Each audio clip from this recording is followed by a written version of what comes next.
Good morning and welcome to sunny Sanya. I'm He. And I'm Zhou Quan. Hello everyone. We're very excited to bring you a day of live streams from all across Hainan Island. Yes, today is also a very special day. It marks the rolling out of Hainan's special customs operation, which promises to turn this island into an even more attractive destination for global investors and tourists. But I think a lot of people at home probably don't quite understand what a special customs operation is, right? Yeah. Now Hainan truly sets sail as a global gateway, but in simple terms, it means lower barriers, freer trade, and of course, a more open environment, not just for companies and business, but for everyday life and tourism. Yeah, I think also because there are going to be many products that will enjoy zero tariff or lower taxes as well. So for example, we're here at Sanya's marina today, and you can see lots of beautiful yachts behind us. The weather is absolutely gorgeous. And you know, for a regular customer, we probably won't think of buying a yacht, but for companies or people with slightly better means, importing a yacht that might cost you about 10 million yuan will cost significantly less here in Hainan, about 38% less with the zero tariff fee. So you're in for a significant saving. But what does that actually mean for the actual tourist? It means fun time on the water. It's party time on the water. Well, I've spoken to one of the directors from Sanya Tourism Board, and she told me that there's a boost of foreign tourists in recent years. Russians top the list, and Kazakhstan are coming next. Yeah, for sure. Yeah. And as a CGTN Russian reporter, I've talked to some of them these days, and to my surprise, that many of them, it's not the first time for many of them to come into Sanya.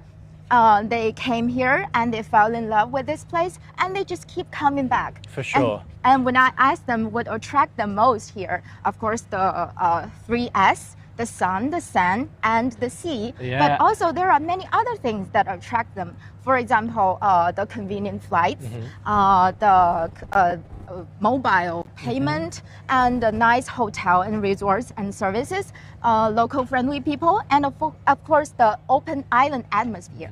And I think you can also see it as well, especially in certain parts of Sanya. There's an area called Dadonghai where, you know, a lot of the restaurants, the hotels, the supermarkets, they have signs in Russian. Yeah. So it's a great way to learn Russian when you come on holiday to Hainan as well. Yes, and they all speak Russian languages, Yes. and the restaurants, the Russian menus.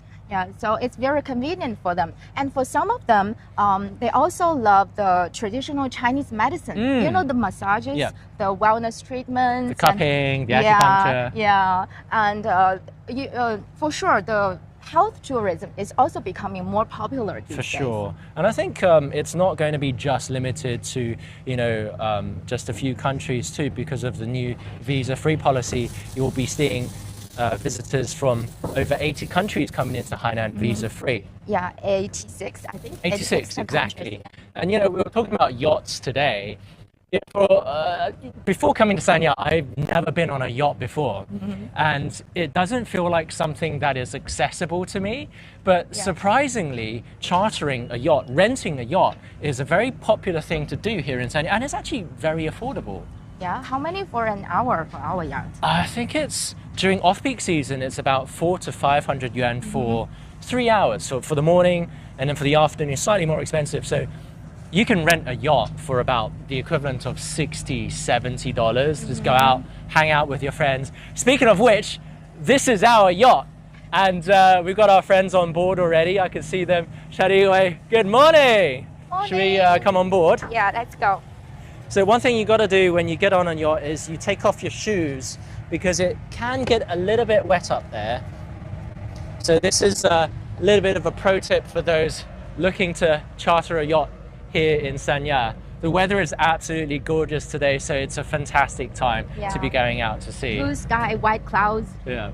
So Jenny, is it your first time on a yacht here in Sanya? Yeah, it's first time. Oh, see, there are little fishes. Oh wow, yeah. See? And also lots of water. oysters as Yeah. well. You've got oysters everywhere. Yeah. Oh, I've got a joke. Okay. Why don't oysters share? You know? Because they're shellfish. Slow clap. Slow clap. Yeah. I didn't realize you'd be doing the dad jokes this early in the morning. They're shellfish. That was they don't pretty good. share, but sure, Hainan is sharing its opportunities with around the world. For sure. Good morning. How you guys doing? Hey, good morning. Great to see What's you. going on? I thought you'd be DJing. Oh, you know, I'm just taking my sweet time. As usual. Yeah. Good to see you. Good to see you. Good to All see right, you. man. All right. Good How are you morning. doing? Good, good. Should Awesome we? weather. Yeah. Should we check out the front of the boat? We'll take the boat out to sea. Yeah. And then. Bathing in the sun, let's go. Yeah, we can enjoy the lovely weather. Fantastic day to be DJing. For though. sure. But then Oh. we'd lose you. We wouldn't Should be we able play to some be at the music? front. I mean, it's as you guys want. Would you Yeah, like you me know to set what? up You a know what? mood? Let's get some Yeah. music going. Let's set up get the some mood. music. All right. This is great. It's rare to be able to see a deck. It's something that people do in Sanya a lot. Oh yeah, of course. It's Yeah? an inseparable part of yacht party. Really? Of course. And Okay. part of our routine, well. Oh, really? I can see your old It's my hat. first time see a DJ equipment. Oh yeah, it's just a toy. It's just toy. Yeah, everyone- Can we get some Everybody- music there? Yeah, for We sure. got to get the Let's, vibe going. For sure. Let's see We're on if we can. we're on a yacht party, right? Sure, yeah. Right. We gotta Yes. set the right Because key, yes. right? We're Today is the day to busy, celebrate, right? Exactly. For all of our Hainan. Exactly. We've got the lovely weather. Yeah. We've got, a rolling out of a milestone as Yeah. well. And Now we've we got the great vibes. company. Yeah. That's awesome. Can you be hands-free from the Um, deck? From the deck? Yeah. I mean, I'll have to return we're every moving. once in a while to switch the track, but of Okay. course we can pull Alright. anything off at this So point. then we could probably head to the front as we pull out to sea, right? Let's do it. Yeah. By the sure. way, in case you guys haven't seen, this is a swimming pool. Oh, It's wow. it's a swimming pool, yeah. All right. So Yeah. bring your friends, bring your family, Right swim on. on the sea, Exactly. and then head out and party. Yeah. Well, We've got the vibe going now. yeah. Ready for the Hainan tropical So, vibe. so we're setting sail. Yes. We And are. our Hainan Free Trade port is setting sail Yeah. since today, right? This is such a fantastic thing to do. Should we head over to the front then? Let's do it. And then enjoy the view from the front of the boat.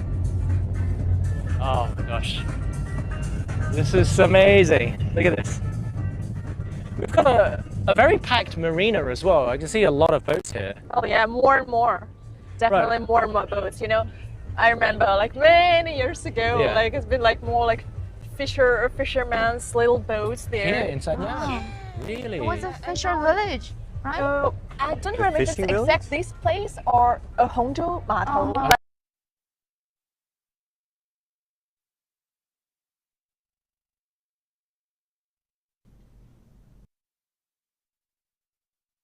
Oh. As we're driving past all of these yachts, I feel like I'm starting to compare our yacht to other yachts. Are you choosing some favorite one? I think Which one we've would you like made to a choose? good choice. Yeah. I think we've made a for good this choice. one. Yeah. Oh, I mean to buy. Yeah. one. to buy. Just hang out. Well, we've got to enjoy the new duty free. We've got to enjoy the lower With tariffs. lower tariffs. Oh, zero tariffs. The zero Yeah. tariffs, Exactly, and for yachts as well. For yachts so as well. Actually, it's gonna be more affordable, Well, yeah. I mean, if almost you a day. 40%, right? yeah, if Lower. you buy like a 10 million yuan yacht, you're gonna get it for. My maths is terrible, but 300. 380. 308. No. No, 3.8 million less. Yeah. Wow. Yeah. That's a significant. Alvaro, when are you gonna get a yacht?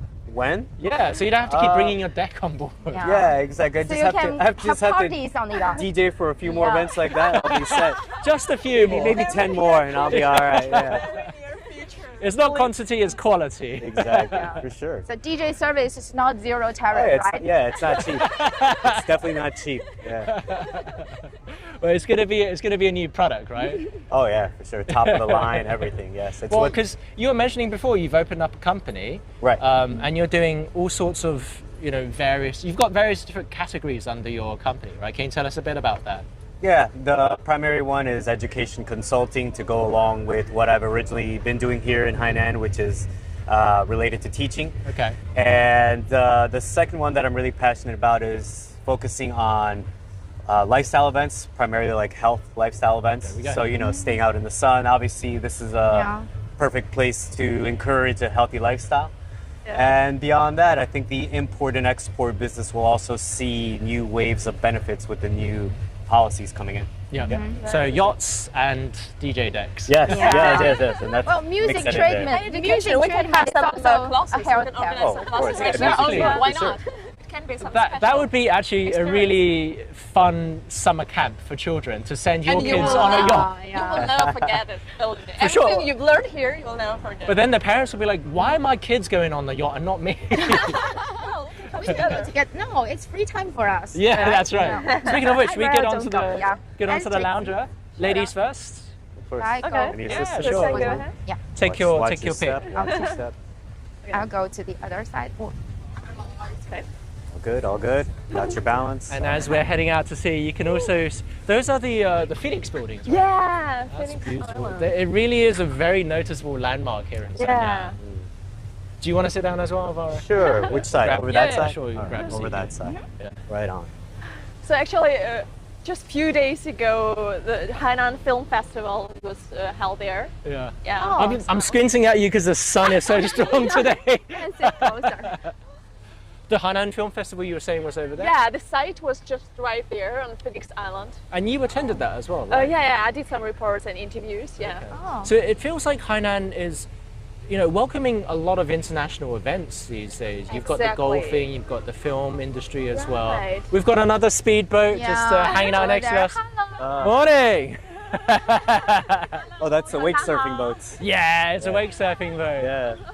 See, it's surprising how many events you can Hainan do. We've got jet Film skis there. Look at that. That's incredible. Wow, that's My a gosh. motorboat. We were talking to the owners of yachts before, and they were saying there's so many things you can do out at sea. You take a yacht out, but that's, not just what you can do. You can also hire a jet ski to come drive up to your yacht, go for a spin, go Right. dive. You can go, Right. parasailing. Yeah. Right? Oh, You can experience. That's cool. Have you tried that? Not The that part. one in particular, yeah. But actually, you can experience all these water sports like during your yacht trip, Yeah. which is makes it more memorable. Have you done any of that sort of stuff, Alvaro? Just Water the jet sports. ski Jet one, skis? but The I'm most looking common one. forward to doing the one that kind of looks like a rocket. I heard that's your Yeah. favorite activity. You did this, right? Tell us, how was it? Well, I have a horrible fear of heights, and I think you got to try everything, right? For sure, yeah. But then just the one time was enough Oh, for really? me. Really? Yeah, because when you're on the jetpack, and it's not very high up. It's maybe just 3 meters or so, but it does feel like you've lost weight, like there's no gravity. Okay. And then you're also doing tricks. You're swirling around, Right. you're flying around, and it just feels like you're constantly going to fall into the water. Like it's, But you're not falling down. well, if you hold on very tightly to your trainer. We were talking about this because we recently broadcast a new show here in Hainan, just exploring all of the fun activities and Amazing show, by the way. Hey, guys, everyone, please watch the show, Tianran Show. How it's called? it's called The Fun Guide to China. Fun guy. Fun Guide to China. And-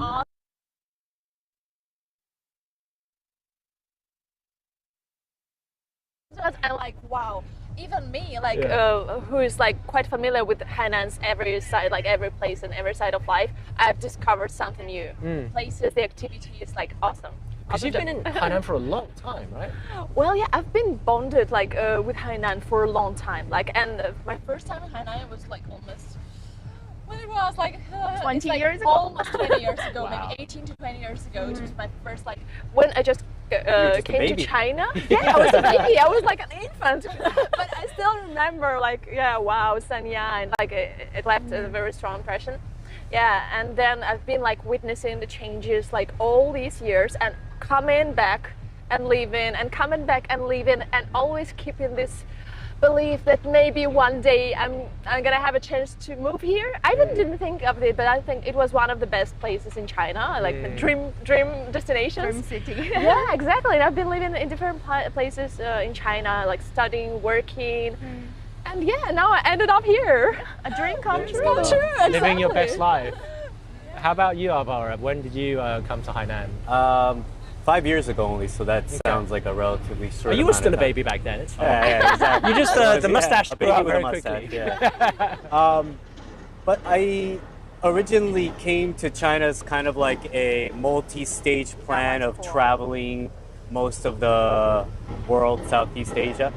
And that changed once I met my now fiance, soon to be wife. Oh, and obviously I congratulations. think, like as you mentioned, that the whole fact that I opened up a company kind of shows like my intent is like the other kind of like intent that I will be staying here for I a would significant imagine so. amount of time. It does seem like a lot of people, especially expats, are coming to Hainan to open up companies. Is it just part of the vibe here, or what was the appeal of opening a company here in Hainan?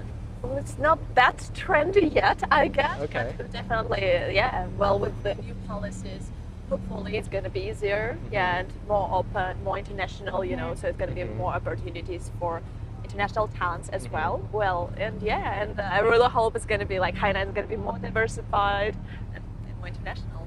What would you say are the top industries that are in Hainan now? Well, with the whole like custom closure operation thing, of course, like trade is going to be like influenced, like it's benefited from this, sure, like this number one, and also like some startups, if you're gonna have some ideas, maybe to make some new product out of these imported materials or like using those equipment. Also, that's kind of an opportunity, I guess. Well, many, yeah, it's like for sure, like a great opportunity, a great game changer in Hainan's development. Speaking of startups, Right. we yesterday we ran into a little restaurant, a Kafkaski restaurant. Also Dadonghan, really? near Dadonghan. Yeah. No, I understood that little bit of Russian. Oh. Yes. Well, they are two brothers. They came here for a holiday for a week, and then they fell in love, and now they decided to come back With and each other, with the place. to open their to open a restaurant and with their And they decided to open a restaurant and did it so fast?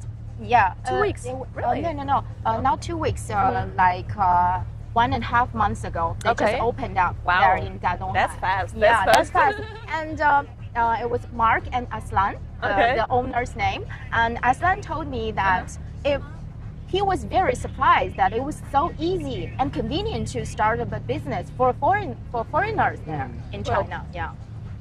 Well, I wouldn't say it's super easy, but of course, like it's very like it's more and more foreigner friendly. Yeah. Wow, look at that. Oh, cool. I feel a little bit envious now. I feel like we're a little bit too slow. You can have a try. I think we could. I think we could.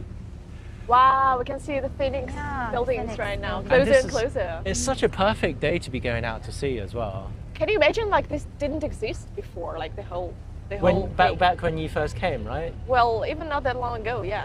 Like Ah. all these, like they've created it. It's beautiful, actually. It's kind of like landmarks now, right? You've been to the top, right? To the top of those buildings.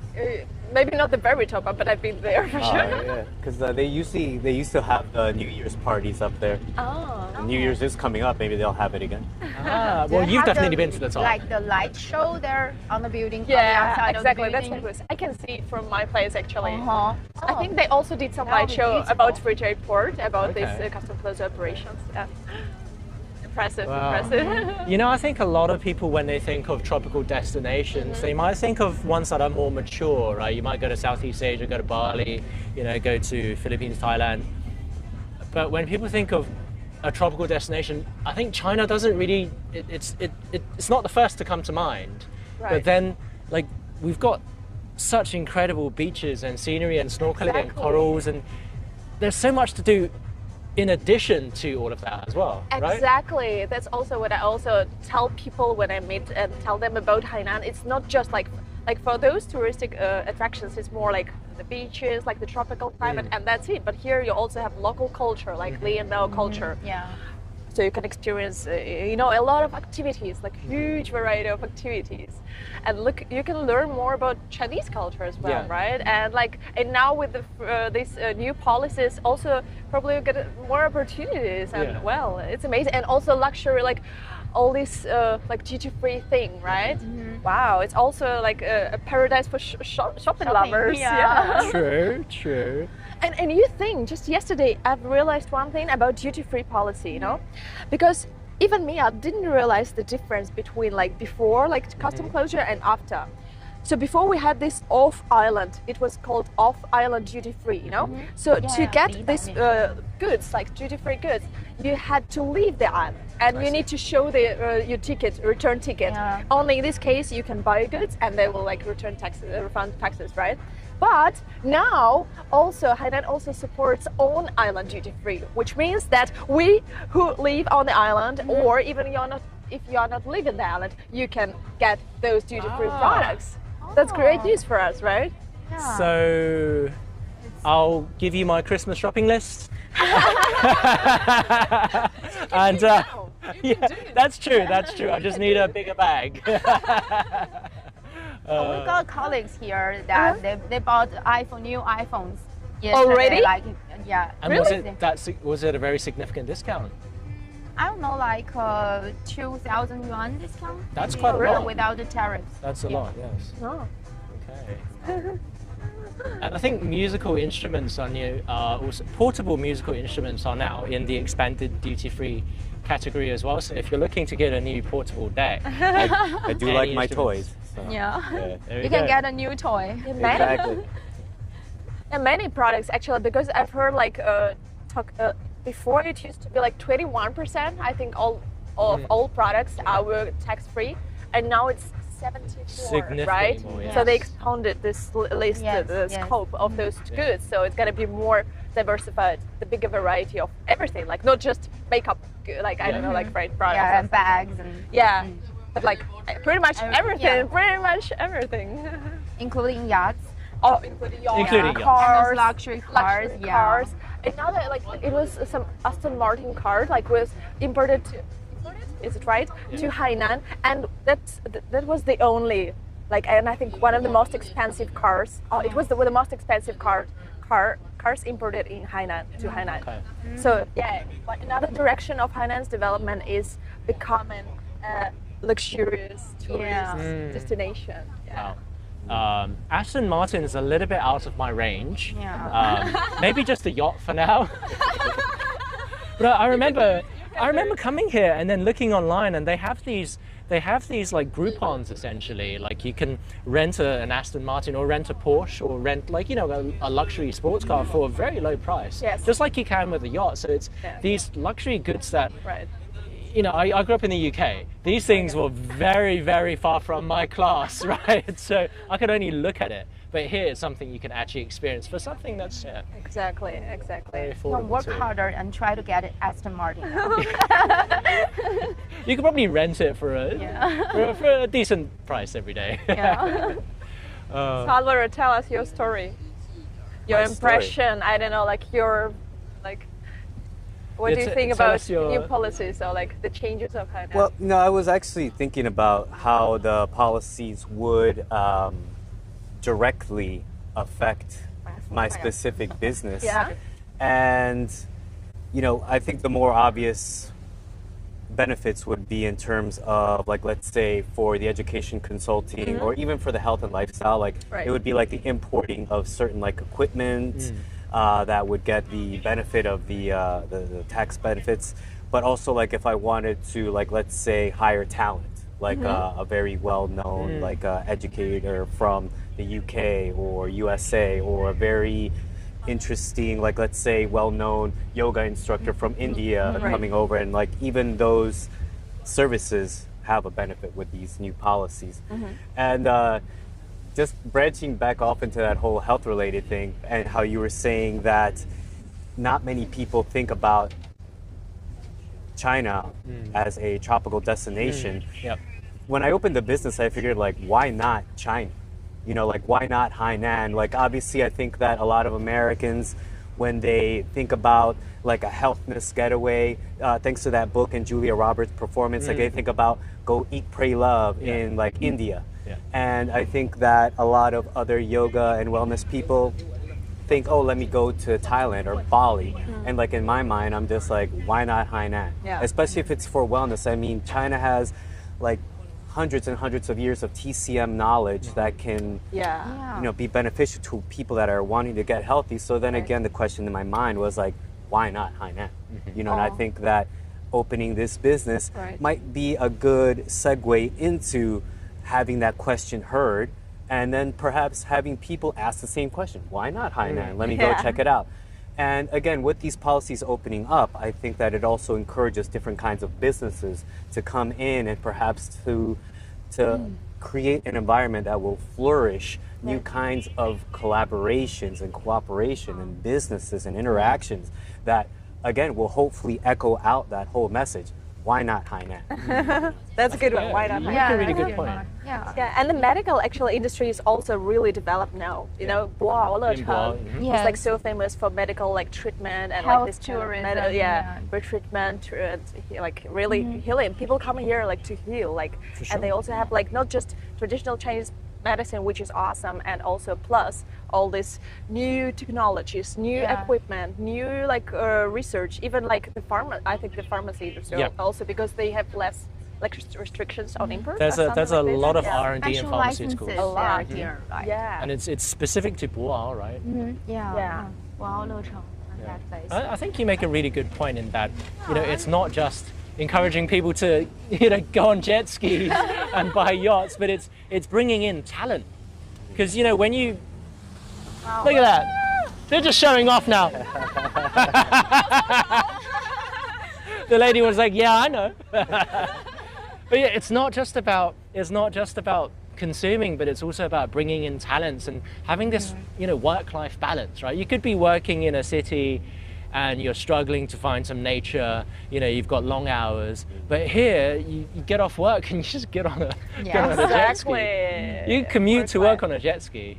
Exactly. That's also you make this point like which is awesome, and because when I used to live in Shenzhen, for example, I lived in Shenzhen for many years. Even in such a huge city of Shenzhen, I used to choose like the place by the mountain, you know, to live like closer to the nature, like you know. So I never like to this like bustling city, all these traffic jams and stuff. Skyscrapers. But being in Hainan, it's even easier. Like you can be closer to the beach and enjoy like both, like both Exactly. of two worlds. More Yeah. work-life balance here. Yeah.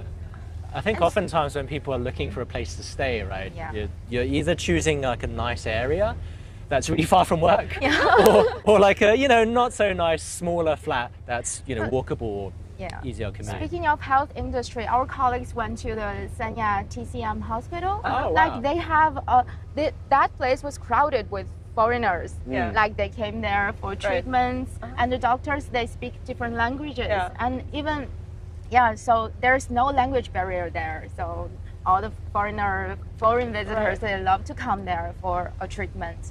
Yeah, for better. Sanya is getting like not just bilingual but trilingual or even like quadrilingual because Chinese, English, and Russian are quite like almost formal official languages of Hainan. Plus Korean is more and more common. Like my friend works in a 5-star hotel and they said like they always search for people who speak Russian and Korean because so Lots of opportunities. Multilingual. And I think that's one of the really cool things about China. you know, Road because- signs. Yeah, road signs. You've road got you've got signs in Russian on supermarkets, Right. on hotels, on menus, as we were talking about earlier. Yeah. And people, you know, you're having tourists come in, right? So you want to be of better service to them, and you know, when you're of better service to them, obviously you'll get more customers as well. So it's a nice cooperation. Yeah. Well, that Kafka's restaurant, what the owner of the restaurant yesterday just told me that he was looking for a new helper who speaks Russian. Okay. Yeah, because there are lots of Russian tourists around the area. Yeah, Danonghai is very much. And they're very hopeful about their business. Yeah. You should try it someday. You'd have to open another company. But Danonghai used to be like that. Actually, Danonghai was like pretty much international back then. Yeah, because but now it's like growing bigger, the whole thing. Right, you can see all across Hainan, especially on the east coast, that the tourism industry is very well developed. You know, besides Sanya, we've also got going up to Wanning, where all the surfers are hanging out, and you know, you've got Boao on the east coast as well, right? As well as Ruyway Bay. That's slightly on the outskirts of Sanya, right? Woo! Yeah. I represent. All right. Yeah. But then, you know, besides, so we've got Sanya in the south, we've got Haikou in the north, Right. and then you know, we're on the east coast, but there's also the middle of the island, and the middle of the island is something else completely. Right, you've been there, right? Yeah. Wujishan, yeah. It's all rainforests and jungles, yeah. and then the local ethnic Li and Miao Yeah, villages. Miao. They've got these intangible cultural heritage houses that are thatched. Boat houses. Boat Yeah. houses, and I was like, they don't look like boats. But then they said, just turn the boat over, and I was like, ah, okay, the bottom of the boat. But they've got so many cultural things over there on the west coast as well. It's also, you know, it's still quite pristine over there. A lot of local fisher people in their villages. So it's just got such a different vibe throughout the whole island. Exactly. And you were talking about this like life-work balance and stuff, and also another trend and like tendency, I would say, before like Hainan and Sanya used to be like more like a retirement destination, you know, like so many old people that would come in here, like, and even like for me, like when I was like coming and going, when I say like that I'm in Sanya, and people are like, oh, you're on vacations, oh, you're on holidays. I said, well, I don't have to be on vacations to be in Sanya. I even kind of started to say like, oh, I'm not in Sanya, because people think that I'm on vacations all the time. Come on, guys, if I'm in Sanya or in Hainan, it doesn't mean I'm on vacations. Well, sometimes like, we are working now, right? But we're still You know, I It's think hard work too. I think you've got a problem we'd all like to have.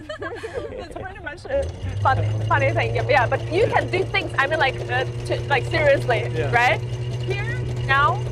We're just we're dropping our anchor now, just so our viewers at home know what's going on. We've arrived at our parking lot here on the sea. We're dropping anchor, and now we can start all of our fun seaside activities. We've got some fishing poles in the back actually. So I don't know, how's the fishing here? Well, I'm a vegetarian. Don't ask me. Okay, we can give it a try.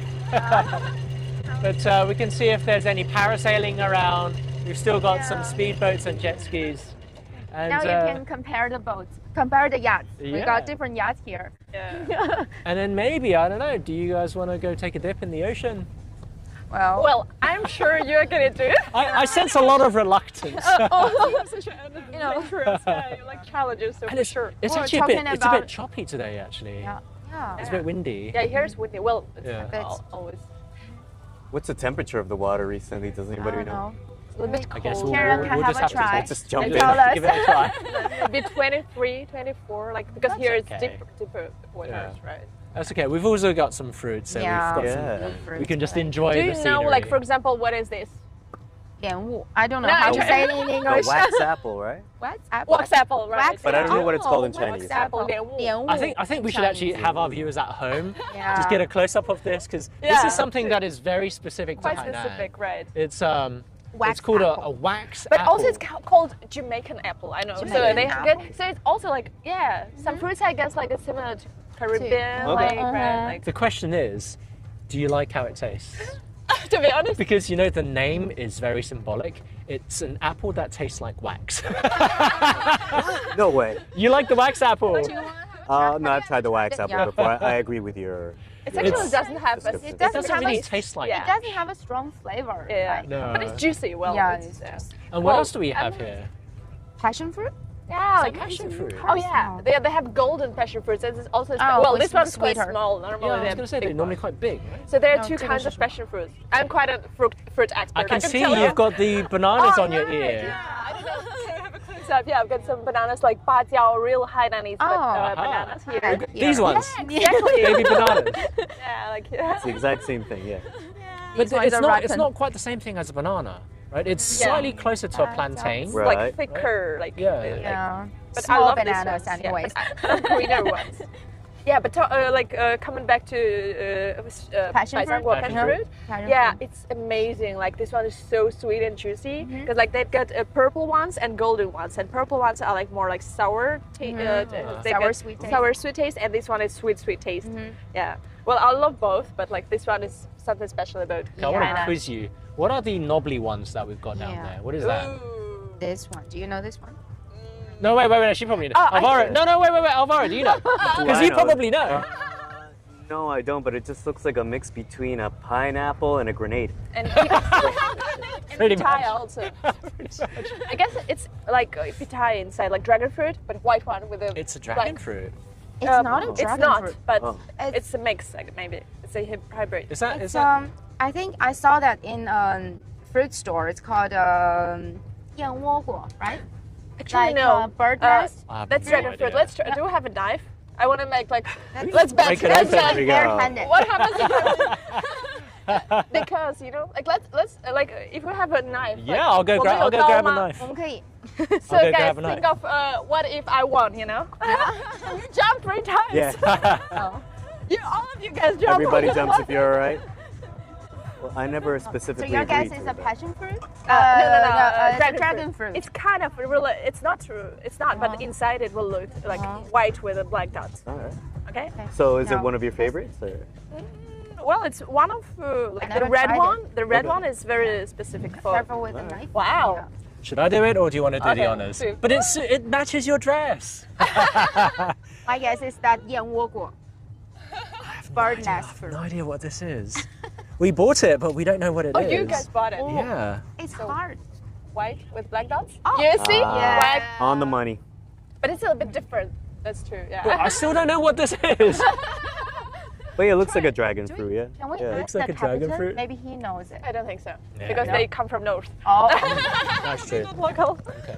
What about it's what about juicy. the green one? What's Yeah. the green one? green Guava. grenade. Guava. Guava, yes, Ah. that's guava. Okay. But there are many kinds of Bigger guava. This one grenade. is green. The Also, bigger they also grenade, have guava. It looks like a pear. Which This is one. Yeah.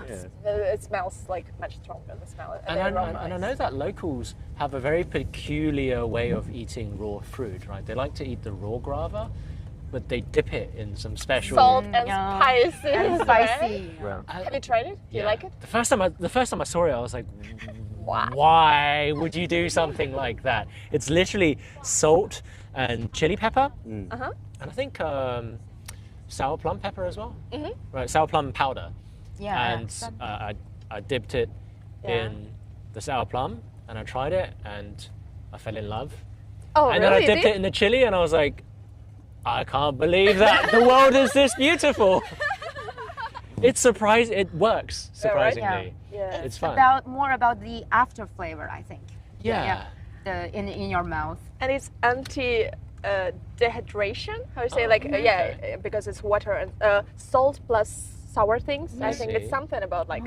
But also, I have a funny story about this salt with fruits. You know, many years ago, like when I told you, like it was like a fisher village here instead of this yacht place, right? And it was my birthday, and I wanted to celebrate it in some special way. And I was here in Sanya, so we found some local like fishermen and said, "Hey guys, can we rent a boat?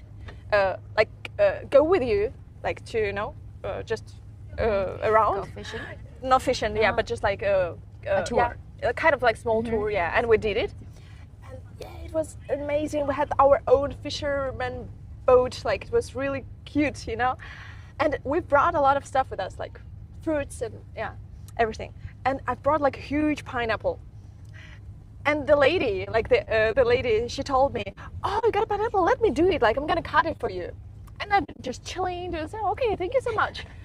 And then I turn my head, and I see all this pineapple covered with salt. Does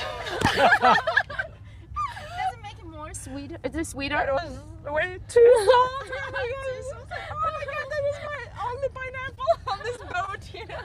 It is an That's interesting when I culture shock, learned. right? That's when I learned like about. But it does salty make the fruits. pineapple less astringent, because sometimes when you eat Yes. raw pineapple, It stings gets your tongue, right? Exactly. Exactly. Yeah. Exactly.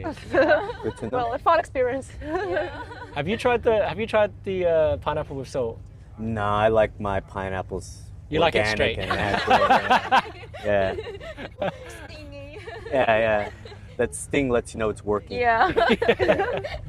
Speaking of sting, we do have some fishing rods in the bag. Oh, nice. You into fishing? Yeah, I'll fish. We can bring some fishing rods. I know that you don't Never want to do some mind. fishing, but maybe it's also. free after you caught them. For sure. Yeah, we'll give it. I'll bring it over. We'll They give it can a be try. harmed actually, you know, because it's. You know, frankly speaking, I don't think we're going to catch anything because Okay. If you're not gonna catch them, But it's then fun don't to. use the hook. You just like pretend that you're. Yeah, just fun to do a little bit of seaside Or fishing, do we right? fish here? I'll bring it over here if you want. Okay. Cool. Okay. Cool. So Zhou, what about your experience here in Hainan? How many times you've been here? Well, I have been here like it's the 7th time. But 7th. yeah. Counted it for a while. Yeah, but it's all for vacations. And Okay. it's the first time for work. Oh, really? Yeah. So what's the difference? Well, there's a big difference. The big, but wow. And voila. around these Choose years, your weapon I'll of choose choice. my weapon. There we go. I'll choose this. mine is mine. It looks like Alright. I don't really understand the first thing about fishing, but it looks like me it's, neither. it's got Disclaimer, some I'm kind not of thing. participating. I'm vegetarian and animal protector. I feel like I'm going to cause a bad move by trying to like whip it out, and then it grabs the camera with it. That's and then, true. That's yeah. true. All right. Well, you've I seen the rods then. Right, You can put right, it back. right. Maybe I'll just take a picture Oh, with did the they rod.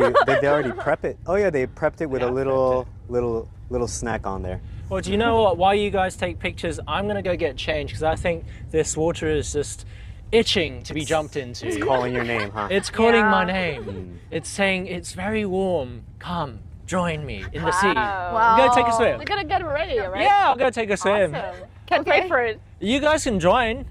We'll Yeah. be waiting for you Okay, here. right. I hear the hesitation. Sure. I'll, Should Oh, we oh. really do the fishing?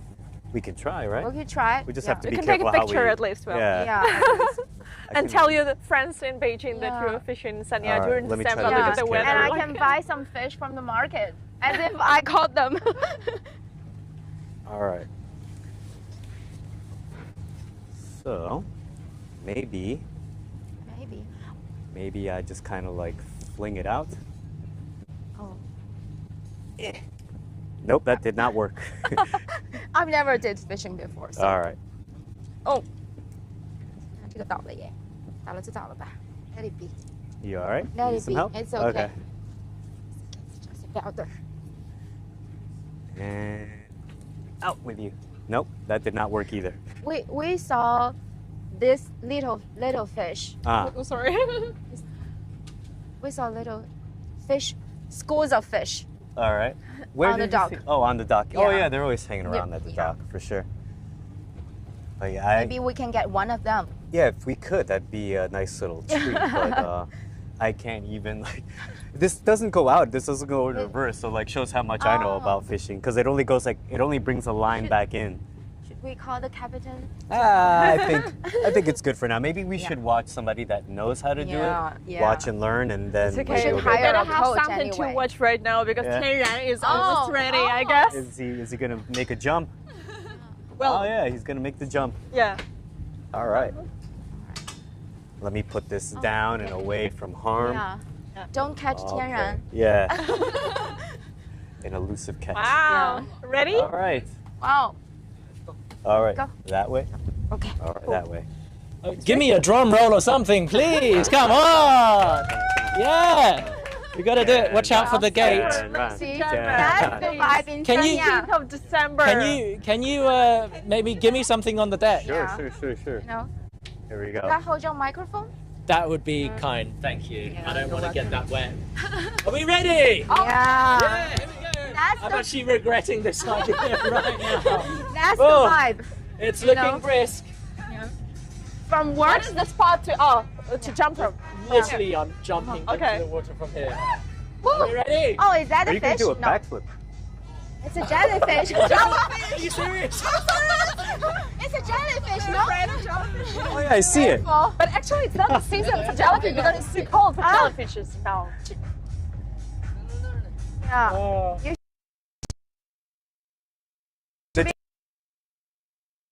Jellyfish just wants to check out the live.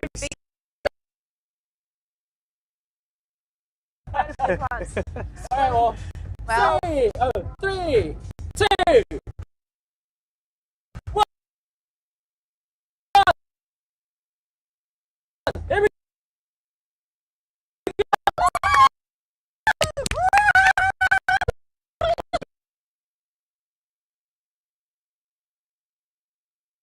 All right.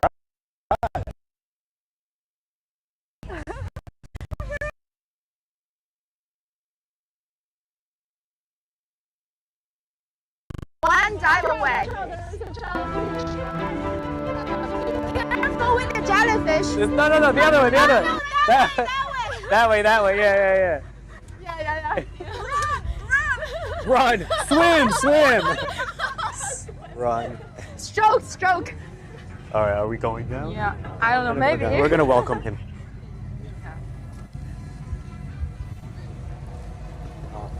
Yeah. You successfully dodged your How belly. is it? Good to you.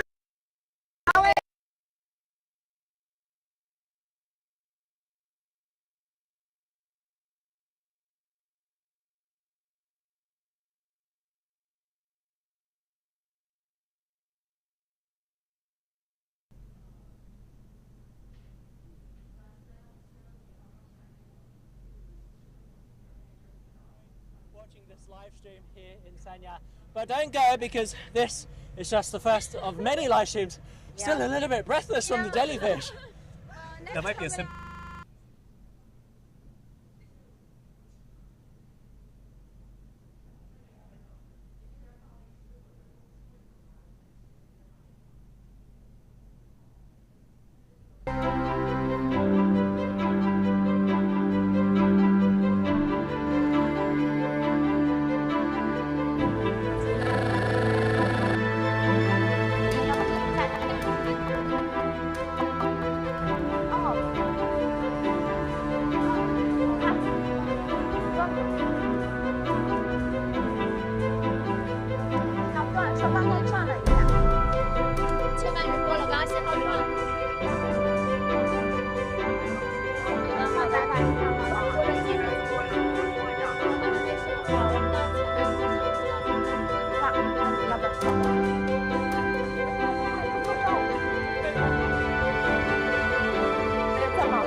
I could not see it at all. Wow. You swam towards it. I swam towards it. I think that's what you got. Great. Awesome job, really. Well, I couldn't see. I didn't have the glasses on. There were several of them, jellyfish. Okay, well- surrounded. Well, that's where you got to learn to swim. Anyway, we hope you've enjoyed watching our live stream here in Sanya. We've got off to a great start, but don't go because coming up next, we've got many live streams organized for the rest of the day. Stay tuned for some beautiful sceneries from Hainan Island. And of course, we have our reporter Vivian coming up next in Wanning on the East Coast at that surfer paradise. Enjoy! Enjoy. We'll see you. Bye bye.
Resort. My name is Vivian Nunes and I'm a business anchor at CGTN.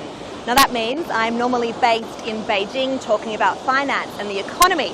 But when my team suggested there was an assignment down on the island of Hainan, I jumped at the chance. And you can see why. The weather is gorgeous. There are palm trees and beaches. If you don't know much about Hainan, let me just start there. So this is a tropical island, China's only tropical island province, down in the south, not too far from Vietnam. And this week is a special week in Hainan because special customs operations are launching. That means there is a whole raft of measures being taken to make it even easier for people to come here, invest capital here, and for tourists to have a good time here. The reason I've come to this particular spot though, and you might be seeing all these beautiful pastel-coloured surfboards behind me, is because here we have come to Ruyway Bay and the very first artificial wave pool ever built in China. Now this was news to me, but surfing is undergoing a huge boom in popularity here in China. And over the next half hour or so, we're going to learn how that came about, who's getting involved, and who's coming down to the wave pool behind me. So we just walk over towards the water. We'll see there's a class of people, some surfers, learning how to catch those waves. And we're going to be joined first by Tim Just. Tim, Vivian. Hi Vivian, Thanks nice to meet you. for making time. Nice to meet you. You're part of this surfing boom in China. I'm new to it. I didn't realise there was so much enthusiasm, but it is swelling, excuse the pun. Yeah. So you're employed here in the Hainan Surf Club to teach people how to surf. Yeah, I've been working with the Hainan Surf team for 3 years now. The team's been going for 8 years. And we're developing a program here, and there's programs all throughout China to get these guys to the Olympics. Okay, so let me stop there. How are there programs all throughout China? Because there are not many places like this in China. Most of the other provinces train here as well.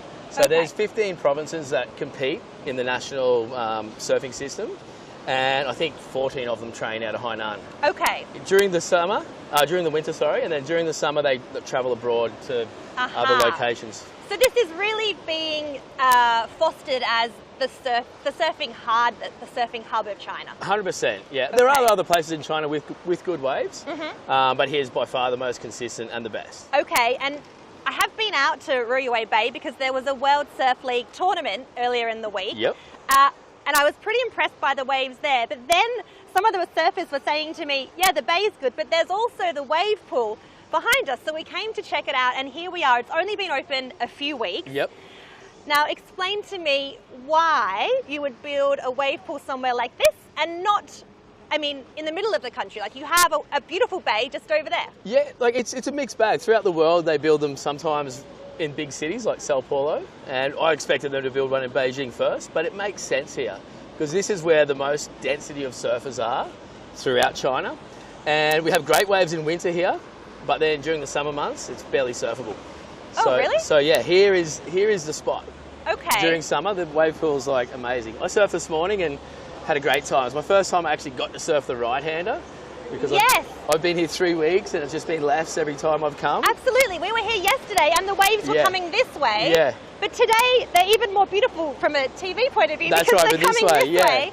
And is that to do, somebody was teaching me with this idea of which foot you have in front of the board. Some people have a preference. Yeah, I'm a natural footer, so I stand with my right foot back, so I prefer to go right, which is that way. Okay. So earlier in the morning, the waves were going down the pool. Uh-huh. And yeah, it's more comfortable, but as you get better at surfing, both ways are good. Okay. Yeah, so okay. backside's quite an advantage as well because you can attack the wave differently. Okay, so Yeah. it's good to be able to, I guess that's the advantage of the pool over the ocean. You That's can right. change the conditions. Well, and they can change the type of wave during the session. So during the session, they can go from, I think we're at a beginner, intermediate level now. Okay. Whereas we had the advanced session earlier where the wave's a bit steeper and a bit more powerful. Nice. And then they have a barrel section. Wow, A barrel for the section. pros. Yeah, for the pros. We didn't get that this morning, but hopefully we'll come back this afternoon and get that. Okay, and I understand that they imported this wave machine. It's called Perfect Swell. Perfect Swell, yeah. From the US. So there's obviously an industry worldwide Yeah. for these kind of infrastructures. Yeah, the first one I think was made in Brazil, in Sao Paulo. And they've actually opened a second one there now. And a good friend of mine is involved with that, and he came out to set the technology up here. And he was telling me, like, why aren't you in Hainan? And yeah, it's such a advantage to have that technology, like the way they use it with the air and the currents, and you can feel it when you're in the water. The currents are quite intricate, how they make the waves stand up, and the current, you can't see it here, but the current swirls around like this. So does that replicate the real life That's scenario? right. Yeah, the ocean, the beach has rips and currents, and that's what makes the waves stand up, as well as the bottom structure. So the whole idea is making it as close as possible to what's out there. That's right. Even on a day when you might not get it out there. That's right, exactly that. And you're with a coach. You're a coach with a Hainan surf team. Yeah. So who's in that team? What kind of ages are we talking about? Okay, so we've got a huge team actually. We've got like 60 people in our squad, but I work with the top 8, 4 males, 4 females. I think our oldest male's in his early 20s. And our youngest girl's about 17. Okay. And we've taught them to surf from the start. We put them through Learn to Surf. We stepped them up through intermediate. They've been to Australia like 6 times and done months there at a time in local contests. So do they maybe come out of school? Are they being sort of groomed towards so professional surfing? Yeah, 100%. Yeah, so they're all surfing 6.5 days a week. Wow. Yeah. And they do night school and they do English classes, and then they travel and they get that life experience as well. And how does one get selected to join the Hainan surf It's a team really in the good first question. place? Sometimes we go around to different areas on the island that are known for producing really good athletes, and these might not even be near the ocean. Wow. And we'll just pick the kids that are good at swimming. Wow. We'll put them through some gymnastics tests, and then we'll select a big squad, and we'll teach them all to surf, and then we'll pick the top out of that. And you were telling me earlier you had some success this week with one of your female surfers. Yeah, we made history. Wow. Yeah, we got the first WSL finalist, and then she went on to win the event in the... So this is the World Surf League World that was Surf happening League. at Ruyway Bay earlier this week. On Tuesday it finished, yeah. So Wanning and Qionghai won the junior girls, so the pro junior girls, so it's under 20, which is really hard. Like Isabella Nichols won the world junior title in 2015. I coached her there, and this girl is on that path. Wow. To be like the next Chinese Isabella Nichols. Let's talk about Chinese surfing then, because maybe 20 years ago it wasn't a thing. No, there was a couple of expats, but yeah. What would you say has been the triggers to really encourage Chinese people to get behind surfing? Well, the Olympic inclusion was a huge thing. I think that was Tokyo? Tokyo, yeah, that's right. So 2 Olympic cycles ago. And we knew it was coming. Everyone around the world knew it was coming. So not just China, but all places throughout the world. Saudi Arabia has a surf team now. Okay. Afghanistan has a surf team.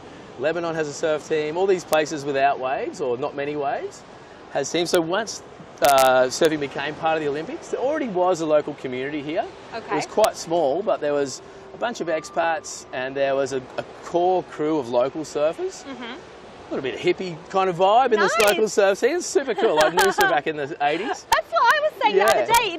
It feels like one of the surfers in the WSL was saying to us, like, you know, people don't really know about it, it's low key. And I was thinking, well, maybe this is a bit of a secret. Like, maybe we're getting some inside information here, getting down early before it, like, you know, Hawaii in the 70s or Australia in the 80s. Exactly. And there are so many waves on this island. I've been exploring this last 2 months here. Oh, really? So it's not just Ruyway Bay? Not just Ruyway Bay, no. There's like 30 kilometres of waves that way and 20 kilometres of waves that way. Wow. Yeah, there's a right-hander which is as good as any right-hander in the world. That's incredible. Yeah, it only breaks on typhoon swells.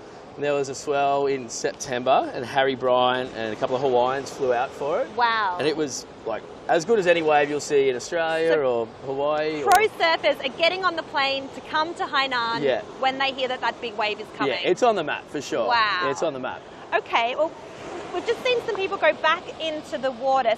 So now they've swapped to the right-hander. So you can't do this in the ocean. You can't go... No, you can't press the button. I can't go, I'm surfing snapper today and now I want to surf Nalu tomorrow, you know, the next wave. Okay, so these guys are doing a class. So yeah, looks like. Take us through back to basics. What kind of things are they learning to go from, I guess, 0 to hero?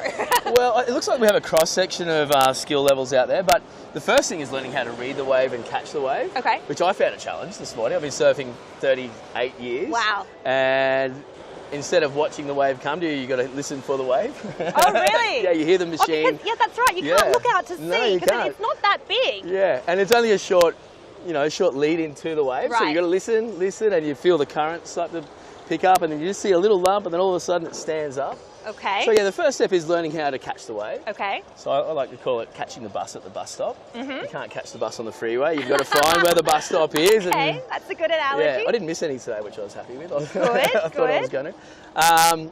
And then once you're up and riding, or once you're into the wave, it's getting to your feet smoothly and quickly, and maintaining your speed through that takeoff into the first bottom hand turn, or just going straight and keeping your speed to make the wave is really important. And what about safety? Because I've never tried surfing. People say, oh, you're Australian, you must be able to surf. No, it looks scary. And I would even say, like, for a total newbie, maybe they might think it's scary in an environment like this. It's contained, but it's also a lot of concrete, right? So yeah, for sure. What are the kind of safety precautions the people who run this venue are thinking about, and also as a surfer yourself you're thinking about? Well, the big advantage is if there is any problem, we can hit the stop button. Right. You can't do that in the ocean. No. You're saving yourself out there. But yeah, generally with the beginner classes, they'll wear helmets and booties and wetsuits and all of that. And yeah, the bottom is concrete, but it's not sharp, it's smooth. No rocks. No rocks, yeah. No seaweed. No seaweed, no. And yeah, there is some currents, so you need to be able to swim as a minimum. But I'd say in the beginner classes, they have 2 or 3 coaches and one on the end to help stop people hurting themselves. Okay. Yeah. And I guess there's always supervision as well, like lifeguards. Always. There's multiple lifeguards here. There's a guy in the control tower controlling the waves, and he just hits the stop button. So it really is the best place to come and learn 100%. if you are a little bit fearful of the ocean. 100%. Like the way the world is developing with surf pools everywhere, the next generation of surfers are going to be scary how good they are. Because they'll have learned in a They're going to place be like this. so good. Like in an hour, I got 10 perfect waves. Wow. In the ocean, that might take 3 hours, or maybe not even happen, depending on the crowd and the conditions. And could be 3 days. Could be 3 days. Not bad weather. Yeah. And so the progression is quite quick. Like our boys have been surfing the pool almost every day for the last month, and I can see the progression way faster than we've seen in the last 2 years of travel. It's accelerated learning environment. Accelerate and controlled, and with video we can analyse, and they can watch their clip during the run around. Wow, so really surfing's going from, I don't know, it was a professional sport already, but now it's getting to like that high-tech level that other sports are It's at. crazy. Like when I was a kid, there was hardly any even coaching around. No one had a video camera, no one had phones. So it was like we just learnt by watching other guys and getting feedback from our mates or our dads or whoever.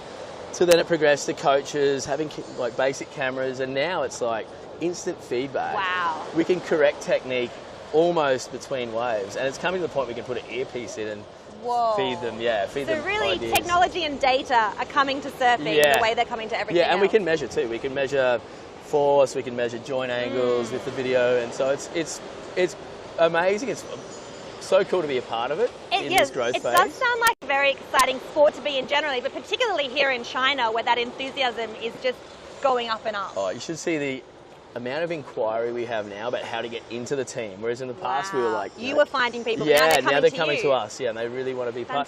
And then the local surf community is exploding. Shimei Bay area, Ruyway Bay, all these little bays are exploding with surfers. Tell me about the lifestyle as well, because there are tax advantages. Like Hainan is positioning itself as a destination and a lifestyle destination as well. Have you sort of come into contact with any of that? Yeah, I have. I'm actually about to go to the duty-free store straight after this and buy Christmas presents. Yeah, I've got 2 teenage daughters. And yeah, the ease of coming in. If I want to bring foreigners in to do some training blocks with the team, 30-day visa-free, so easy. Yeah, they just arrive. We don't have to go through the visa process. Exactly. I was reading that there are, because of these special customs operations, there are 59 countries on that visa-free list. So that covers an awful lot of people. Heap of people, yeah. And actually that equates to about 80% of the visitors coming into Hainan. They qualify for that visa-free. And you mentioned the duty-free. I think something like 2,000 goods are already experiencing duty-free status. Wow. As of today, which is the big launch of the special customs operations, about 6,000 goods are going to be duty-free, and you're going to go and do some shopping just after this. My Christmas present list just got longer by the sounds of things. I better not tell my daughters that. So do you live here year-round, or you move in and out? No, I come in and out. So I'm with the team most of the year, but they travel abroad to contests. I'm actually based in Brazil. Wow. But I'm flying back to Australia tomorrow for Christmas. And then the contest season in Australia starts in January, late January. So I'll stay there for that until that finishes, like middle of June. So I've got a few months in Australia. Living that international DJ life. Yeah, but then I won't get back to Brazil until the end of the year, so I'll go to Bali with the team, and then we've got the Asian Games on next year, which we've qualified for, which is in Japan. Okay. And the big important thing about that is that the top spot in these games gets qualified to the 2028 Olympics. Okay, so it's really Asian important. Games are the qualifier. Yeah. Okay, so people well, it's are working one spot. one way of there's qualifying. 24 spots. Okay, okay. Yeah. So that's fantastic. a huge year for us. Wow. And then I'll be back here. We always have contests in Hainan from October through to December.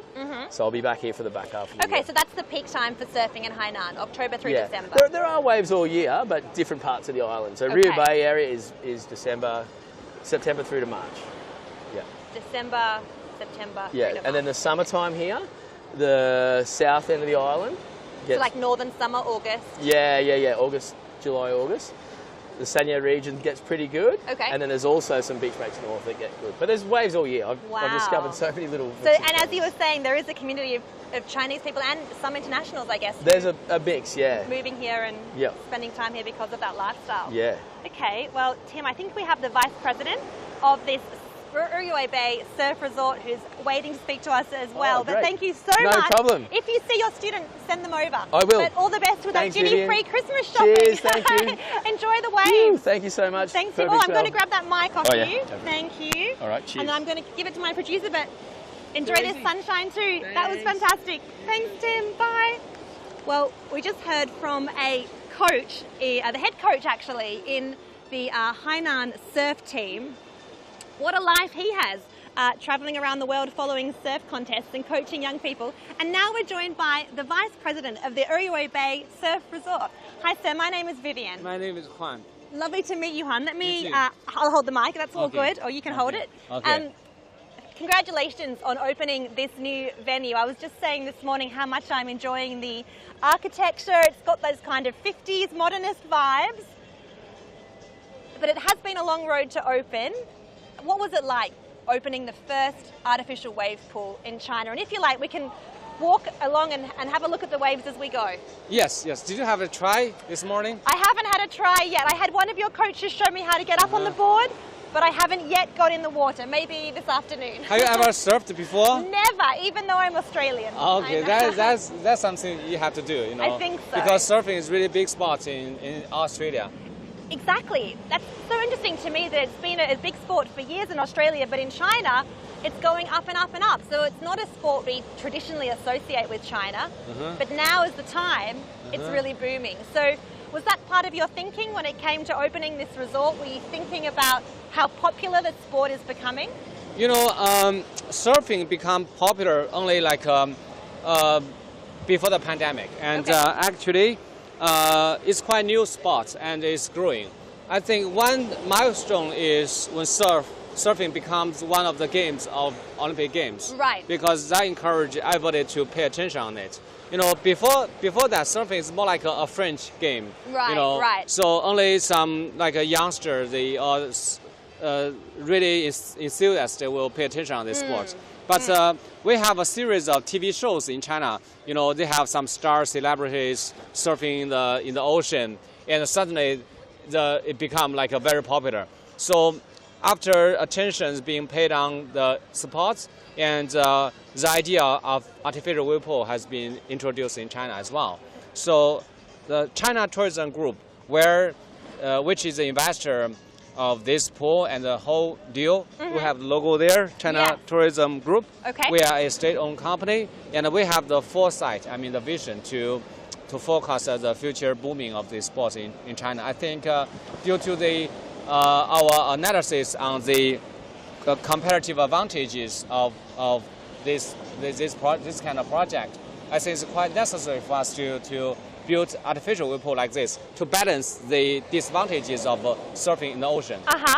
And tell us what we can see here, because I think there's a class learning how to catch these waves. Yes. Now we are in a private session. A private session? A surf club from Guangdong, they chartered this private session for 2 hours. Oh, so they've flown here from Guangdong? Yeah. So this is the charming of wave pools, because they fly over, although it's not that far, but is really attractive. So people even fly from Australia, United States, Japan, to experience our pool. So this is really something different.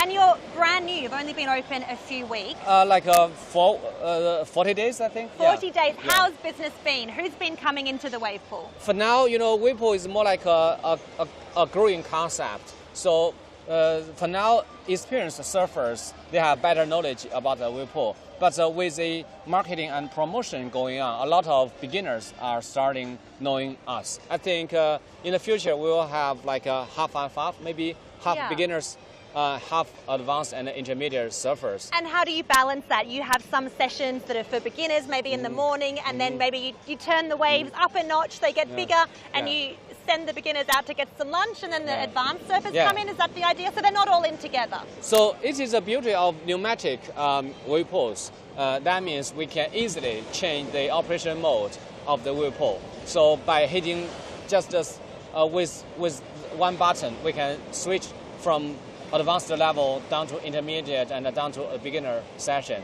And also, we actually can put together beginner surfers with intermediate surfers. I mean, when we have enough surfers and when we couldn't accommodate by separate sessions, we can put them together. Okay. Yeah, that means we have very good capacity to accommodate more surfers.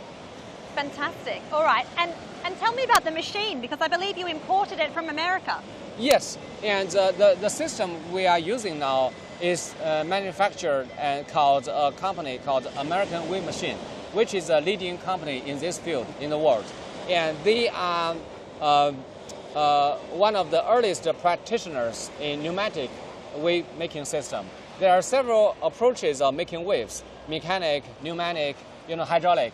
But according to our research and the whole world practice, we think pneumatic is the best approach. And what about the special customs operations that take place in Hainan? Because Hainan is operated in a way that other provinces in China are not. It's very easy for tourists to come in without visas. They can do some duty-free shopping. How does that, income tax is very low. How does that help your business thrive? We are a big beneficiary of this policy by far, because in Hainan there's such a policy called, your self-use sim entertainment equipment. If you have that, you can be waived the all import tariff. For example, it saves us more than 10 million RMB on buying this stuff. I couldn't tell you how much in total, but a lot. Wow, so because of that duty-free status on goods coming into the island, you were able to save a lot of money when it came to getting the capital you needed to launch this business. Yes. And that wave machine from America was much cheaper. Yes, yes. Fantastic. That's the beauty of Hainan Free Trade Harbor. Fantastic. Okay. Well, I think now we've got some of your very happy customers who we're going to have a chat to. I can see Jerry and Ketut. These are a couple of surfers I've met here. And actually, they're a good representation of the people coming through. Ketut is a pro surfer from Indonesia. Jerry's a 14-year-old from China. So that's the kind of people who are coming through, right? Jerry won the gold championship. He's a championship. And he's only 14. In 14, I mean, champion he won just like 10 days ago. Fantastic. In the China Youth Surfers Championship. And he practiced here for 10 days and goes straight into the competition and he won. Wow. That shows the efficiency of artificial wave pools. So you've been open 40 days and you've already had a champion. Yes. Yeah, we'll have more, I think. You'll have more. Yeah. Actually, Tim, the Australian coach of the Hainan surf team, was saying the same thing. He was saying you can catch so many waves in an hour here that the surfers of tomorrow that are learning to surf in a pool like this are getting such an accelerated training that they're going to be better than surfers we've ever seen. Yes, yes, yes. And I think because for Chinese people, surfing requires a lot of flexibility. It's more like a gymnastics. So I think our surfers with assistant, our pools, will have better treatments. Fantastic. In world competition. One to watch. We will certainly be watching Chinese surfers of the future. Well, thank you so much for telling us about the Ruyway Bay Surf Resort. I think now we're going to have a chat to Ketut. Thank you. Thank you. Thank you very much. Nice to meet you. Welcome. Hi, Ketut. I'm going to give you the mic. Thank you. Tell us who you are. You've come from Indonesia Yes. and you're a surfer. Yes, I'm Ketut. So I'm from Indonesia and then I'm a professional surfer. Professional surfer. Let's take a walk along these waves. Yeah. Now, when I got here this morning, you were just walking out with your board. Yes. How was it? Oh man, always amazing to surf this wave pool. And then Here, all good? always amazing. Always amazing? Just perfect waves, perfect wind, and just consistent. So I love it. Fantastic. I'll hold it, it's all good. Yeah. What do you think about this idea that surfers of the future, surfers of tomorrow, someone like yourself, even kids who are younger, are going to be the best surfers we've ever seen because they're training in an accelerated environment like this wave pool behind us? Actually, it's really good, you know, because it's important for all the young generation. And they, example, like at the ocean, it's not consistently there's a waves. Because in this area, like Chinese and Japan, kind of like this area, they have a typhoon. So if there's typhoon, there's a wave. But it's good to have a wave pool so they can because the practice. typhoons don't come very often. Yes. So if, example, in Bali, they always have a swell, ground swell. So here is they call it wind swell. Wind swell, okay. So it's probably really good to have wave pool because they can practice every day, every time they want, you know, it's good. So if we just have a look at what's happening in the pool this morning, I've just been told by the Vice President here that this is a surf club from Guangdong, so another province in China. Take us through what they're doing, because what sort of grade would these people be at? Actually, it's really great to see them because some of them, they learning how to stand up, and then some of them, they learn how to surf proper ways, and then some of them, they trying to do like maneuver, like snap, cut back. They learn that. It's really good. And tell us how, because at the moment, there's no waves. I guess somebody is first in line. Is that how it works? And they're getting ready to go. How do they know when to try and get up on their board? So every person, they have a turn. So each person, sometimes they do the first waves. Some of them, they on the second waves. Example, right now you can see there's someone paddling, they waiting for waves, and then the waves came. And here it comes. Here comes the wave. And then the coach pushed them, and then that's the first waves. Oh, they didn't make it. Yeah.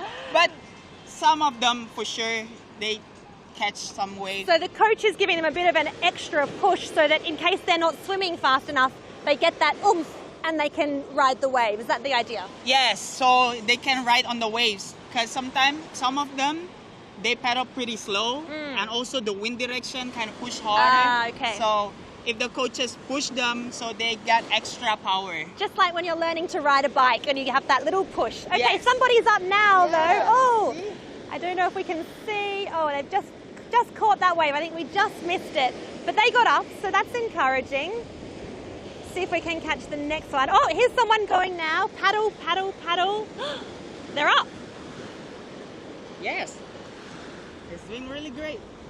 How long would you say it takes someone to get to that stage in a place like this? Oh, if you practice every single day and then have a session like now, probably you can learn like so fast. Really? Yeah. Probably like in 2 weeks you can surf like that. That's amazing. Yeah. And tell me, you've surfed in many countries around the world. How would you describe this kind of, I don't want to say new, it's been around for a couple of decades now, but it's really becoming more popular here, this surfing lifestyle, this surfing identity even. Guys like Jerry, who we're going to speak to in a minute, Chinese surfers born and bred. What's that experience been like for you, getting to know the Chinese surfers? Actually, I've been traveling around the world, and then this is my first time traveling to China. And yeah, some of the team they were practicing in my country, in Bali, so I know most of them. Okay. And then I just pretty shocked to see when I came down to China and I saw so many good young generation, like they surf really good. And then yeah, just happy to see like there's more upcoming Asia. And what about Ruyway Bay? Because I was saying you know, if you put a blindfold on me from the airport, took me out to the beach, took off the blindfold, you could be anywhere. You could be in Hawaii, you could be in Bali. There's a real surf town feel out here. For me, I don't really care about the surf town. Example, like you can travel around the world for search of waves. So example, like this is the first time that I came to China, and then there's a pretty like super good waves, like a good quality of waves, you know? And you've been in wave pools in other places as well. Yes, I've been on the wave pool in Korea, and then I competing there, and then lucky that I win that event. And then Fantastic. Yeah, and then I surf in this wave pool. Is totally different because this wave is more powerful, and then there's more speed, and then more consistent. It's really good. And it's not too cold in there either. And for today, it's really good. It's sunny, beautiful. you know, you can go over there like probably like more than, probably like in 3 hours there, you know? It's really nice. I think we're going to have a chat to Jerry, one of the Chinese surfers, but thank you so much, Ketut. This has been really fascinating, and I hope you enjoy every minute you get in the wave pool. Thank you. And out at sea. Nice to meet you, and all the best for your next competition. Thank you. Fantastic. Well, hearing there, we heard from Ketut Agus. He's an Indonesian pro surfer who's come to check out this wave pool. And now we're joined by Jerry. Hey, Jerry. Hello, how are you? I'm good. How are you? Good, good. Do you want to hold this? You can just hold it near your van sign. That's just about there. Yeah. Okay. Now, tell us first of all, I hadn't realized you just won a competition about 10 days ago. And to fill in people who are watching, you're a Chinese surfer, you're only 14 years old, you're spending every minute that you can learning to surf. But let's start with that competition you won, and we'll take a walk as we do it. Okay. So, yeah, like I won under 15 and under 18. And yeah, I was so stoked. Where was the competition? The competition's in Qionghai, in Sanya. In Sanya, so another part of Hainan, not far from here. It's like maybe like 1 hour drive. And then, yeah, the wave was pretty good that day. Like so fun, beach break. And then so happy that I can get like few couple good ones, and then made it to the final. And I was like quite nervous because I made it to two, and I was like, oh, let's do it. I want to win both. So, amazing. Yeah, so lucky and so happy. Congratulations. Thank you. And the Vice President was telling me that you actually spent a few days training here in this wave pool in preparation for the competition. Yeah, like I come back to Hainan, and I only surf in the water in the ocean for like maybe 2 or 3 times, and the rest of the time I just training in here. And why did you choose to train in here and not the ocean? Because the wave was kind of like small, but in the ocean. But here it's like more better and more consistent, so I can like always training, like try to do something new, try to get better. Okay. Yeah. And I'm fascinated by how you balance surfing with the rest of your life as a teenager, because you don't go to school full time, do you? Yeah, right now for the competition, I do like homeschool. Homeschool? Yeah.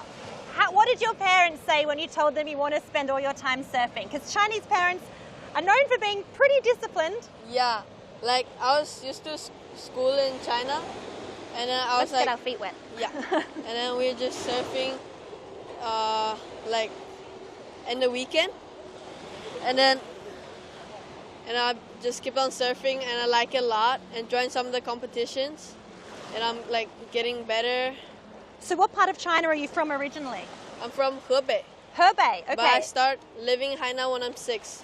So I'm pretty sure there's no waves in Ruyway. No, it's in mainland. How come you moved to Hainan at that young age? It couldn't have been for surfing then? No, it's like because in Ruyway it's like always so cold, right? And then the weather's not good, so much like it's like bad weather. And we come here for vacation. Fantastic. But it's like here's so good, the good weather, good people, and yeah. And then so we just move here and school here. Fantastic. And tell us about, you're a really good example of how surfing's becoming popular not just at an athletic level and a professional level like you're doing, but even among regular Chinese people, they're getting interested in surfing too, aren't they? In a way that maybe they weren't a few years ago. I think because a few years ago, it's like not that popular yet, but right now it's like there's like surfing in the Olympics, and like some Chinese surfer like doing really good in the world. So like more people know surfing and more people get to try it. So I think these people today have come from Guangdong. I think so. They're a surf club. So maybe we can watch a little bit of what they're doing and talk about their skill level. So I think we have the coach out there on the yellow board. Yeah. Next time there's a wave, we'll see how they go. Would you recommend to somebody surfing for the very first time to come to a wave pool like this, or to start in the ocean?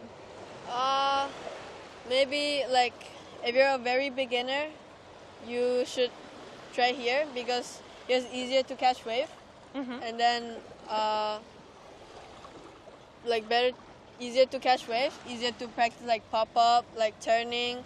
And after that, maybe you can practice in the ocean for like reading waves. Okay. And then when you're like more advanced, you can come here surf, like practicing turns. Okay, and here we have a wave coming. So what's that surfer trying to do? Okay, pop up and then turn, but a little bit too late. Oh, she fell off the wave. But it's all about having a go, right? There's going to be a lot of falling off in the beginning. Yeah, you always got to try. Never try, never know. Okay, well, speaking about having a try, I think the guys have organised for me to have a go, not just in the water just yet, but learning how to get up on the board. So I'm going to have a go over there, I think. But thank you so much, Jerry. I'll grab that off you. Are you going to get back? I'm going to go at 1 to 2 sessions. Fantastic. All right, well, we'll hopefully be around to watch you then. We'll have finished, but great chatting to you. Thanks, Jerry. All the best. Thank you. Appreciate it. All right, so you've heard now from an Indonesian pro surfer. You've heard from an Australian surfing coach here in Hainan. Jerry, our Chinese surfer, lives in Hainan. The only thing left to do, really, I've been talking about it for half an hour, is for me to have a go. I'm not quite ready for the pool, but at least I can have a go learning how to get on a board. So let's have a walk over here.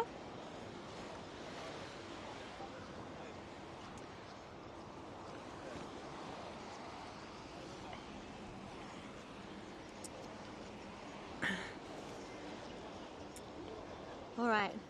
Is it the coach? Hello. Hi, coach. I'm Vivian. I'm Changxi. Vivian. And yours is? Changxi. Changxi. Very nice to meet you, Changxi. All right, I'm going to put down my shoes and my phone. Okay, thank you. Here's a microphone. I think we'll clip that onto you because you'll be using your hands. So let me do that. Oh yeah, that's good. So you've been surfing, I guess, a lot longer than this place has been open. It's only been open for 40 days, I think. Yes. How did you get your job here? A friend introduced me to here. Okay, but you already have experience as a surfer? Yeah, of course. Yeah. Here on Hainan, you were living? About two years. You've been living in Hainan 2 years? Yes. Okay, great. So. Is this what you take your new surfers through the basics? You start with the boards on dry land? Yeah. Okay, let's give it a go. Yeah. Which one do you want to go on?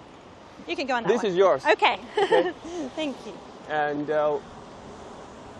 first step, we should let's bring the board to the water. Okay. Okay. Yeah, we have two ways. 2 ways to carry the board. One way is we just hold it. Okay. And walk. Okay. Walk the water. And, Should I try?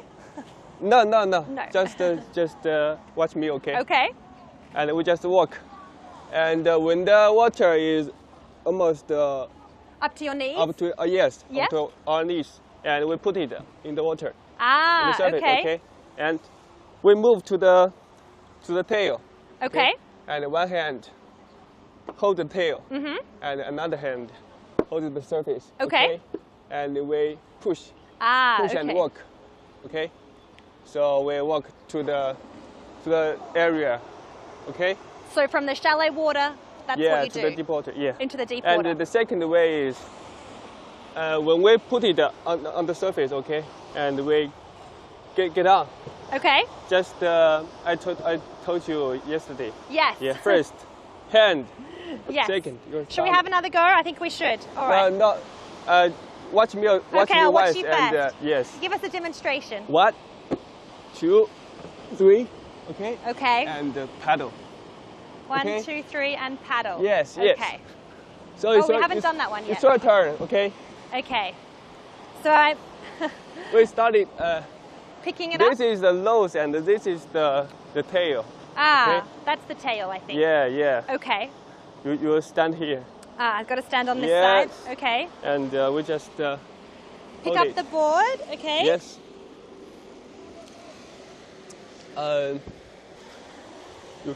Your hand can. Oh, in the handle, no, yeah? No, no. Oh, no. Just put it here. Ah, okay. Yeah, here. Got it. Yes. All right, I have my board. Yeah, and walk. Walk into the waves. Yes, Or and into the water. Put it down. Yeah, put it Okay. down. And we move to the tail. Okay, this bit, so far so good. Yes. And then we're going to push Tail. it. Surface. Yeah. Yeah, and we push and Push walk. it out into the sea. Yes. Or into the waves. And if you can't push, it's deeper and deeper, right? You move to the middle. Okay. Yes. And 1, 1, 2, 2, 3. 3. And- Okay, so hands, body, legs. Yes. Hands, body, legs. Yeah, here's the runway, okay? 1, 2, oh. Ah, You know, okay. Hand, You don't want to body, put your left. hands and then your feet. So Yeah, hands, yeah. body, feet. Yes. Try I again. think I can do okay? that, all right? Yeah. 1, Hands, hands, body, upper body. and feet. All right. Okay. Hands, upper body, feet. Oh. I think it was my legs, wasn't it? Yeah. All right. It's a bit like doing a burpee. And I hate It's burpees. hard to. It's hard on the land, you know. Yeah, But okay. in the water, you can easily hands, in the body, water, and okay. feet. Okay. All right, one more try. Yeah, one more try. Okay. Hands, body, feet. Yeah, very good. And I think I got it. when you get on, Okay, so we're down here. We're paddling out to paddling, sea. paddling Yeah. to sea. And the water getting shallower, more Okay. shallower, okay? And you can get off. And we can stand in the water. Ah, okay. And Is it shallow enough? yeah, we can turn around and we start. Yes, because the waves surfing. are becoming this way. Yes, right. Fantastic. Tell us about what's happening with this class out here. Well, they're a private group from Guangdong. What level would you say they're at? What level? Yeah. How many There? lessons would you have to be to get to someone's experience like their level? Their level, middle. Middle almost. level, okay. So Uh, they've been catching a few waves. I've been very impressed. Yes, we have three levels. 3 almost. levels. Yes, and So when it comes to, if someone was to come here and they could take a class with you, yes, they would go through the basics like we just did. yeah. This And is then- the basic. You'd teach them a bit like we had a bit of a sneak preview yesterday, how to get onto the board, how to get off the board, Yes, and then I guess you're into the water. yeah, right. Awesome. Are you getting customers come and book like a week-long session with you? How Yeah. does it work? Yeah, of course.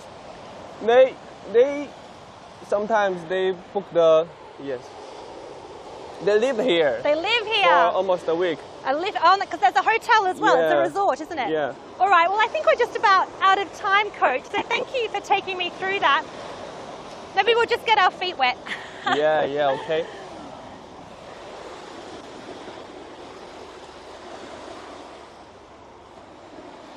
All right. So really, I need to book a week to come and stay here.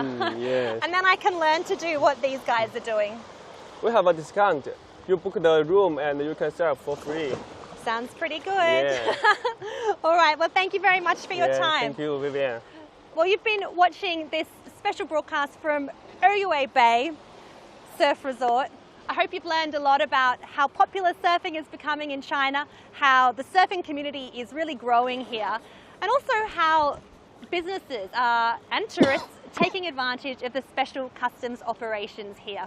That brings us to an end of today's broadcast. Thanks so much for joining us. See you here in Hainan, Ruyway Bay. Bye for now.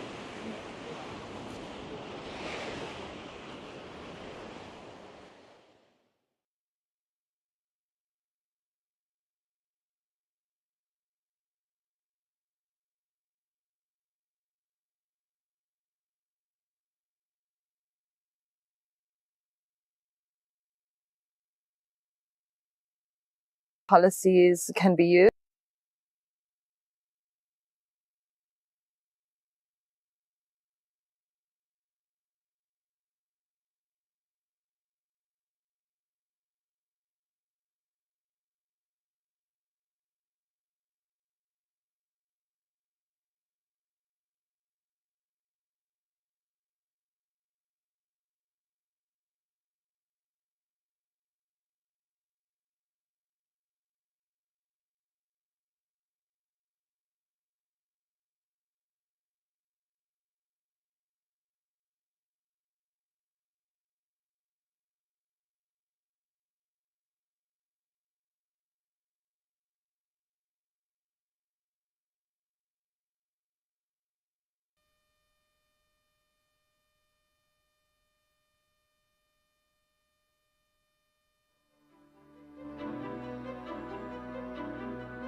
Welcome back. You've enjoyed a little bit of ocean waves, a little bit of surfing already, but let's now move indoors. This is Xing Chen with CGTN. I'm currently inside the China Museum of the South China Sea in Hainan. It's a place not only just hosts relics, but 2,000 years of China maritime stories. And it's quite amazing to think about it. As early as in Eastern Han Dynasty, about 2,000 years ago, Chinese sailors have explored the South China Sea, this very area. And behind me, we see that a whales. That's a real one. But to learn more about the history, to learn more about this museum, I have a special guest here. Welcome to join us. Hello, Xingchen. Hello. And first, introduce you to our viewers for a little bit. Okay, I'm willing to. Hello, everyone. I'm an interpreter of the China Hainan Museum of the South China Sea. I'm Feng Tang. And today, we will take everybody to see some essential highlights of our museum. Fantastic. We're going to see shipwrecks, porcelains, and we're going to really decipher and uncover all the historical sides of these sea and the people here in Hainan. But again, our viewers have seen the gigantic whale. This is a real one. Yes. So tell us a little bit about this specimen first. Okay, so now we can see a huge whale specimen at here. It's about 13 meters long and it's a bright whale. Yeah, also live in the South China Sea. Yes, and generally the species of the whale, they can include the baleen whale and the toothed whale. And this one is a baleen whale. A baleen whale. Yes. And yeah, people can actually see if we're inside the mouth. 看那个嘴. It's like little brushes, right? Yes. I thought it was a teeth, but then Feng Tang corrected me the other day when I first saw it. Yes. But let's move along. 我们往这边走. So actually, I know this museum is definitely dedicated to discoveries and relics about the South China Sea. But right here, these are from Cambodia, right? Yes, it's a new exhibition open today, open to the public. It's the Epic of Water and Stone. It's about a special exhibition about the Cambodia's ancient civilization. And I've learned that there are actually exhibitions from like Italy and other parts of the world to really discuss. We can see these are all the exhibitions currently at the museum. To be more specific, we're definitely going to see the deep blue ones in a little bit, deep blue marvels. And I'm really trying to find the other one that we're going to see. This one. Oh, yeah. This one. Yeah, it says like 800-year-old secret unveiled. Yes. We're going to really see a specific shipwreck in a little bit. Yeah. But definitely this museum is not like 500 years old or 800 years old. It's actually fairly new. And we're talking about, it's about the same time when Hainan announced its establishment of the free trade port. Tell us a little bit about the museum, the background of this museum. Okay, the China Hainan Museum of the South China Sea was officially opened to the public on April 26, 2018. Yes, and now there are 10 exhibition halls in our museum, and today we have 9 exhibitions open to the public. Yeah, fantastic. A little bit background about this city. The Qionghai city in Hainan actually is a very popular attraction for tropical fruit as well. That's what I learned. And the tropical fruit industry has become a core pillar for rural revitalization. That's because the natural resources here. I know these are the mangroves, right? Yes, the mangrove forest under the bridge. The bridge connects the south area and the north area of our museum. And also, we can see far there, 在远处, that we can see fishing boats, and that direction actually goes into the sea. Yes. If I'm correct, yeah. This can be the starting point of the local fishermen start here to the South China Sea for some fishing and farming activities. And I learned that you live nearby, and you can hear the fisherman's bell every morning when the boat is sailing out, right? Yeah. So let's move along. Let's quickly move on into this South Exhibition Hall. That's where we're going to discover the shipwrecks, the relics, cultural relics, and maybe a little souvenirs. Yes, okay. Usually souvenirs will come at the last, but then let's introduce this first. The last exhibition hall of the museum shop, yes. And here we can see some replicas and also some, this is the contemporary porcelain, not the ancient one. Yeah, but they are the replicas of some real cultural relics in our museum. And actually, in just a little bit, towards the later half of our exhibition, our live stream, we actually see the real ones. I mean, these are also real, but as we mentioned, it's a modern interpretation of the relics, the Huafa porcelains. Let's move along. We're going to number 3, exhibition hall number 3. That's the 8-year-old secret revealed special exhibition shipwreck, Huaguang number 1. Okay. So tell us a little bit about this exhibition. Now we enter the exhibition hall number 3, and we can see 5 Chinese characters on the wall. 就是在墙上我们看到有那个800年守候。Yes, 800年守候 that you just mentioned. That means waiting for 800 years. So I'm guessing that means this shipwreck is about 800 years old already, right? Yes, good. Yes, and this shipwreck site, the Huaguangjiao number 1, can date back to over 800 years ago, which is the Southern Song dynasty of Chinese history. Yes, and it is a shipwreck site originally resting in the South China Sea for over 800 years and discovered by the local fishermen in Tanmen in 1996. Wow. And it's very iconic. Let's come over here. We're going to see the steps of the discoveries of this shipwreck. So there are different steps. As Fona has introduced a little bit, like a fisherman's account is very important for the investigation team to really discover, maybe where that shipwreck might be, and then they're going to use special equipments to really find out the shipwrecks, and voila, they're going to collect all the relics and the Huaguang reef #1 shipwreck, and it's very important. If I'm correct, actually, it's China's first ever large-scale distant sea discovery, and that actually holds quite significance in terms of China's deep sea explorations for archaeology, and a lot of those stuff discovered. Porcelains, and we can see right here. Okay, now we can see some bowls discovered from the Huaguangjiao #1, and we can see a lot of a big amount of them. And I want to show you this. This is quite unique.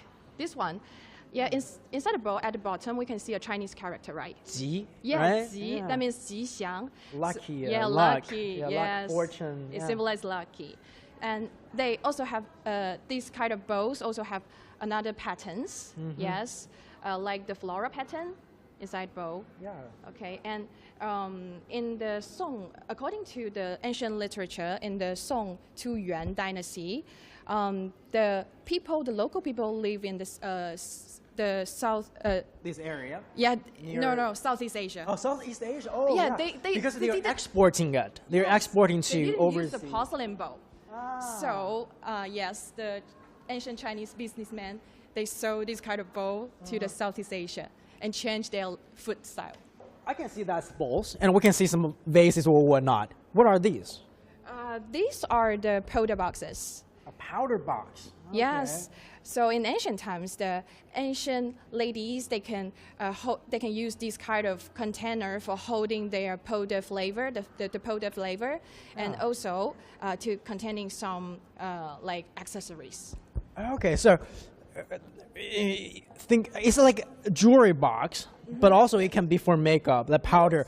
I can see right here, I mean, the powder, sometimes it has like Chinese poignum, lotus flowers, different flavors or whatnot. Yes. That's quite a big quantity of this. Yes, it is occupied the biggest amount of all of the underwater porcelain that raised from the Huaguangjiao #1. So it's about over 3,000 pieces. 3,000 pieces of this delicate boxes, and we can see there are flowers on the surface. I think that's the lid, and then the container. Probably they are the best sellers in this ship in ancient times. Yes. So as you have mentioned, like people from Southeast Asia, they Yes. love this. Yes. Porcelain containers. So but the porcelains has different types, like Jingbai, ware, and Celadon, and that actually comes from different parts of China, if I'm correct, because there will be different places to make all those containers. But I want to know more about how the ship looks. Okay. So here we have a picture. The ship type of the Huaguangjiao #1, which is the Fu ship. Yeah, just mentioned. That's Fuchuan in Chinese. Right there, Fu ship. Yeah. Yes, probably in ancient times built in Fujian. Yes, and then here is a picture. So you can find a very interesting part of the Fu ship. So at the front side, we can see the eyes. Oh yeah, little Yes. eye there. Yeah, the ship has eyes. So, and the eyes can mark different type of the Fu ship, the usage of the ship. So when the eyes look forward, that mark the ship, probably the cargo ship, the warship, because you want to find the direction. Okay, so you look at the front. Yes. Okay. So now I have a question to you. If the eyes look down to the water, so that is the For fishing? Yes, it's for Okay. fishing. I was trying to say like submarines, but then I figured like in ancient times they don't have submarines. Yeah, they cannot go under the water. Yeah, but that's interesting. Maybe because when the eye looking at the sea, you know, because the direction when people go fishing with the fishing nets, it all kind of go into the ocean, right? Okay, interesting. And right there, we have this kind of wooden display. What can we find from this model thing? Okay, so I mentioned the Huaguangjiao #1 is a full ship, right? Yes. But how the researcher know about that?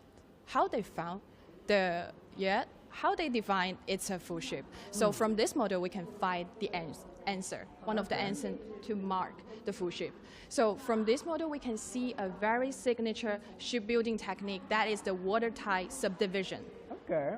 Yeah, So it's like how it's structured and how it's kind of the layout of the ship. Yes, so we can see many cabins. Okay. Yeah, it the ship body divided all the into cabins, yes, yeah. The cabins can be the room for the sailors and also can holding some goods. Okay. Uh-huh. But I also learned maybe the cabins are mostly for goods, and the sailors will just sleep on the deck or on top of those porcelain products, and it can be a difficult time, I think. You know, Asian sailors, they really have to conquer a lot of difficulties to really kind of sail afar, and that's kind of just marvels me.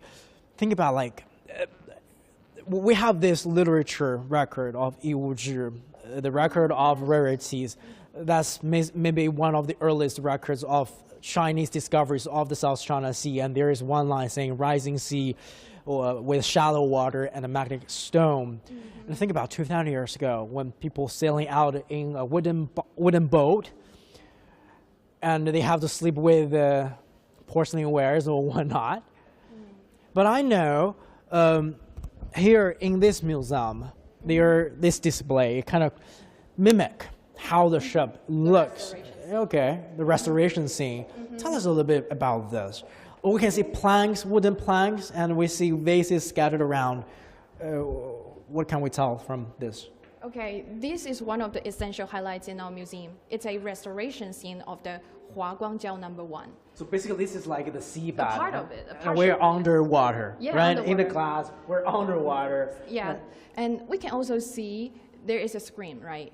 But we make it as a model the surface of the sea. So the Huaguangjiao #1, it's about 3 meters below the surface of the sea. Okay. Yes, and we can see on the surface there are some porcelain items. They are not the replicas. Oh, so They're the real ones. Oh, these are also the real ones. Yes, okay. they're the real one to cover on the surface. Also the sand. The sand are from the Seaside Islands. Okay. By the way, the Huaguang Reef #1 discovered near the Seaside Islands. And again, it marked China's first large-scale distant sea discoveries of shipwrecks and relics. But we know in China, we have this maritime Silk Road. Yes. So it kind of traces back to Chinese ancestors when they sailed out. And this is a very famous person, Yes. right? In China's maritime story. Tell us a little bit about this. Okay, as you mentioned, Zheng He. Maybe let's go from the right side, and then we'll move towards the left. Okay, as you mentioned, Zheng He, who is a very famous person in the Chinese nautical history, in the Ming Dynasty. In the Ming Dynasty, he led a big fleet of about over 200 ships and over 27,000 crew members, and start the voyage to the west. Okay. Okay, so this is the starting point. They start from Nanjing and then to the west. It's in Jiangsu province. It's near Shanghai. Not that near, but in modern sense, it's it's near. Yeah, if you take the Chinese high-speed trains nowadays, it's like about 1 hour from Shanghai. Go a little bit north. Okay, now we are in Hainan, right? Yes. Where is Hainan? Where is Hainan? Yep, I want you. Fight it. Because from this nautical travel. Because I read Chinese, I saw Qionghai because that's a different name for Hainan. I guess it's probably this area, but there are 3 different blinking spots. Try one. Okay. Okay, yes. Okay. This one. Yeah. This is Hainan Qionghai Fu in the Ming Dynasty. Yeah. Yes, that mentioned. And also, all the voyages of Zheng He and his crew member to the west, or via the South China Sea in ancient times. So the South China Sea is really a very important part of the ancient maritime Silk Road. Wow. Yeah. If this is Hainan, I believe this is like the more southern, right? Like at the bottom of the scroll. Maybe this is the South China Sea, I guess. The roots of the South China Sea, right? Yeah. And if we go over there? Because Qionghai made multiple voyages through that ocean. This is one of it. Yes, this is the sixth voyage of in the main dynasty of the Qionghai's voyage to the west. And in ancient times, he and his crew member traveled to about over 13 countries and regions. Wow. Yes, in ancient times. And as far as they reaching the east of Africa. Yeah, Mombasa in Kenya. But this squirrel, I think this is in Iran, in the Persian Gulf. Wow. I just cannot really fathom the fact, the technologies from 2,000 years ago. Well, this is not true. This is 500 years ago. Yeah. It is capable for that long, such a long sail. And but also in this exhibition, we also saw these paintings, right? 我们看到这个墙上还有一些画啊。But these are definitely not from China. Yeah, the replica. Yes, the replica of some very famous Western painting. Yeah, so you can find I think a common stuff into this painting. Yeah, just try it. Find the I'll have a. Wow, that's a tricky one. Okay, let's find it. Maybe the tablewares. Look at that. That's porcelain, I guess. Yes, every painting. So, okay. Oh, look, this is more like vivid. Blue and white porcelain in ancient times for holding some fruits. And also, used for, maybe some of them will use some quite big bowl, the punch bowl. For the Western family, they will use the punch bowl to holding some punch, a kind of the cocktail. Yes. Wow, so that means actually porcelain from China have traveled as far as, like, these are definitely European paintings or whatnot. That's the demand, right? But again, we're talking about Hainan, we're talking about South China Sea. You're from Hainan. You're from this very city. Yes, I'm from Qionghai. Yes. Tell us a little bit, what's it like to live by the sea, live on the island? What's its local specialties? Personally, I think the sea is quite how to say, it's not the special thing for me. But because you're familiar with that. Yes, it's not new to you. Yeah, maybe they are very special for the people who from the inner land. Yeah, from the inner land or the foreign friends. Yes, they were very interesting about the environment. But I have to mention that is a very unique part of the local history and the local story. That is the fishermen. They are very important. Yeah. And even today, like fishing boats, and there are still a lot of fishermen nowadays.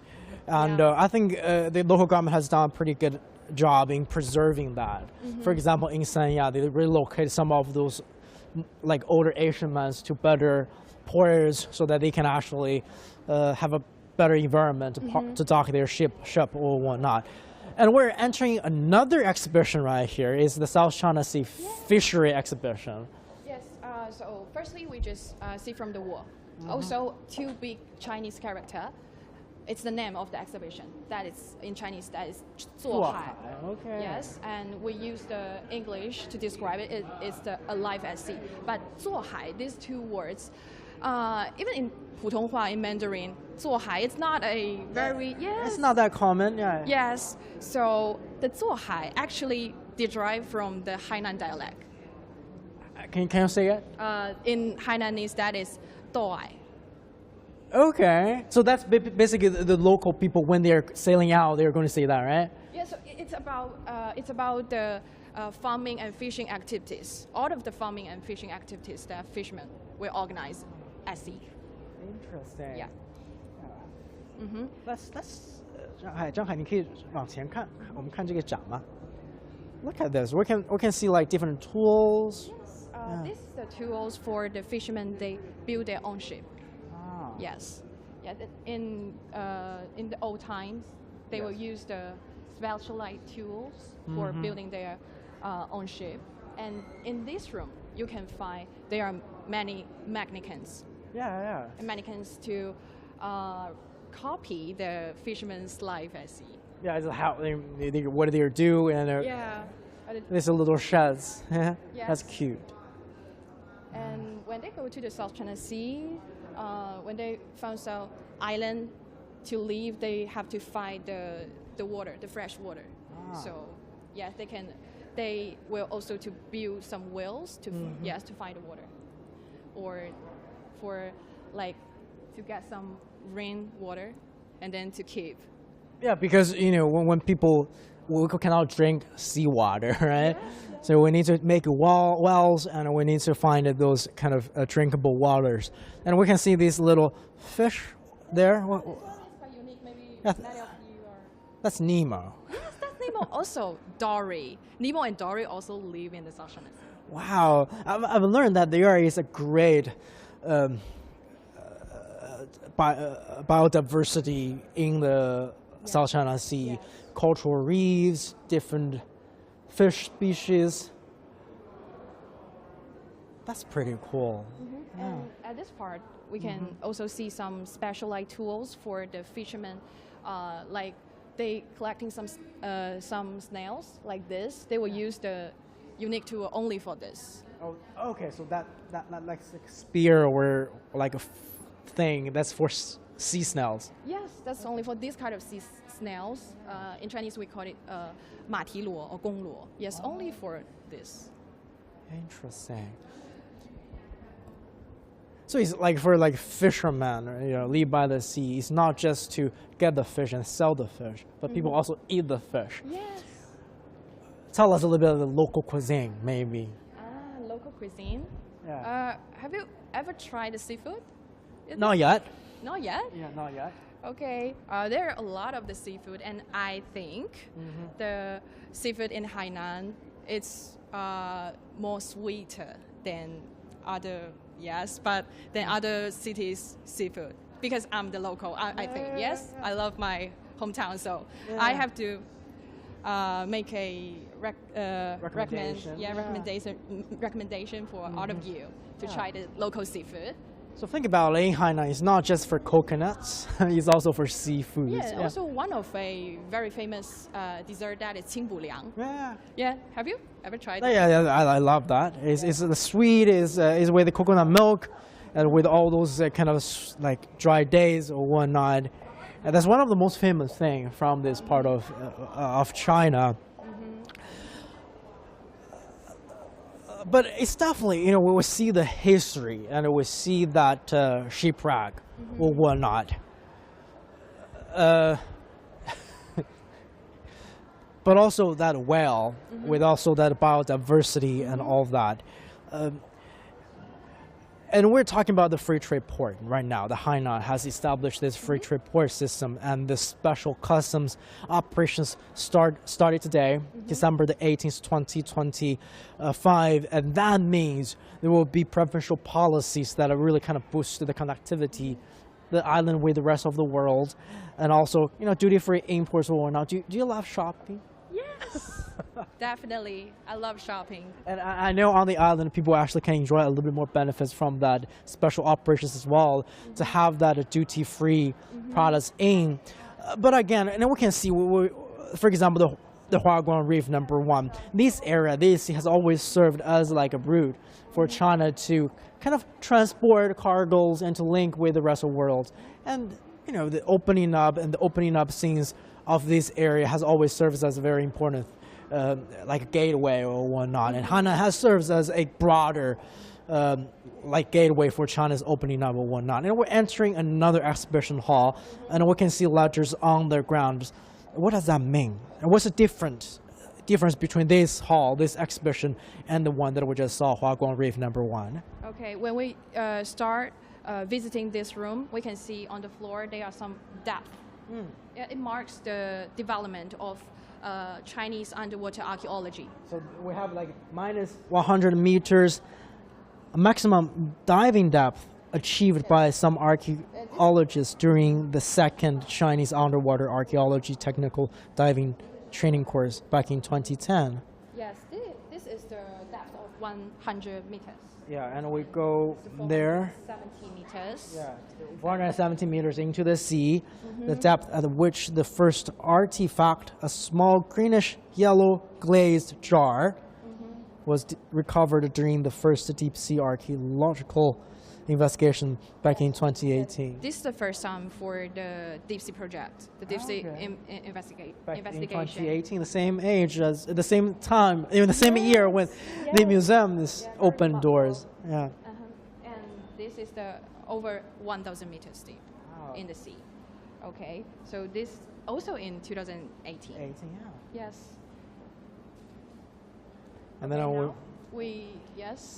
another discovery, at 1,483 meters. Yeah, and also this is the shipwreck site, right? But yeah, we can go in 2022. Also another shipwreck site. These two shipwreck sites, they're all discovered in 2022. Okay. Detailing the October 2022. Okay. So I guess this hall actually exhibits relics or stores behind two shipwrecks, right? So here, so they're all northwest. Okay. Northwest of continental slope of the South China Sea. Yes. Okay. Now, look at here. Deep sea marvels. Deep blue. Oh, deep blue. Yeah, deep blue marbles. Deep blue marbles. So that is the story. That is a special exhibition about these two shipwreck sites, which is saw on the floor. Yes, that is the number 1 and number 2 shipwreck sites on the northwest continental slope of the South China Sea. Wow. Yes. And these two shipwreck sites is different than the Huaguangjiao number 1 because the different dynasty. They can date back to over 500 years ago. Yeah. Yes. These are 500 years ago, and the Huaguang Reef number 1 is about 800. Yeah. 800. But again, I need to mention this. The earliest record not the earliest, one of the earlier records of Chinese people's experience with the South China actually dated back to Eastern Han, or the Han Dynasty, about 2,000 years ago. But again, it's kind of fascinating to think about, diving into the deep ocean and discover a shipwreck and bringing back all those relics and whatnot. And we're introduced you guys to another special guest, and you know him quite well, actually. And we're going to discover a little bit more about the underwater discoveries and how it goes. And come over, join with us. We have Mr. Song Jianzhong, and he's the executive director of the Hainan Provincial Institute of Cultural Relics and Archaeology. Song 院长，我们要不先和我们来自世界各地的观众先打。So hello, Mr. Song. Would you like to say hello to our viewers? Hello, everyone. Welcome to the program and live stream. So, Mr. Song, we have just visited the Huaguangjiao number 1 shipwreck, and right now we are learning about another relic site. Can you tell us more about the steps for underwater archaeology? Well, China's underwater archaeology starts in 1987, and before that, most of our workers are doing archaeology of water that is 30 meters deep, but that is considered the shallow water or the continental shelf archaeology. And this deep water archaeology began about 30 years ago, and this relic was excavated in 2022. And this is deep water archaeology, so we will not send actual personnel down there. We will have this new equipment and submersibles down. So these are some of our equipment, vehicles. We can take a specialist down to this very deep water and very deep sea using this HOVs. And so we need to rely on these equipment to go down. This is a model for the submersibles, and we can take a look at the cabin. This is called the Shanghai Yongshi, or literally the deep water warriors. You've taken this vessel, right? That is true. This is main structure is made of titanium, and it could hold at 3 personnel at maximum. And we will have a driver as well as a archaeologist down there. So each mission would start usually in the morning for 8 a.m. and it continues all the way to 5 p.m. in the afternoon. So on an average, and one mission would last for 9 hours, and the working hours about 7 to 8 hours, and will only take 40 minutes for us to go down. It's around 40 minutes to go down, and we also have a underwater datum point, right? That's true. Yes, we call this a datum point, and this would be the datum point around the #1 shipwreck. It's also made of titanium, and at the center, as you can see, the dot around there would be the datum point. And you could also see the signs of China's cultural heritage. And there's also signs for the Deepwater Research Institute of CAS, and this, and also another 2 institutions, including my institution. We carry out joint research in 2023, and you could see some of the research results here. So the Huaguangjiao #1 date back to 500 years ago. Another relic was discovered that could date back to more than 500 years ago. And one of the iconic relics that you found is the porcelain. Why do you think is that? Well, China's trade overseas actually has a very distinctive goods, that is the porcelain or China ware or porcelain ware, and it has the longest history and lasted the longest also in China history. So compared to organic products such as silk and tea, porcelain would last longer. It's more durable. So in this deep water, undersea archaeology, you could find, it's highly possible they will find more porcelains because they could last even if they are buried underwater compared to the other organic products. Well, we can see that this surface of this porcelain ware is so well preserved, even if it has been buried underwater for hundreds of years. That's true. After the shipwreck, it has been buried underwater in a very short limit of time, so that's why probably it is preserved so well. The sand has been preserving it from being eroded by salty water. So this is the biggest porcelain ware that we've discovered from the 2 shipwrecks. You can see this very beautiful blue and white glaze on the surface of it. So the #1 and #2 shipwreck not only carries porcelain wares but also wood wares. Yes, these 2 shipwrecks are about 12 sea miles away from each other. And the #1 shipwreck carries mostly porcelain wares because it is going, to foreign countries. It is shipping outwards. That's why it carries mostly China wares or porcelain wares. These are very beautiful blue and white porcelains. So it goes to such as the Southeast Asia or West Asia or even Europe.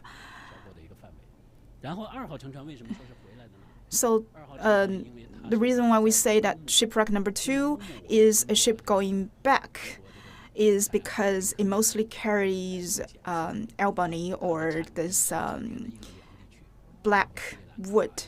This is a wooden material that is mostly produced in India.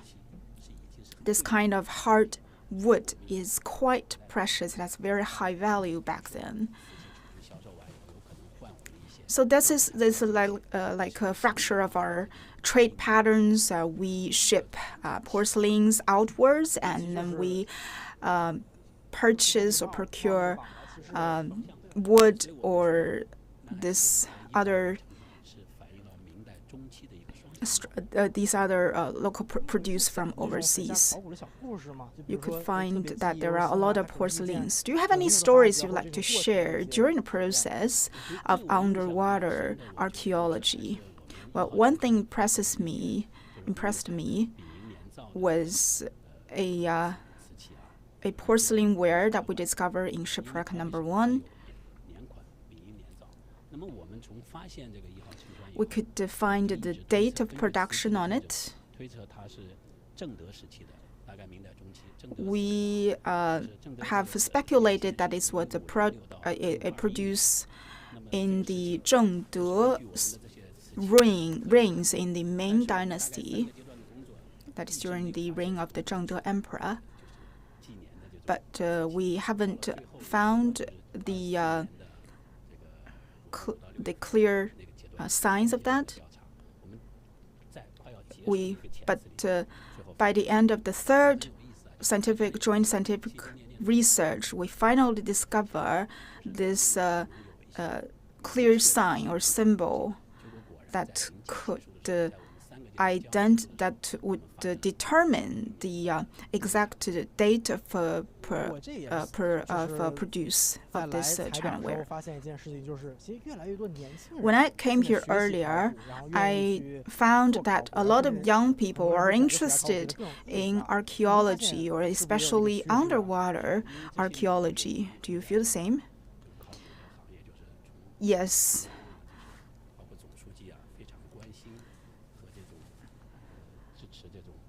The central government also attaches great importance to the development of Chinese archaeology. It's a very important discipline for us. It's very crucial for us to know where we come from, to know our past, so as to build a better future. So we always say that the Chinese civilization dates back to 5,000 years ago, or even 8,000 years ago. So we are trying to find the root of the Chinese civilization, and this cause has been greatly supported by the central government and the central committee. So there are a lot of resources and foundings to support this cause. Therefore, a lot of young people have also developed their interest in archaeology. In most of our museums in China, they would focus on this Asian relics, and we've discovered that more and more young people have developed their interest in this.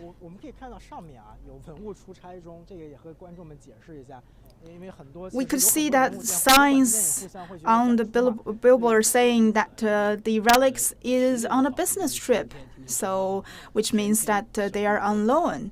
They are exhibited elsewhere. For example, in the Capital Museum of Beijing, there's a special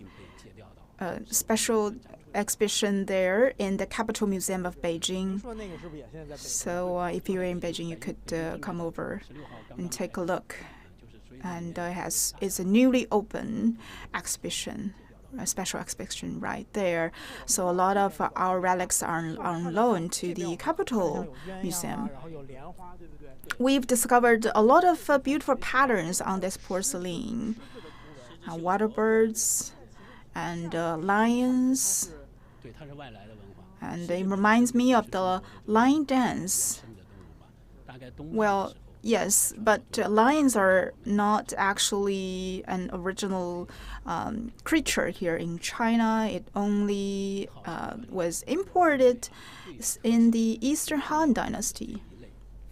So it's also a symbol of cultural exchanges. This kind of China ware is known as the Fahua porcelain or Fahua.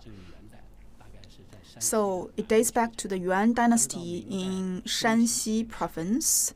In the Ming dynasty, Jingdezhen has become the epicenter for this production of the Fahua.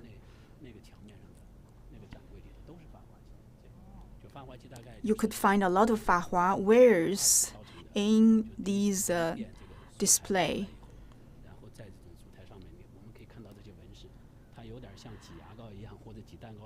So when the ware was initially made, the craftsman would paint different colors on it and then send it to the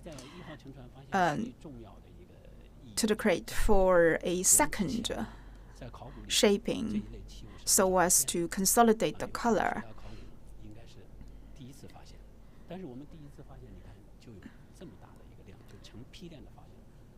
So would be sent to the cauldron for 2 times.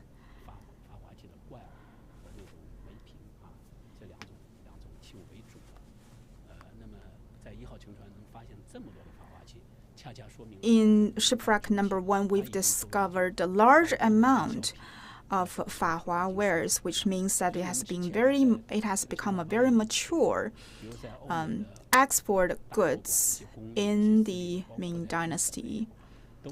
It has been exported overseas. We discover collections of the Fahua wares in a lot of foreign museums, including that of Japan and some part of Asia. So in mid-Ming Dynasty, we have a very mature export channel for the Fahua wares.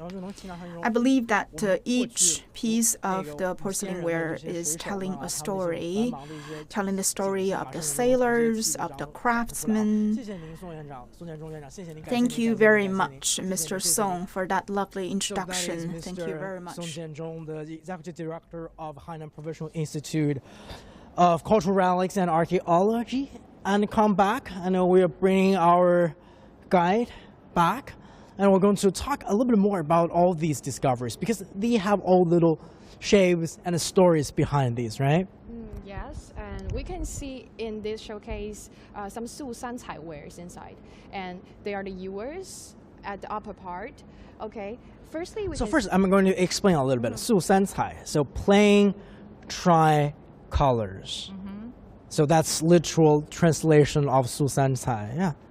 Continue. Yeah. And okay, back to the Su Sancai. Okay, I want to show you more that it's Su Sancai usually will not use the red color to decorate the porcelain, and yes. Okay, so that's why it's Su, which means plain, yes, right? Yes, because in ancient times, the ancient Chinese craftsmen and artists, they thought the red color is quite like thick. It's not light, yes. It's too heavy, it's too vivid. Yeah. Yes. And okay, now back to this ewer in the elephant. In the elephant shape, we can see there is a elephant carry a small jaw.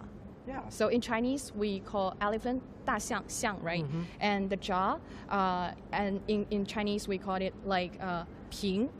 So there is a 象 and 平 means 太平有象. Wow.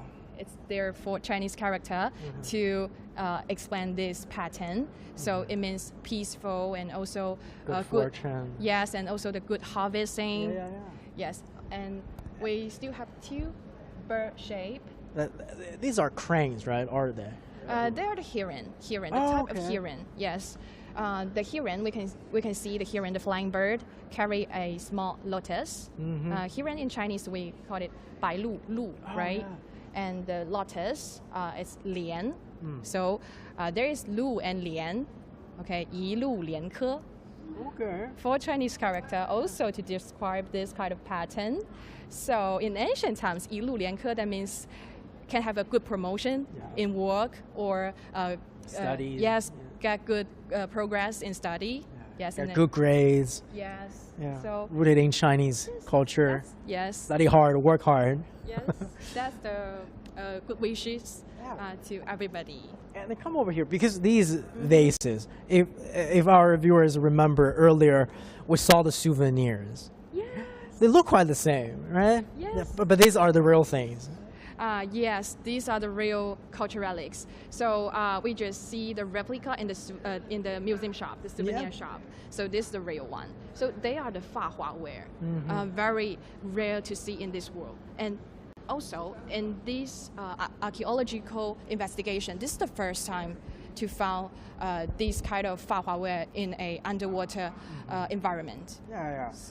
As Mr. Song also talked about it, this is the first time in such a large quantity to have all the Huafa ware, like is enamel or porcelains or whatnot with beautiful patterns inspired by Chinese culture. Some also overseas culture like the lion patterns or whatnot. We can see these Fahua wares, they are very colorful. And there is a very unique technique using on the decorating. That is the Lifen technique. So we can see, we all know the blue and white porcelain, they just not like this, only have two color. And on the surface, we can see the edge of the pattern raising from the surface. Oh, so it's like engraved and So there is a texture on the surface. It's not just flat. like the 3D, to show this. This kind of Lifen techniques process, it's just similar to nowadays the process like the decorating the cream cake. So probably you will know. Oh, like a cake, when you put... put the cream in the piping bag and then squeeze the cream. So it's like making a cake. Yeah, just like making but again, when you do pottery, it's like making a cake, right? Where you have the mud and the pottery and the things. That's a good reference. Yeah, that's interesting. Think about it as like making a cake. Yes. Yeah, that's... And you also bake it. You also put all those ware into an oven as well for vases and porcelains. And when you make a cake, you bake it as well. Yes, just like this. But that is the signature technique. That's the only Fahua wares. Oh, okay. Yes, we show that. So you have that patterns on the surface of it. Yeah. Okay. In this part, we can see some one glaze porcelain. So only have one color to decorate. Yeah, and it's called Qingbai ware. Yes, and this is the white glaze, and this is the celadon. Okay. Yes, and some of them, the researchers suggest that some of them, they probably fire in the Longchen kiln, a very famous kiln in the Chinese history that make the celadon glaze.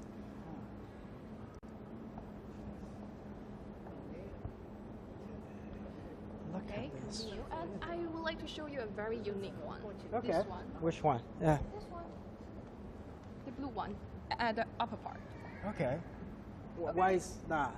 So, do you find the handle of the ewer? It's like an animal. Yes. Guess which animal? It's like a little bear. No. No, it's a rat. It's a rat. It's a rat. Yes. Why? So nowadays we know the rat doesn't get a good reputation, right? So many places, the people don't like the rat. But in ancient times, every patterns on the ancient Chinese porcelain or the pottery, they all have the lucky meaning. Yeah, it definitely is. Yes, so this rat in ancient times means because of the flourishing population of them, these kind of creatures, so they can represent like symbolizes the prosperity of a family. Okay. Oh, that makes sense. Yeah. Yes, because rats have big families. Yes, and they are very flexible and clever. A lucky mouse. Yes. Yeah. But we can definitely see a lot of different varieties. I have to say, Fahua ware is my favorite because of the colors and all the patterns. And but all those wares, we're talking about these two shipwrecks at this exhibition from 500 years ago. Look how these ware are so delicately made, and the shapes are preserved so well. Soy sauce glazed jar with the 5 legs. And they are quite different. They are the pottery, not the porcelain. Oh yeah, that's the pottery. Yeah. Yes, brown glaze pottery. It's different than the porcelain. So this is all of the porcelain are raised from the #1 shipwreck site. Yes. As for the #2 shipwreck site, it's all the wood and all the imported products, right? Yes. From Southeast Asia. Yes, we can. Yes, follow me to this way. So here you can also see some porcelain item and the pottery item. So in the showcase, they are quite different than the pottery that we just saw. Yes. So yeah, they are not bright.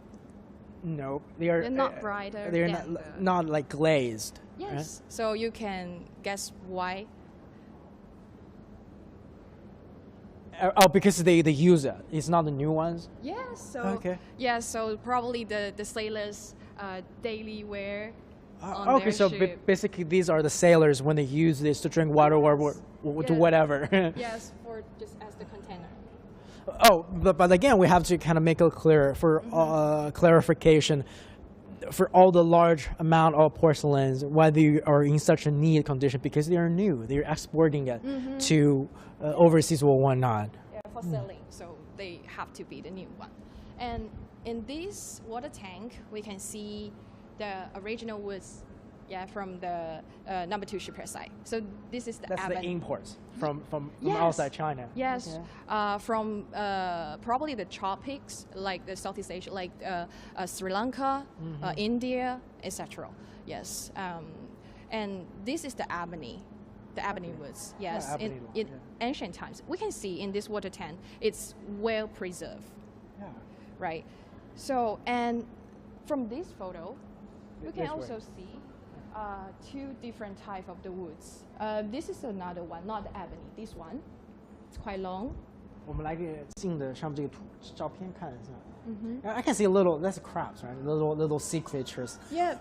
But you can tell the difference by the shapes of it, right?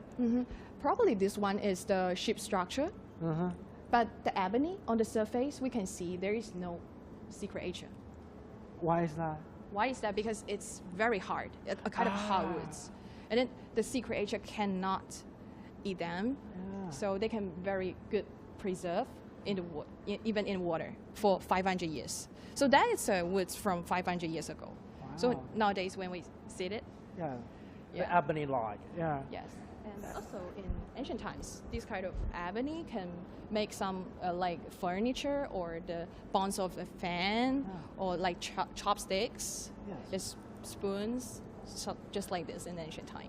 So definitely, again, if you have a chance to visit Hainan or visit Qionghai, definitely pay a visit to this museum. You're going to learn a lot about Asian Chinese cultures and also the linkage between China and the rest of the world.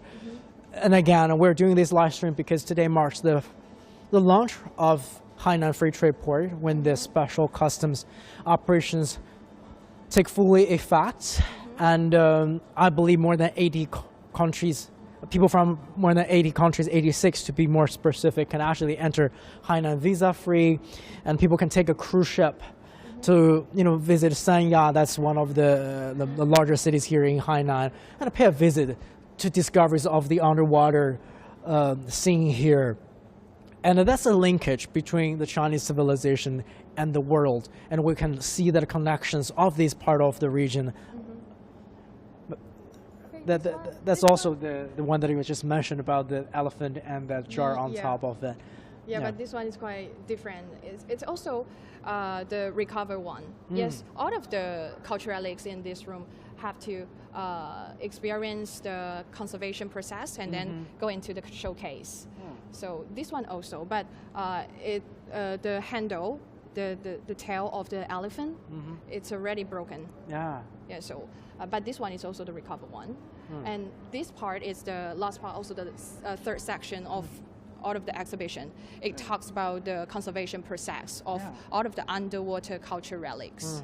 So we can see some culture relics that experience different conservation process. So the conservators are also important in this project. Absolutely, and we discover the history and the arts, the craftsmanship from Asian China and whatnot.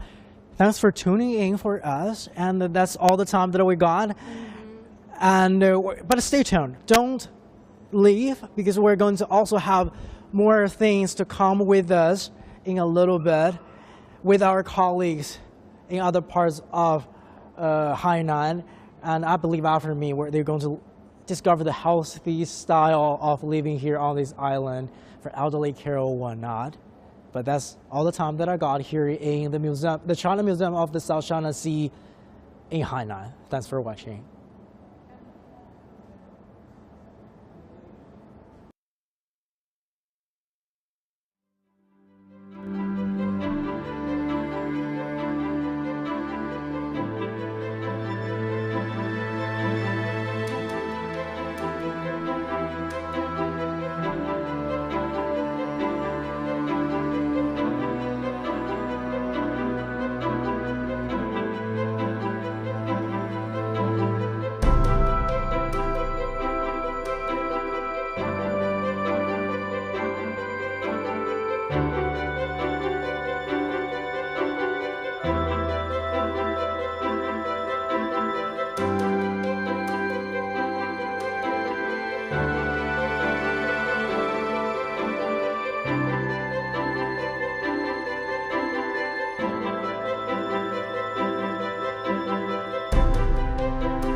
Hello everyone. Just now our colleague has taken us deep into the sea, exploring underwater archaeology and the stories beneath the surface. But now, welcome back to the land. On this special day, as Hainan just launches its special customs operations, I'm now in Boao-Le-Cheng International Medical Tourism Pilot Zone to see how this free trade port is bringing its policy into life with healthcare and wellness experiences. So come with me, let's check it out. To have a better understanding of this exhibition, which is known as an exhibition that will be hosted for the whole year round, I'm really happy to be able to be joined by Zhou Xin. He's the Manager of Policy and Regulations here at Boao-Le-Cheng. So Zhou Xin, say hi to our audiences. Hi, good afternoon. And actually, Zhou Xin, Boao-Le-Cheng, I know it's very famous now, but it's still maybe a little bit new name to our international viewers. Could you please explain us what exactly is Boao-Le-Cheng? Oh, yes, my pleasure. And welcome to Boao-Le-Cheng. And next, let me just use some presentation here to give you a short introduction about Le-Cheng. And at the beginning, I want to explain the Le-Cheng, and it also has another name. It's named the Hope City, which means we want to bring some hopeness to some patients who may in China cannot receive those most innovative or effective drugs or some devices. But in here, they can use, even can cure some of their very severe disease. So that's why we call it the Hope City. So let's just see our presentation here.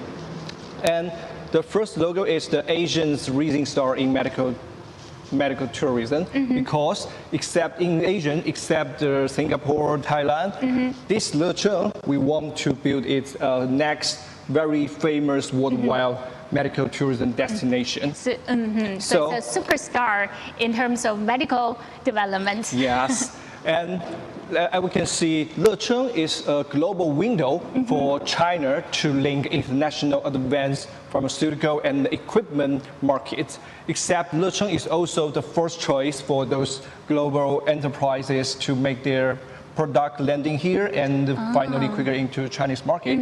Except that Le-Cheng is the only international medical pharmaceutical pilot area approved by the State Council. And this is the only one, so we are very unique. Yeah. That's the quite uniqueness of this free trade port. And next, this blueprint of our whole pilot zone here. As we can see, river just crossing the whole pilot zone. A pilot zone is about 20 square kilometers. It's a very small area. But in this small area, as we can see, a lot of hospitals and medical institutions landing here. So far, it's about 39 hospitals here. 39 hospitals. Yes. And why we are so special and unique and can introduce so many hospitals here? Due to our 4 priority policies. The first is the medical service here, and it means in this place, in this pilot zone, we can use those licensed products already listed in those ICH member countries, but those products do not get approved by the NMPA, which means except this area in China's everywhere, place like Haikou, Beijing, or other very international city, they cannot use those things. Except here. Yeah, so this is the only place for their product to be displayed. Yes, and okay, also can use here. And this is the 2 pictures to show the Le-Cheng 2015 and 2025. Yeah, 10 years, a decade, a big difference, a big change happened in Le-Cheng here. That's a huge change. Yeah. From just a village, which is a tropical landscape, to a modern and advanced medical cluster. Yes, and next I will show you some our landing example about our medical devices here. So you just talk about the international investment. What policies, how could these policies be translated into real services at this beautiful modern cluster of international, partners to come? Like just I said, we have a medical entry policy which allow those ICH member countries or some developed countries to use directly landing or using their products here. So this is because in traditional way, if a foreign products like cancer drugs or some medical devices want to enter Chinese market, it takes a long time, especially in the application. This time is very long, at least 2 years or maybe 3 or maybe more. But in here, if they just get a license in those countries, it can directly use in here. So really convenient and a fast channel for this foreign development, for the foreign companies to put their products and services here. Yes, and here, I want to show you a very successful and famous landing example here. What is that? Okay, you can see that it's a very small thing, so you can guess what it is treated for. It's a medical devices. Wow, it's a medical device and it's so tiny. What is that? I think it looks like a small battery in my digital gadget. Oh, closely, but not. Can I touch it? Yeah, of course. What is it? Actually, it's a heart pacemaker. Pacemaker? Yes, it's... Oh, can't believe it. Yes, this is a pacemaker. It's really small. Let the audience see it. Okay. If I don't tell you, can you guess this is a pacemaker? Actually, the traditional, the traditional pacemakers are the size of traditional pacemakers are like this, but this is a new pacemaker. Look at the contrast. Yeah, it's very small, and it is the smallest heart pacemaker in this world, just 1.5 centimeters, and its lifetime. You can also guess how long it is. I think 5 years or 6 years. Actually, the average its lifetime is about 16 years. 16 years. Yeah, oh my God. Because you just say it's a battery because actually it do not have the battery inside. It's only have some energy rely on the body's bioelectric. So well, it looks so small, so I think it's less invasive when the doctors perform surgeries, and it's less harmful for the patients. Yes. Right. Wow, that showcased how advanced medical devices here imported here at Lecheng. And these medical devices, we have a very young, the youngest these devices user just 8 years ago. Just a couple months ago, they come to our hospital named Ruyway Hospital to use this devices. That must be a successful surgery. Yes. And this machine do not list in China, so it can only use in Lecheng.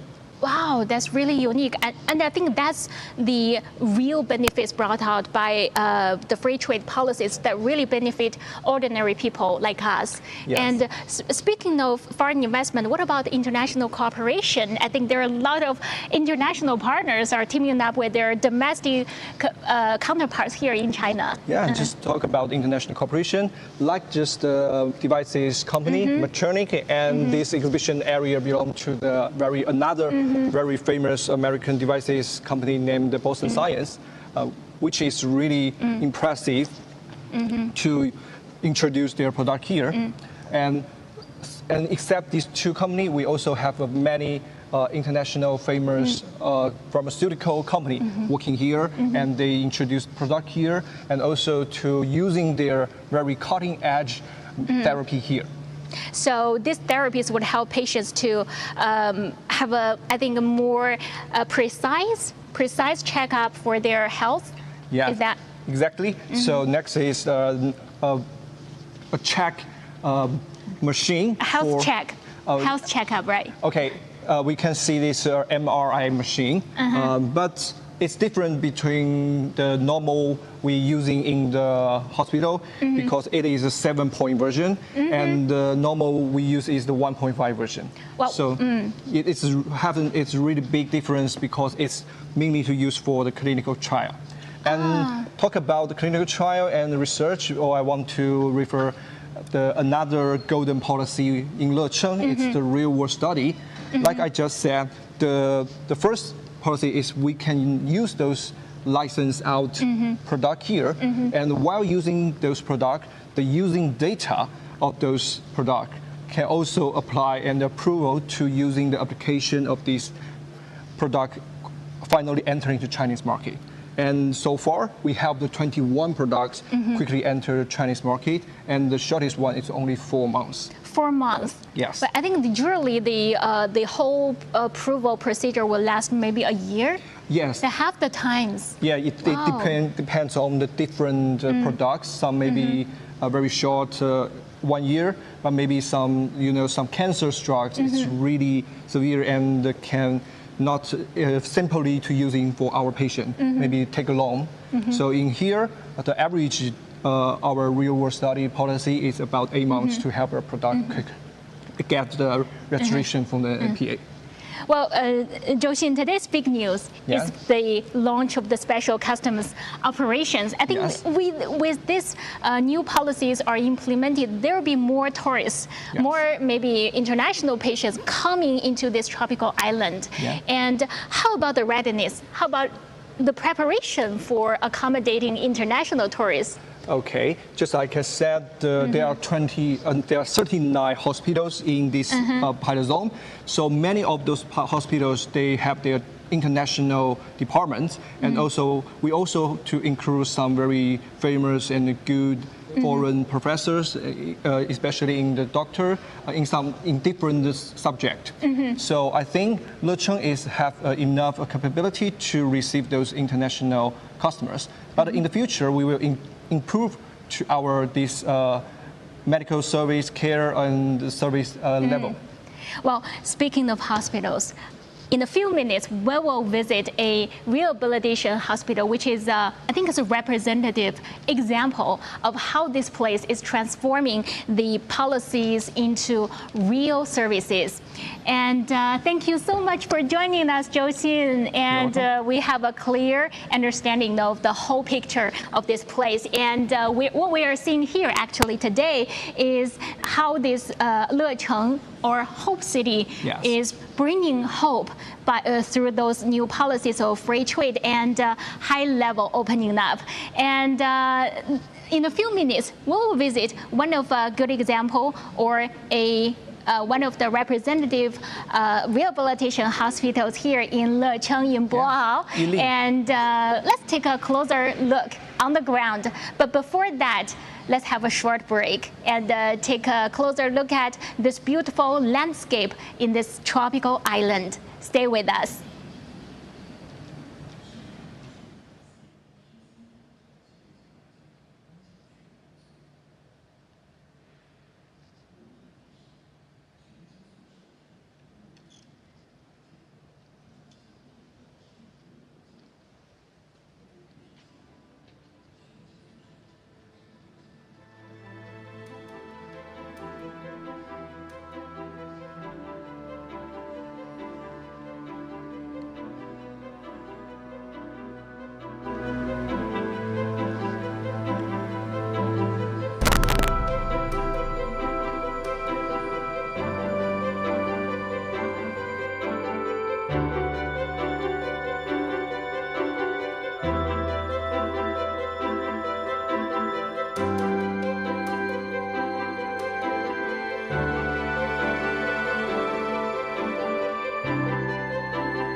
welcome back. After watching that fantastic medical exhibition, we're now stepping into a local rehabilitation hospital, which is a good example of how domestic medical institutions are teaming up with its international counterparts. And joining me here today is a guest who is originated from Pakistan. And hello, Hassan. Hello. Say hi to our audience. Hello, everyone. My name is Hassan, and I'm from Pakistan. I work here in the International Cooperation and Development Department here in Ealing as a manager. Yeah. So Hassan, you're quite an expert in terms of international medical cooperation, I would say. Sure. So could you please take us around this nice facility? Yeah, sure. Let's go. Yeah.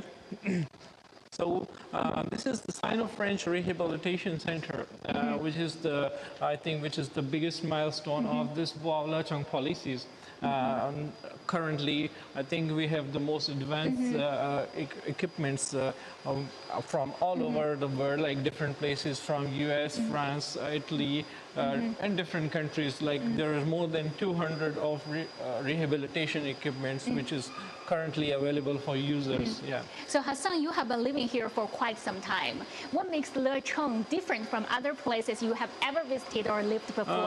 I have worked previously in several medical organizations, but I think what makes Lecheng different from any other places is the special policies for Lecheng. We have like the special policies for Lecheng, which let us use most advanced medical equipments and medicine from different countries here in Lecheng very fast.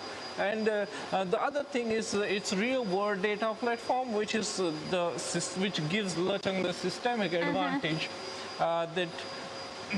the systemic advantage to import like the world's most advanced equipments here in Lecheng. Well, speaking of advanced equipment, I spotted one. Yeah, here. I think it's anti-gravity treatment, which is imported from the US. Yeah, and it's reduced your body weight for up to 80%. So it really you will feel less pressure on your knee joints, and it's usually for like rehabilitation of your muscles. So it feels like you're lost the gravity. Yeah, this is like you lost gravity. You have less body weight, so you will put less pressure on your knees and on your hips. So yeah, that's how it can reduce the pressure on your lower part of body. So it will be easy for you to walk. So how do you feel? How does it feel like, lady? And let's talk with this young lady. Hi. How does it feel like? I feel like less pressure. Feel the feet is less weight. So just like you said, she said she feels less pressure so and less weight. The body weight is reduced. So this is how if someone's rehabilitation with a knee injury, so it will be very easy for them to walk again. Yeah, like a normal person, it will improve your muscle strength. Yes, so it can reduce a great effort to those who is like really want to walk again with a disability. So after this, she made it feel like it's walking very light. Yeah. And I'm wondering, behind this increasing import of this advanced equipment and medicines, what are the driving forces behind this? I think the most important thing is the policies of Lecheng, which is very friendly for like foreign organizations like high-tech companies to come to Lecheng. It's very friendly, and many of those policies are already like in action. You can see all those equipments, which are most of them are like from foreign, and most advanced equipments recently available in the rehabilitation industry. Yeah. Actually, this is the first time I see this kind of equipment. I've never seen this equipment anywhere else in China, in any other medical institutions or hospitals. This is quite new, something new for me. Yeah, these equipments are mostly like the most advanced equipments which according to the Lecheng policy, which we implement here. So all the users, like they can they can come here for the rehabilitation. Some people like have some kind of injuries or surgeries. They are unable to walk again, or like, so in here all those equipments are all for like rehabilitation, mostly for those. So these are like the most advanced now available up to date. Yeah. Now, speaking of rehabilitation equipment, I see this lady is walking like an astronaut. Yeah, this is a locomotor boat, which is imported from Switzerland, and it's the first of its kind to be imported into China. Under the Lecheng policy. Before, it's mostly used for spinal rehabilitation. Most of the function is like a main and mechanical motion of it will help you walk on a flat ground and upstairs, and also uphill climbing. So it will, for those who had a spinal injury or spinal surgery before, so it's used for their rehabilitation. So she's like walking like an astronaut. Yes. So it's like a combination of your you can see that she's like motivation, also giving her motivation in a kind of like playing games and stuff. So he should the person who will I want to do more. Yeah, I want. So right. It will also improve your motor nerves to improve your walking skills. What a pity our time is really tight, because if we have more time, I would like to try it myself. Yeah, sure. So, is there any other equipment like this in our this place that could reflect a better cooperation between this China medical institutes and some of its overseas counterparts?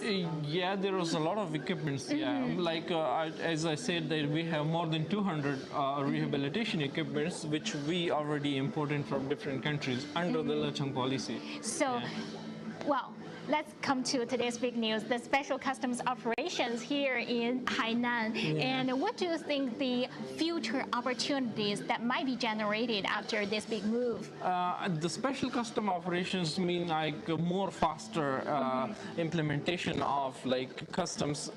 The more companies it will be easy for them to come to Hainan, like the medical, advanced medical tech companies and a lot of experts.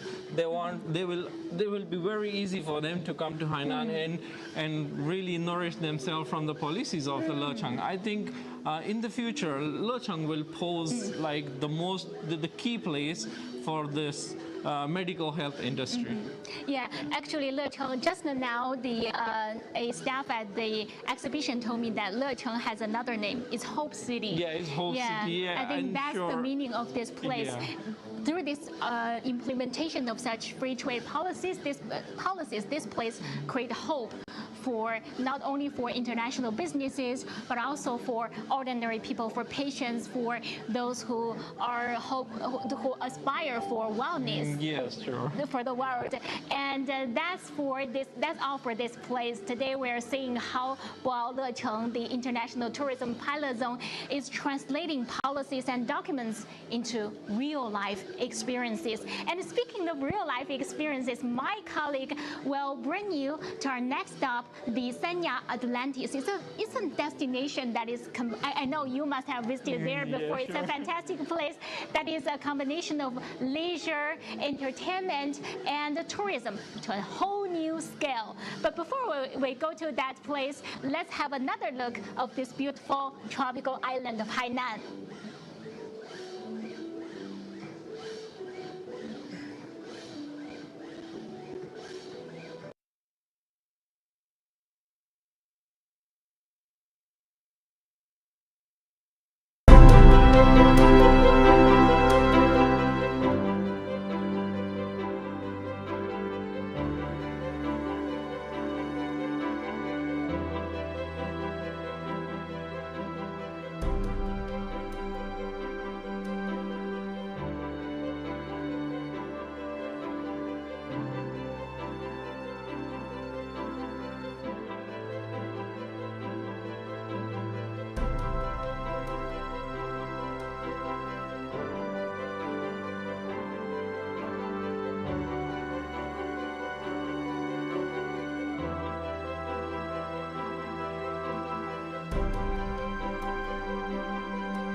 Greetings from Sanya. When you see this behind me, you might think I'm standing inside a giant aquarium, but actually I'm not. I'm inside a hotel. Welcome to Atlantis, Sanya. Today we're taking you into this everything resort to see how it redefines modern tourism and also changes the tourism trends worldwide. So to guide us through this experience, I'm today joined by Heiko Roder, the Managing Director from Atlantis, Sanya. Heiko, welcome to CGTN. Nice Thank to meet you so much. Thank you. Thank you, Qingyi. Thank you for coming. And everybody and the team, welcome to Atlantis, Sanya. So Heiko, do you know your name sounds like a city in Hainan? Sounds like the capital of Hainan, yeah? Haiku. Yeah, that's in here. So Heiko, I'm wondering, because for most people, they will think that a resort is something like a hotel with beach view. So why Atlantis have everything under one roof? Yeah, Atlantis Sanya is very unique because of its a one-stop destination. Yeah. What we want for our guests when they come in, you enjoy.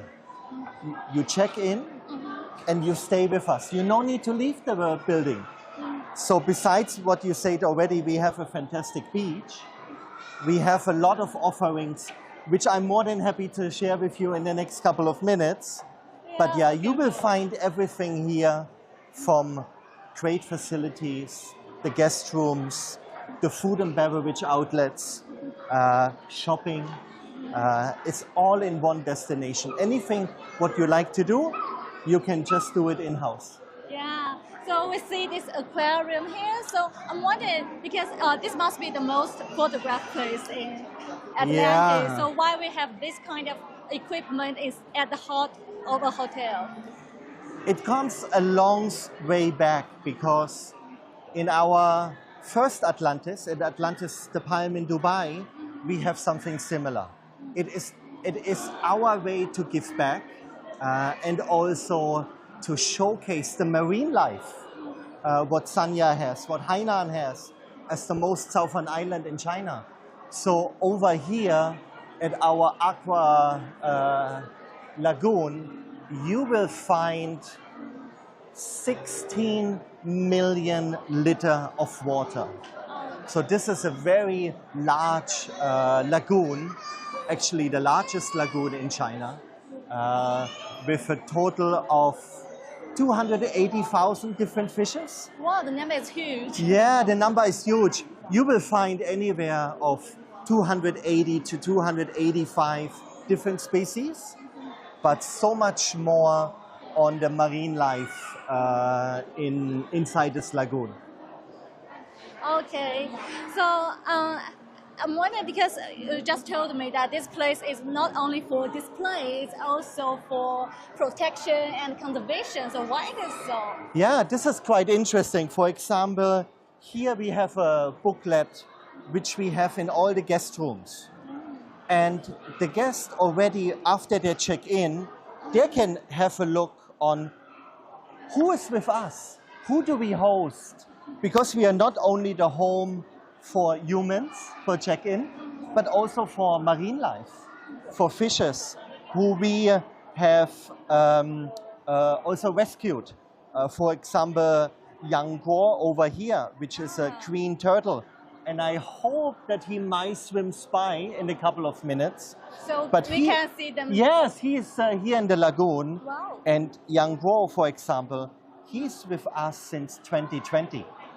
And as you can see here on the picture already, he unfortunately had an incident in Dadonghai. And he came to us 5 years ago as a much younger and smaller green turtle. When he arrived, I think he was only around 25 kg. He is now 100 kg.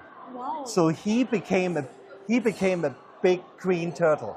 So and many of our animals over here are actually rescued by us. So we have a team of 16 aquanasts, and their responsibility and their job is actually looking after the well-being of each fish and marine mammal. Quite interesting maybe also for you, we have over there, you see the hammerhead shark. we have more than 100 sharks in here. Wow. So why they can live here?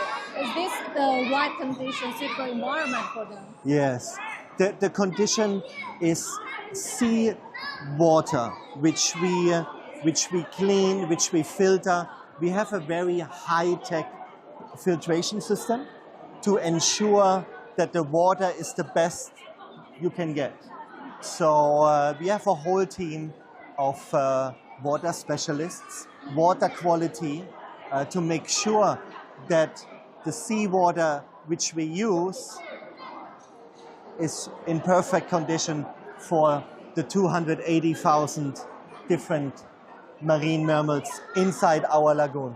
Wow, it's a perfect, like the seawater for the animals, but also for our old audiences and visitors here. Yeah, yeah. I mean, and to the sharks who are now hiding a bit, because sharks is something a lot of our customer gets really excited.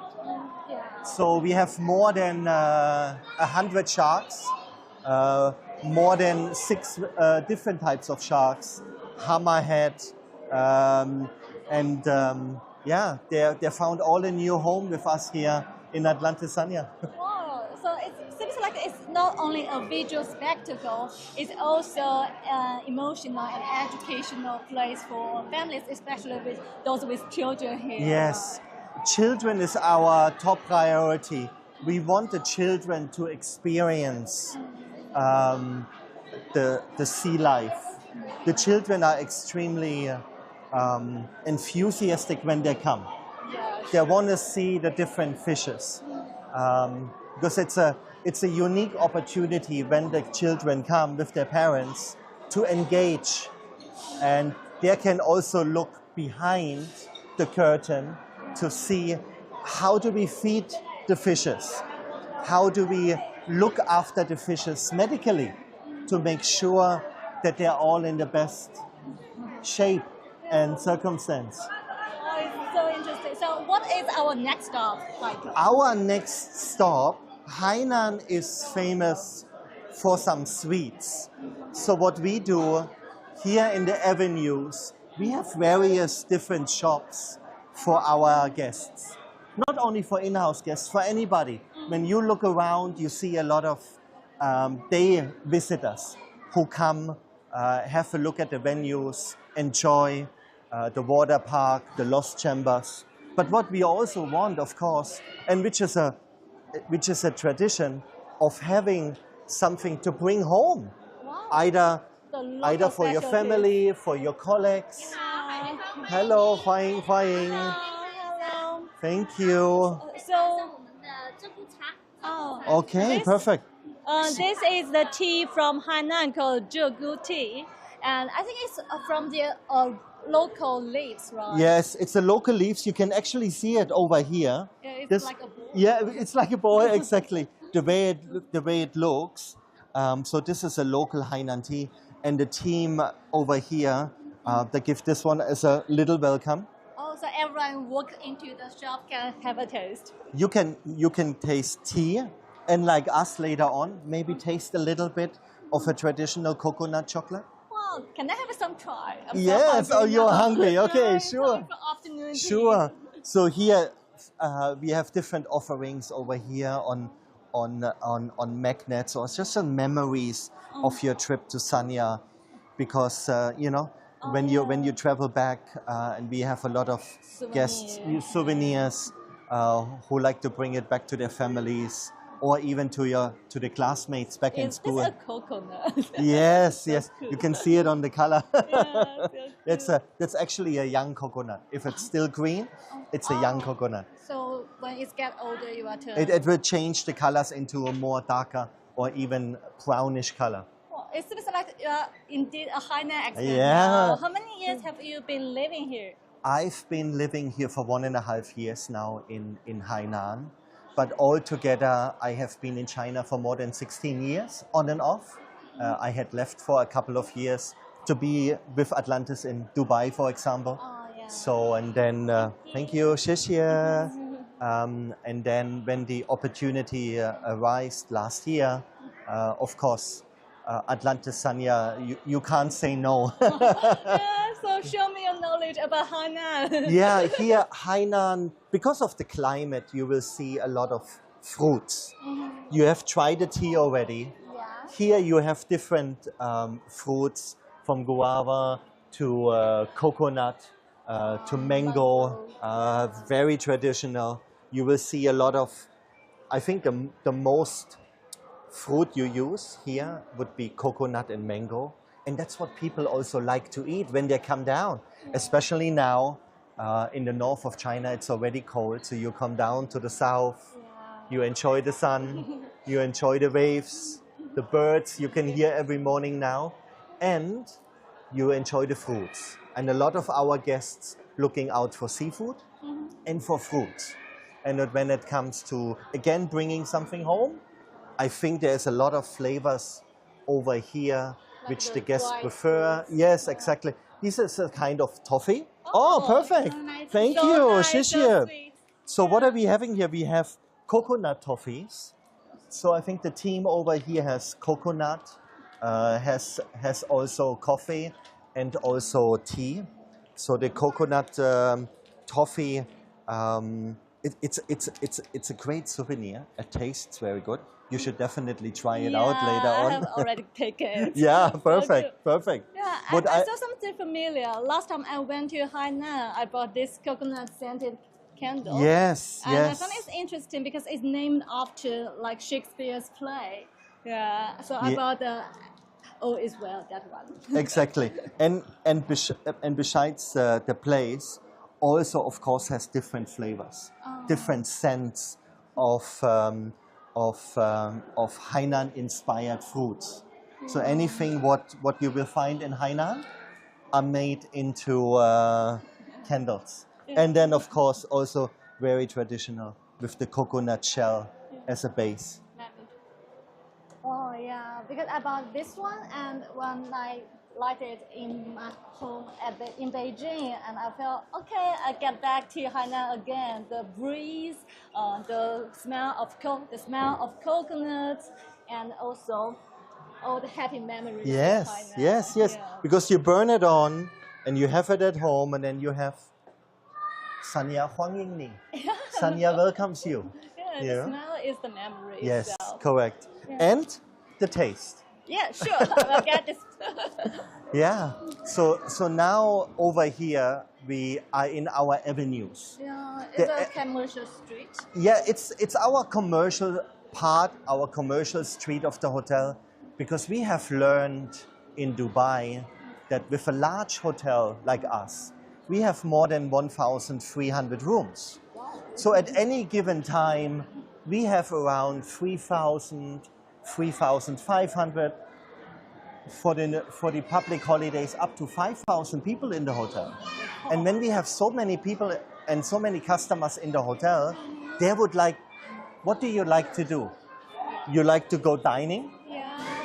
So here, for example, we have Gordon Ramsay, very famous chef from the UK. We have a Bread Street kitchen as well in Dubai, in our Atlantis. So we brought the Bread Street kitchen to Sanya, and not only to Sanya, it is the only Gordon Ramsay in mainland China. Oh. So we are very proud of this one.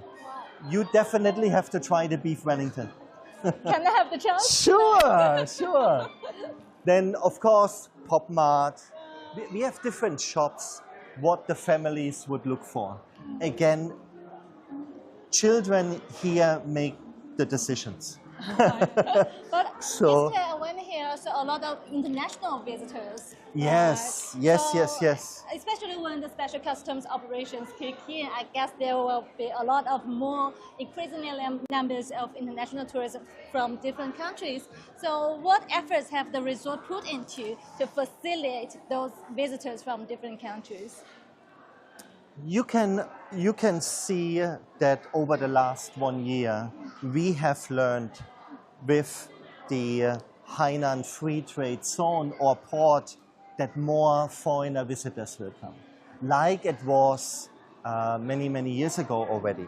So what we have done, we invest in hardware, but we also invest in software, hardware, we can say on signages, anything when it comes to translation. If we would go in, yes, if we would go into Yotsuba, our Japanese restaurant, for example, as a customer over here, the menus are all multilingual. So if guests from the CIS market, for example, from Russia would come, so they would receive a menu which is in Russian. So this is very important, that you can operate in the native language. Signages, which I will show you later on. But also, most importantly in hospitality, is the software. And the software is us, the people. So what we have done, we have training classes for our existing colleagues to learn a different language. If it's Russian, if it's French, is it Italian? And then of course the number one is to improve your Chinese and English. So when I say improve the Chinese, I mean for our colleagues who come from overseas. So we have colleagues in the guest center area who come from different nationalities. Like for me, for example, I'm native German. We have many nationalities, more than 20 in the hotel. And I will improve my Chinese, but on the other side, I can teach others a different language as well, and that's very important. Yeah, I see this. And we have learned over the last few months that a lot of foreigner guests actually, they like to buy and book tickets and everything by themselves. So how can we help them? So here, for example, this is our new ticketing machine, where you have the different options from simplified Chinese, English, Japanese, Korean, and then of course Russian is very important for us, and even Thai. And this is only the beginning. If we would stay here at the same place maybe in a year from now, then we have maybe 20 different languages. So this is what I said when we not only advance the software but also the hardware. What can we do to make it a little bit easier for our international guests? Communication for our domestic local guests, I have no concern, Chingy. My concern is always how can we make our foreigner guests feel home here. And this always goes via language, it goes via food, you know. And payments? Yes, exactly.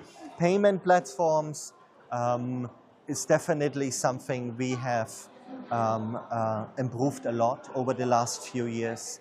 Of course, our international guests have all the different ways to pay in the hotel.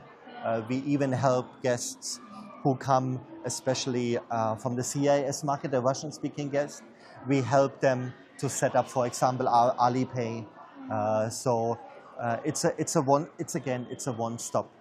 Coming to us, we assist you. So if you should decide to go out, you have a payment opportunity on hand. So it's easier to navigate the whole island. The whole island. That's very important.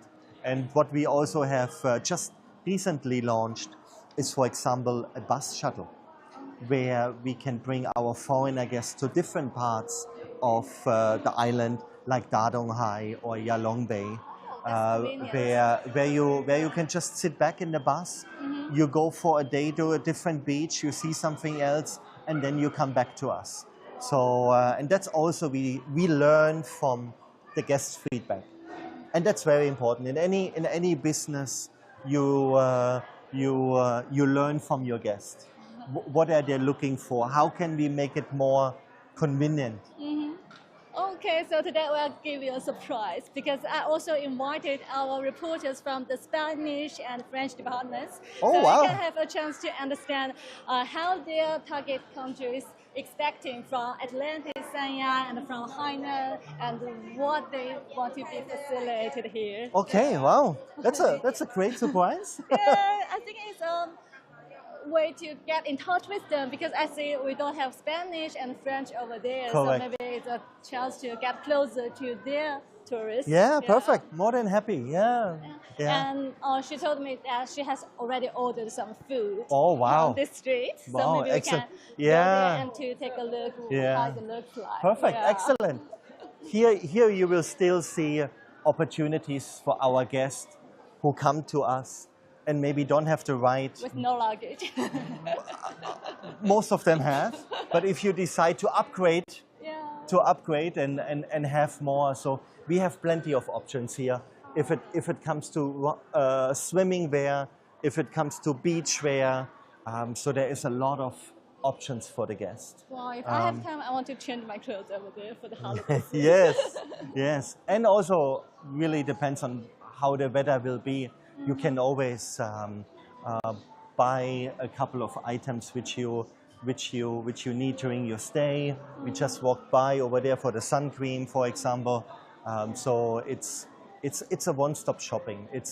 The avenues is really important for us because it's so convenient for the guest. Yeah, I see that we have like clothes or cosmetics, and also we can also do skincare. Skincare, anything. You can get a nice coffee, you can get a nice tea, you can get some great gelato, homemade gelato.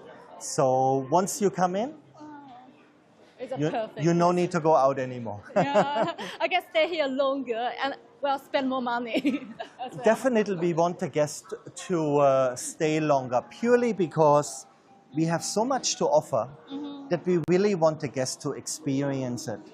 And I would recommend for any families who come to us, minimum 2 to 3 nights that you can really experience the entire resort, because it is a very large resort with a lot of things to do. From the Aquaventure water park. But it's really hard to book a room here. I have tried. It's No. all occupied. So if you want to come here, book in advance. That's my Yes, reminder. definitely. Yeah. Oh, by the way, I see our Spanish reporter. Hello. Hi, this is Hello. Michael. Hola. Nice to meet Hola, you. amigo. Nice to meet you. My name is Jing, CGTN Spanish reporter, and you can call me Esther. Nice to meet you, Nice to Esther. meet you too. Welcome to Atlantis, Sanya. Thank you, thank you. Thank you for being with us today. Thank you, My pleasure. My pleasure. Okay. I have ordered some Hainan typical food for both of you. Perfect. Excellent. Have a try? I think Jingy is very hungry. Yeah, so I think let's she go. hadn't had lunch Let's yet. go. So let's go. Let's have a look. Thank you. Actually, Heiko is an expert in Hainan, so please give us some introduction of the Sure. food here. Sure. So here what we have, it is again very unique when it comes to a 5-star resort. Oh, be careful. What we did here, it is a very casual table for us. Hainan. Wow. Wow. Good. Incredible. Please. Please. Here at the food court, we really cater to comfort food. Hainan inspired comfort food, but you can also get a great beef noodle soup from Shanxi province, for example.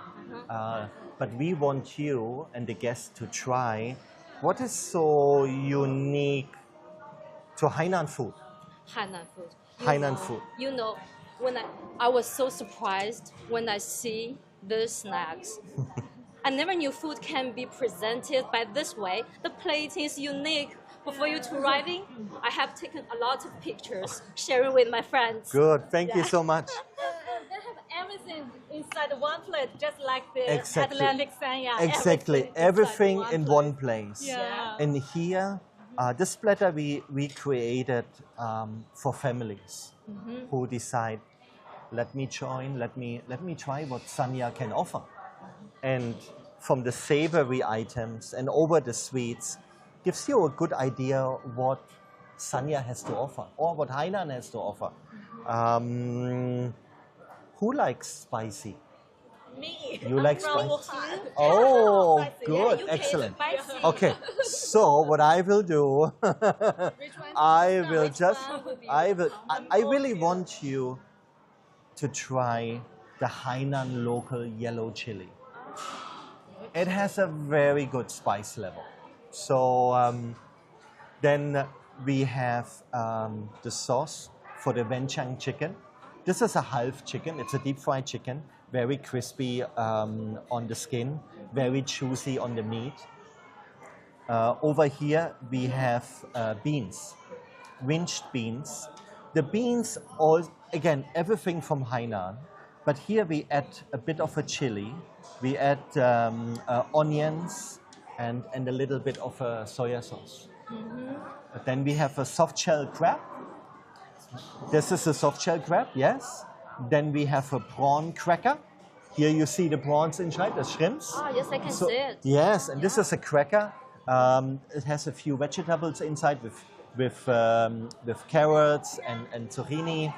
Then we have chicken. Of course, chicken is a very traditional meat here in Hainan. So we have a chicken satay. Then we come to the local noodles. It is always served warm. It is not served hot, or even in Beijing in the summer, the cold noodles, if I remember them. This is a warm noodle, warm noodles, marinated with soya sauce, with dried beef, with coriander, and some peanuts. Yes, with peanuts. Unique to Hainan is the bi-colored corn. We all know the yellow corn, but this in Hainan you find different colors, and this is the two-colored corn.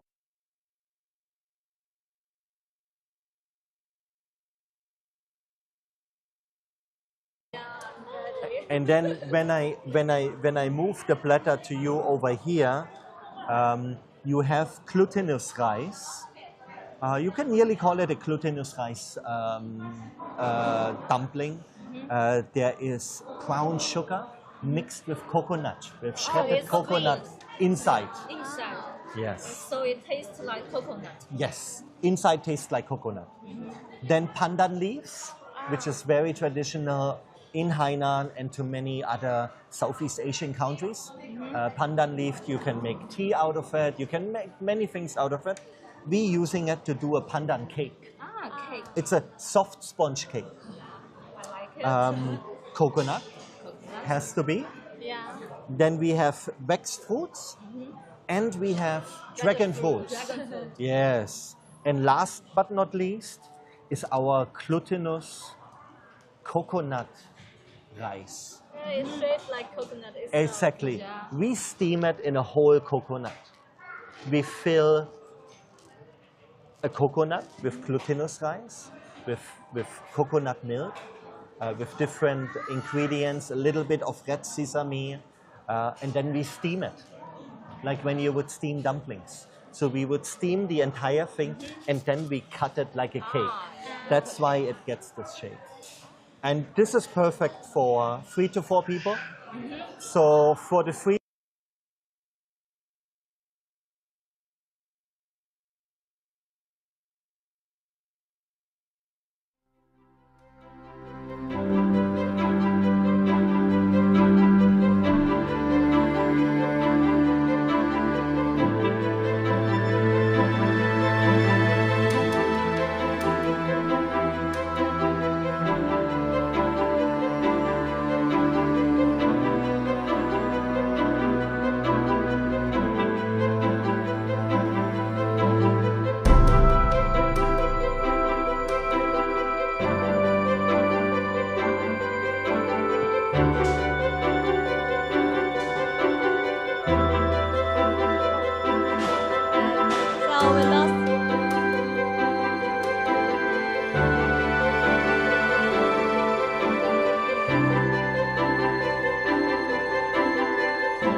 lost our connection just now, but it didn't miss anything good because it's our time for the food, the prime time now.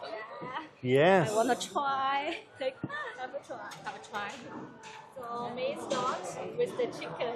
Yes, you should definitely try the chicken and the sauce. Try this one sauce first. Spicy? Later on the spicy. Ah, later on the spicy. Later on the spicy. So again, this is the Wenchang chicken. It's a half. Crispy. Very crispy. Sorry, audience, have a bite. Yeah, it's a half chicken, first boiled, and then deep fried. It's a deep fried chicken, and it's a very famous dish here in Hainan, the Wenchang chicken. I think I will try this one. You will better? okay. Something Our easy, something easy to eat. Yeah, easy to eat. Some- We're all meat person. Oh, the taste is great. Yes. Really? Yeah. And then I really want you, because this sauce you will only find in Hainan. The chili. The chili sauce. Yes, please. So let's Sorry, see. audience first. Let's see what you will say. I love it. It's different from red chili. It's very different. A little bit salty. Yes. So, have eaten something spicy. I'd like to try something sweet. Sweet. Yeah. Sorry, I will take one of the two. Very unique, as I said, the way how we prepare it, because the glutinous rice is steamed in the entire coconut, so it gets really the flavor of the meat. So Entire coconut? the entire coconut, what you see around here, is actually the coconut meat. Oh, yeah, coconut meat. So we can also eat this part. You can eat it as well. Yeah. Yeah, it's good. Yeah. So instead of normal rice, instead of normal mi fan, here in Hainan, you would steam it together with coconut, like everything. So, so this is, and it's also filling because it's a rice dish. It's actually your side dish, but the Hainan way. Yeah, the gluten rice also has the smell of the coconut. Yes, yes. If you like coconut, I definitely would recommend the coconut cake. It's like a coconut jelly, which is. I think you should. I will choose which Yes. one. I would probably help you. I would just take a little bit from it, Have a bite. and then you. Oh, it's a little difficult to catch it. Okay. Yeah. Perfect. I think it's sweet. Yes. Right? Fabulous. Mm. I like it. I want more. I like it. Take it all.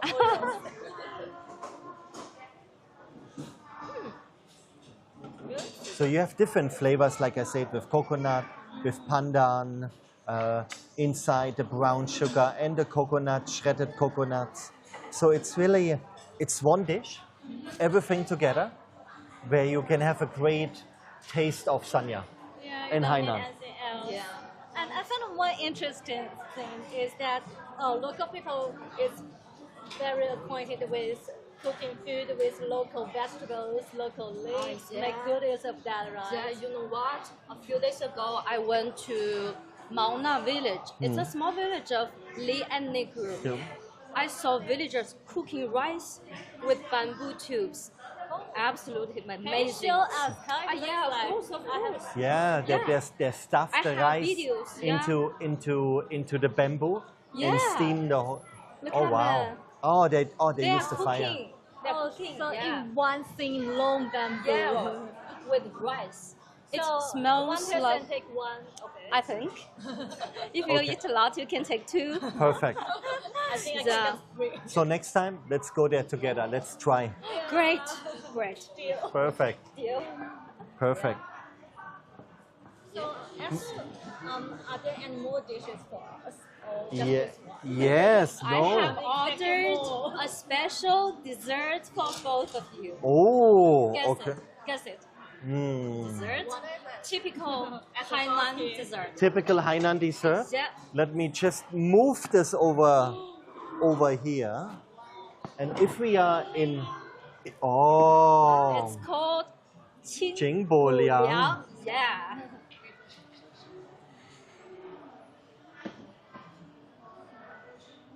Wow, free. Wow. Thank you for ordering. Yeah, we can share it. So Jingbo Liang, the dish alone is more than 2,000 years old. So it's not something new and trendy. It comes back for many, many years already. And what you find here as a Jingbo Liang, it's always chilled.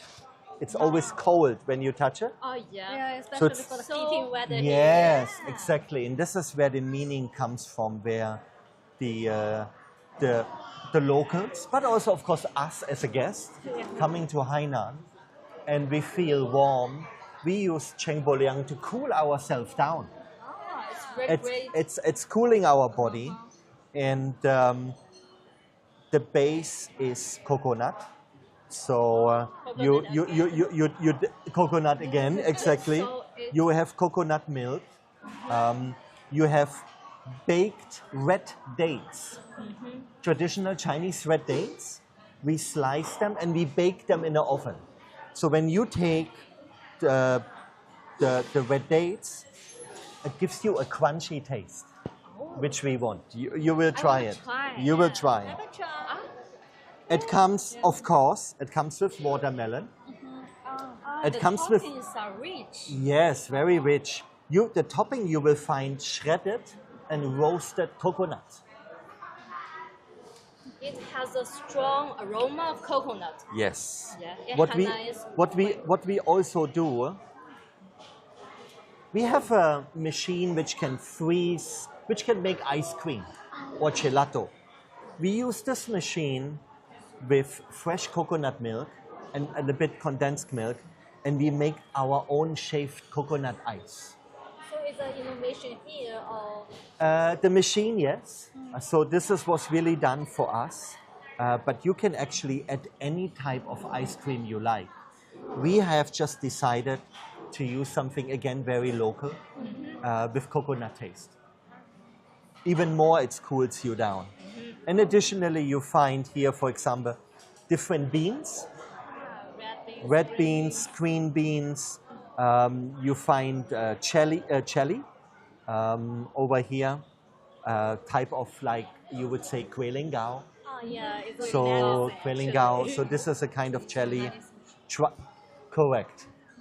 Or even dried cranberries. And I also see a leaf here. Why we have this one in the... Of course, we must have a local also from Hainan, the peppermint leaf. Just also to give it a bit of a color, but also the taste.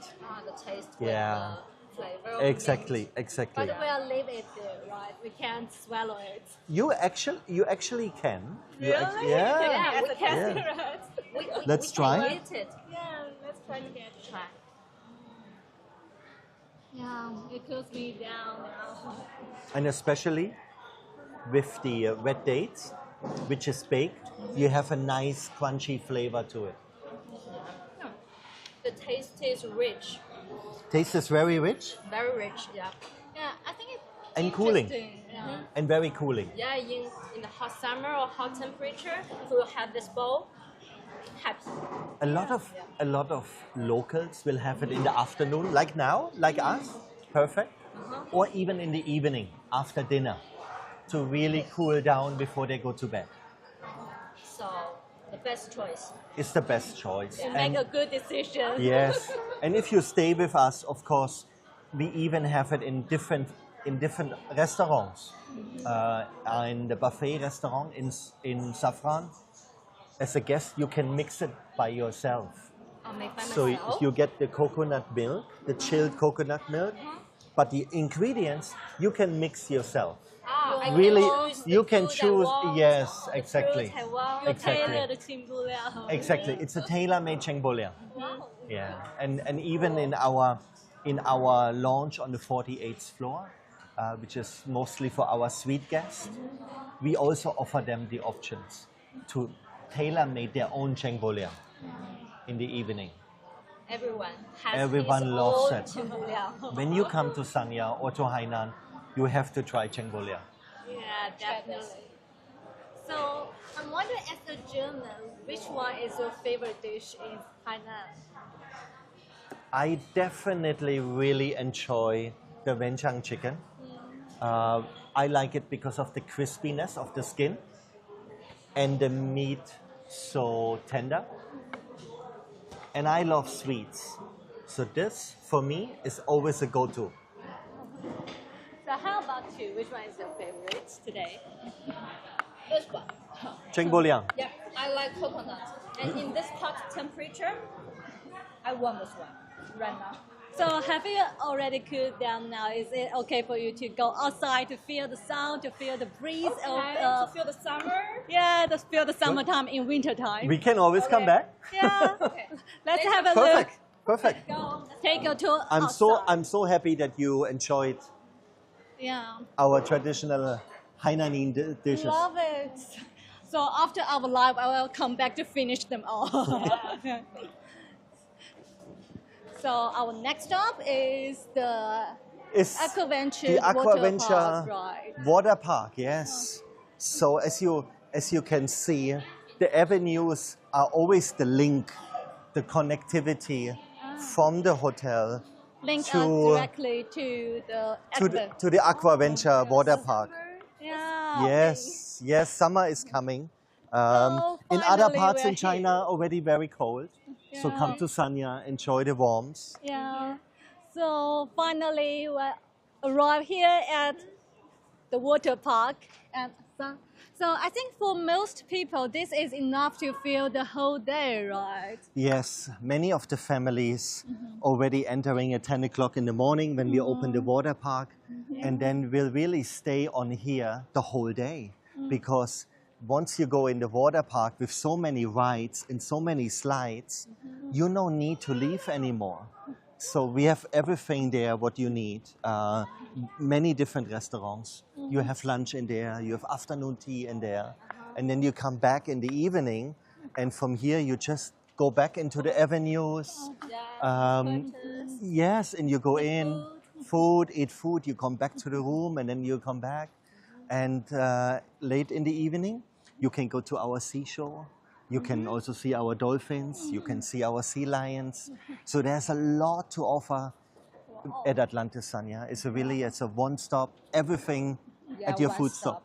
So I'm wondering for like tourists like me who can swim is also the right place to go. The water park. Yes, That's yes. the right place. And we can for swimming or even for diving, you can learn with us. We have professional coaches who can teach you on the swimming or even on the diving. If you would like to do, for example, the open water course, that will take 5 days, and you can learn how to dive with us. Oh, cool! And you can dive inside the aquarium where we were before. I hope I can. If you are not afraid. Yeah. So I'm here because we can get inside of the actual aquapark water park. So I invited our French reporter to join us to share. Hello, welcome. Hello, nice to meet you. Hello. Hello, nice to meet you. Hello, everyone. Hi, Cole. Nice. Very glad to be here to meet you guys. And hello, everyone. Hello, all the audience of CGTN. I'm Xu Zhike, reporter from CGTN French. So, bonjour à tous. A little French. And I'm very glad to be here to visit you guys. You have a question with me? Yeah, one quick question. Because I know you have went inside. So, how it is? Oh, actually, I visit almost all the corners in Atlantis. Perfect, thank you. You're welcome, because I made a live streaming too with my French-speaking countries audience. And I went inside. I see inside there are a lot of facilities of amusement, and I saw a lot of families, especially a lot of foreign families with their kids. I think we can pass a whole day in the definitely. water park. Water Yeah, park, at the water park, at Yes. Aquaventure Water Park, yeah. Yes, and I think that there is open to the public. So not only the visitors of other countries can visit, but also the local person can buy the tickets and Exactly. Yeah. Exactly. Experience. Yes. Yes. Which is very important because a venue like this, that will combine, and it will not matter which language you speak because you want to have fun. Yes. You want to go to the water, you want to enjoy the different rides, and it doesn't matter which language you speak. And it's open to the public. It's open to the public. We have different ticketing booths. It's so easy to be here. Exactly. And I also see a lot of, I've also visited the suits in the buildings. Lucky yes, you. with the view of global ocean and Yes. global Atlantis. It's amazing. And I also visit the suits under the ocean. Wow. Under the ocean. Yeah. We can live there for our business. Lucky me. Places. Wow, it's a very... More things to discover. Yes, it's amazing experiences. You can living with the marine creatures. It's really amazing, and my audience love it very much. And I also saw the show of marine show, Yes. mermaid show. Yeah, mermaid show that attracted a lot of people. And people taking photos there, taking videos, I and see it. I saw it twice time. If you have time. Yes. Okay. 4 p.m. one more show. Every hour, I think, there is a show. I guess I have a question. From what you hear from French-speaking country, how do they think of China? This place? Do they like it? Yes, they liked it very much, and I received a lot of comments and messages from my audience, and they asked me a lot, we need to speak Chinese to travel here? I said, no, you don't have to say Chinese word, even though you need to speak English, because we have a very easy way to enter, and we have the server who can speak a lot of languages. So multi-language here, and yes, and with our politics, we can enter here without visa, just free. So it's visa free place. Yes, a lot of countries. Like 86 countries without visa, and they, my audience, naturally like the tropical cities with ocean. So they think Sanya is a little Hawaii. Yes. Of China. Yes, and you have to know that Sanya is not well known like Beijing, Shanghai, and Hong Kong. They all think that cities are very developed, but they are very surprised that Sanya are also very modern. Very with modern. big buildings like that, so they are very surprised. And more and more. Yes. So, Heiko, hearing all those reactions from French-speaking countries and Spanish-speaking countries, I'm wondering, have you have an idea of what they expect from here? Yeah, I think the communication, that you easy can express your needs, what you like to do. So the communication, I think, will be the number one. And then, of course, the easiest of payments, you know, that you can go around the island and you no need to have cash with you, and everything you can do on a digital way. I think that's very important for our guests. And then, of course, the infrastructure. Yeah. And what's the reaction of your Spanish-speaking countries audience? They say they want to come to Hainan right now with their family, with their friends. They want to see the beaches, the environment, and the people here. So, do come enjoy us. Welcome to China. Yeah, welcome to China. Bienvenidos a China, a la isla de Hainan.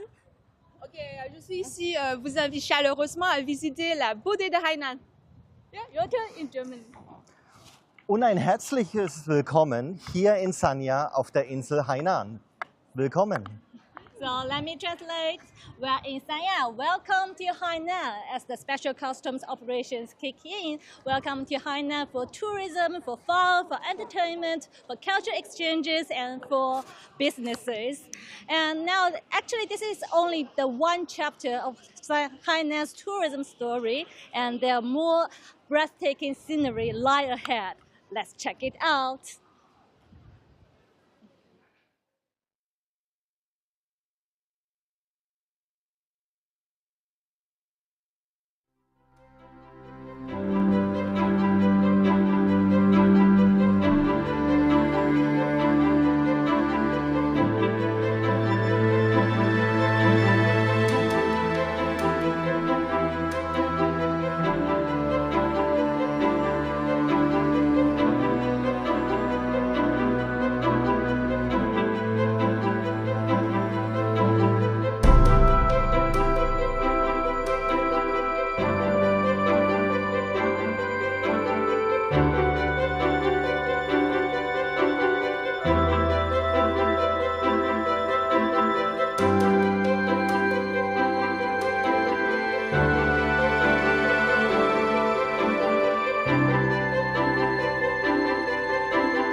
2、3、4、5、6 1、2、3、4、5、6、7、8 1、2、3、4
Ladies and gentlemen, welcome to CGTN's special coverage here in Hainan. And thank you so much, Jingyi, for this wonderful and lovely introduction of my live streaming here in Wanning. For you guys, I believe my colleagues definitely walk you guys through a lot of the topic about the island-wide special customs operation, wellness tourism, surfing economy, and zero tariff products. But today I'm going to show you another side of Hainan, a side of Hainan that really being displayed, coffee. I know that you guys might wonder why coffee, because in this coffee factory, you can actually see all from growing coffee beans, processing it, and drinking it, everything about coffee. You can see it here. So without further ado, let's go and figure out what's waiting for us. And before we explore, there's one more person that I want to introduce to you guys, and she's a pro. She knows everything about coffee. Let's go. Hi, 来老师 Hello, 非常高 hello. 兴认识你好，你好。非常高兴来到我们的咖啡工厂，你可以讲啊。 I'm really honored to be here at the coffee factory. Could you give me an introduction? Hello, everybody. Welcome to M1 Coffee Factory. This is a 3A tourist destinations. It covers an area of 2,000 square kilometers, and it is an immersive experience. So here you can also see the histories of our coffees, which is a painting depicting the sea using the coffee beans. And we all know the beautiful stories of the coffee beans traveling through the seas, arriving in the beautiful island of Hainan. Here it is an open bar. And this is actually the selling area for coffee beans. And we are not only selling the coffee drinks, we are also selling some of the byproduct of the coffee. We have some of these cold brewing of the coffees, hand creams, and also coffees, body oils, which is being made and extracted from the coffee product. So here, every single day, using the coffee beans, we are actually building it on the different types of the aromas. Definitely, this is a local coffee beans. It is one of our Arabica coffee beans. We have a very good aroma of the nuts and also the because Hainan has a local weather of the rainforest. So what does the climate affect the flavor of coffee beans? Coffee is being grown in the tropical and subtropical regions. It provides the local coffee beans with a very good environment. This is also very typical flavor. We called it white sand. You can also smell the aromas of the wine from the coffee beans. So here definitely we have the 3 areas of the coffee productions. This is what we call sherry. It is brewed coffee with a flavor of the alcohol. It smells like whiskey. So why does it smell like whiskey? It is because while we are treating it, it is being gradually rolled in wooden structure. So we actually also bake it under the sun. So are there some of these newly locally produced coffee beans, right? Yes, this is a tax-free coffee beans. So after Hainan Island has been gradually opening up to the, and are we going to import all kinds of the coffee beans from every corner across the world? Yes, we are going to import a lot of coffee beans from every corner across the world, and also we are going to brew it and also manufacture it locally and selling it into the domestic Chinese market. This is what we call the coffee factories. We can grow the coffee beans here, and we can also brewing it here, roast it here. This is a process from the raw coffee beans, the coffee cherries, until the final end of the coffees. You can have an experience here. This is a coffee bean. Coffee beans, this is what we call the green beans after the treatment.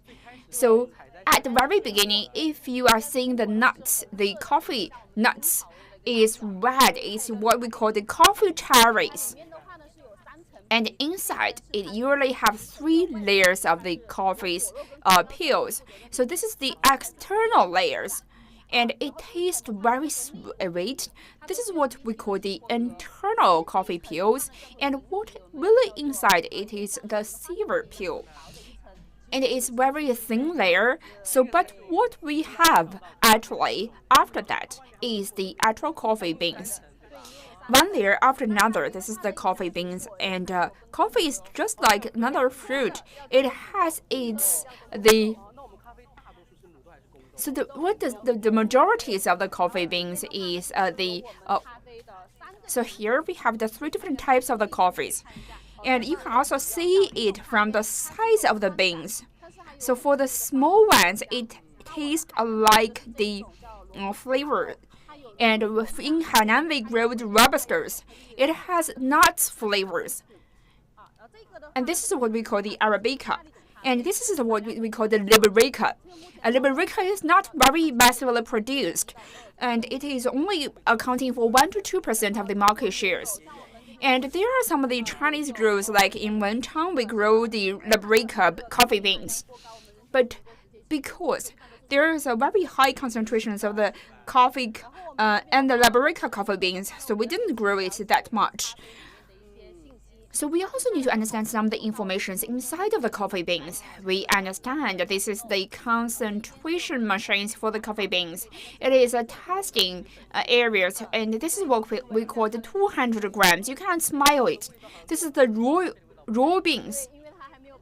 It is nothing like the coffee beans. I usually smell it because it's because we haven't roasted it.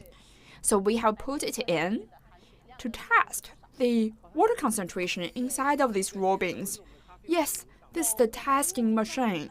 So how does it affect the final end of the performances? Once we have tested it, we are going to tailor-made the roasting temperature for the coffee beans. So with the testing, we can have a water concentration level. It is around 10.7% of the water. And the water density is 763 degrees centigrade percentage. And if it's above 800, it is of a higher level. So that is to say, that means we could use the medium roasting or dark roast to roast the coffee beans. This is the raw coffee beans where we need the roast, yes. moving next, we are going to use this machine for the coffee roasting process. This is a domestic-made machine. It has two functions and two heating sources. There are two heating sources and powers where we are going to put the coffee beans in.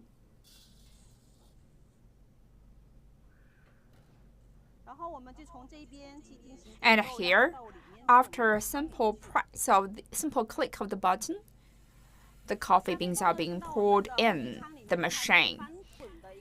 And once the coffee beans has been put in, they are turning upside down, and we can also see the change of the colors of the coffee beans. And later on, we can use this kind of extraction bar or extraction arm to see the colors of the coffee beans. While we are roasting it, we are actually using the three panels to see where it goes. The yellow one is the temperatures for the coffee beans. Once it has been entered, the temperature is going to be dropping down because the coffee beans are cold ones, while the internal the furnace, it is warm. So when the temperature has been lowered down to a certain level, they are going to rise up again. Later on, after the whole roasting process, you are going to see the two changes. One is the changes of the colors of the coffee beans. You are going to see the coffee colors has been turning into the camera lights. And another side is the physical changes. And I've seen the introductions that there are different types of the coffee beans after the roasting. We can also see the changes of the colors. This is the raw coffee beans, the yellow ones. After 3 to 5 minutes, there is going to be the dehydration levels. And after that, there is going to be the cinema colors. It's like the roasted breads. And then we are going to have the first blast, and where we are going to see hear the crackings of the coffee beans. And at this time, the coffee is going to have the temperatures. So these are the three different types of the coffee colors. Yes, because for the coffee beans, we have the different levels of the roast. The light roast, which allows you to taste the original flavors of the coffees. And for the medium roast, it is once you have roasted it, you have extended the time for a little bit longer. It is going to bring you. And for the dark roasting, it means that you are going to roast all the coffee beans, and it's also going to bring you to the last levels. It's also going to bring you a very enriching oils from the coffee beans. If you want to drink the Italian types of the coffees, this is what it tastes like. You can also see the colors of the coffees. Right now, it's entered into the dehydration stage. 我想知道的是，就是我们的海南的全岛封关运作开始之后，对我们的咖啡产业会没有什么一些利好的一些变化或者政策？ So how does today's policy changes is going to affect the coffee industry in Hainan Island?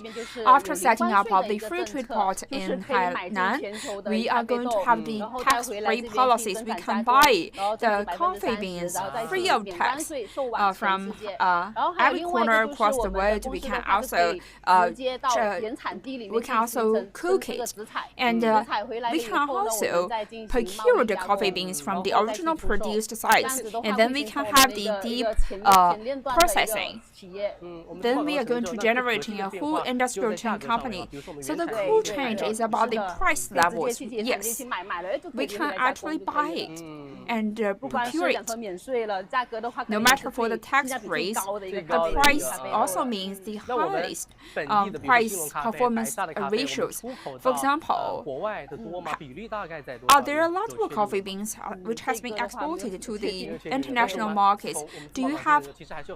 But since the founding of the free trade port, definitely there is a lot of coffee beans from Hainan being exported to the international markets. I believe the majority of the customers are young people. Yes, not only by the sellings of the coffees, we can also do a lot of classes here. We can see a lot of young people, the kids, and Also, the elderly people, they enjoy the coffee here. We can see one tube connecting this machine to that kind of cans. And then we are going to show you how does this roasted coffee to be traveling here. So the coffee beans is going to be directly traveling. So I'm going to pull the coffee beans down here. Please wait. We can also see the colors of the coffee beans has been darkening.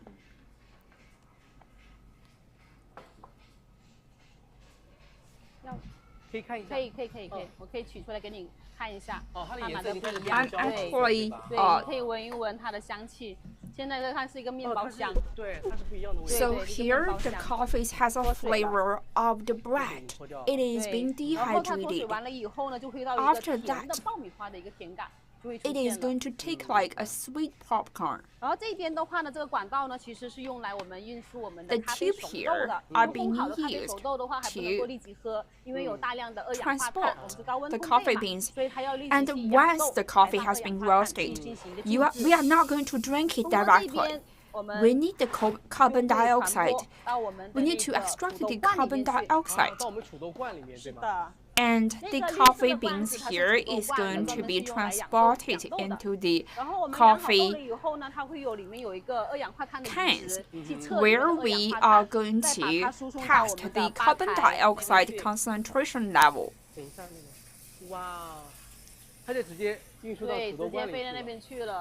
Right now, the coffee beans has been extracted to the storage cans.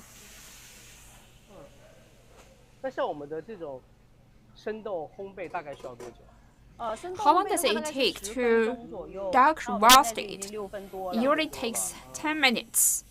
You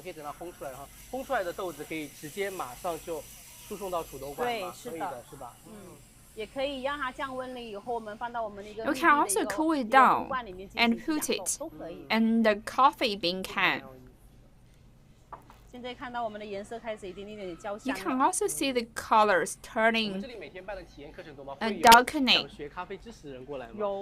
So are there a lot of students, a lot of learners here who want to learn the knowledge of the coffee beans? Yes, we have some of these, the Latin art and training courses, the roasting courses. We all know that Yunnan is also one of the major coffee production provinces in China. What is the difference between the Yunnan's coffee bean and also Hainan's coffee bean? Yunnan is an area which is of a higher altitude. They grow the small-sized coffee beans, usually Arabicas coffee beans. But for the Hainan, we generally grow in the Arabicas. We have more flavor of the nuts and also the tea. And also for the earths and the soils here in Hainan, we have a lot of minerals inside of the soils. So the coffee beans here, it is going to taste like nuts. So this is the coffee storage can. Usually the coffee has been storing here for 3 to 5 days. We test the carbon dioxide concentration levels, and once it has been finished, we are going to send it to the bars. So what does this number here means? It is representing the internal pressure. Once we have extracted all the carbon dioxide, the oxygen flavors is going to be the flavors of the coffee nuts is going to be transferred through the tubes on the rooftop, where our brewers, our master of coffees, is going to brewing the coffees. So that is to say, every single coffee beans is going to be extracted in the tube. So this is a pressure where there's no coffee being concentrated in the cans. For the whole process, it is a driven system, a pressure-driven system. This is the only set of the coffee brewing machines, our coffee is ready. So when it has been totally roasted, you can also hear the cracks of the coffee beans.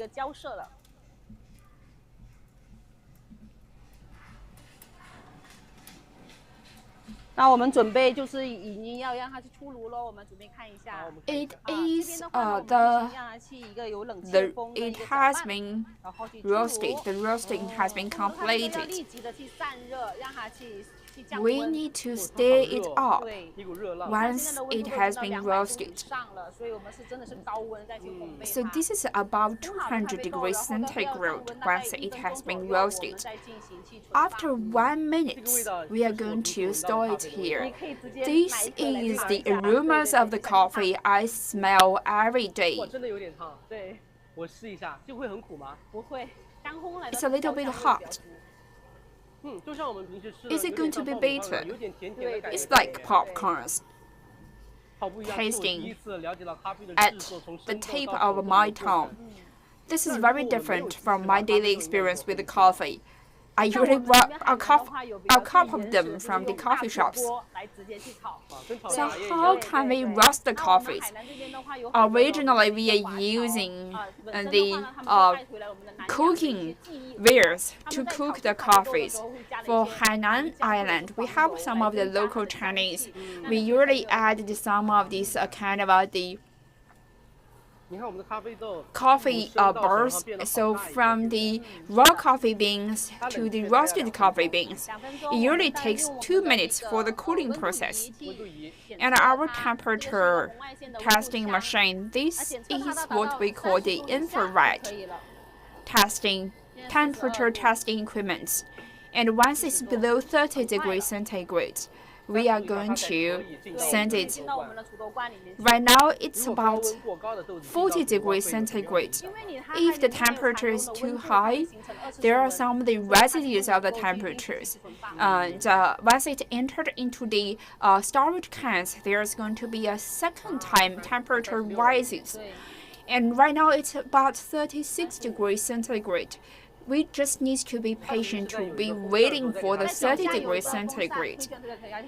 There is a small fan downward in order to lower the temperature of the coffee beans down.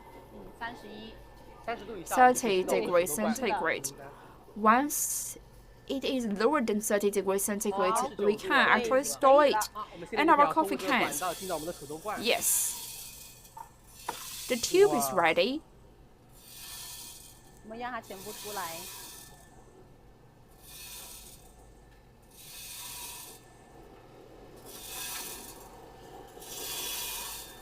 有没有发现它除了颜色变了以后，会不会有膨胀了，变大了？ You can also see the size of the coffee beans. It has been blown because of the heating.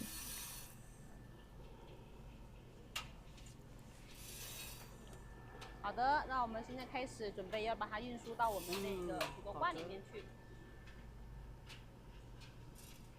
好，它就可以过去了。哦。 The extraction system is going to be extracting the coffee beans to the storage can. Our little coffee beans is traveling through the tube. 飞到土豆罐了以后呢，再从那边把它运输到我们的吧台，然后我们的咖啡师就从那边接出来。So here, our baristas are getting their coffee beans.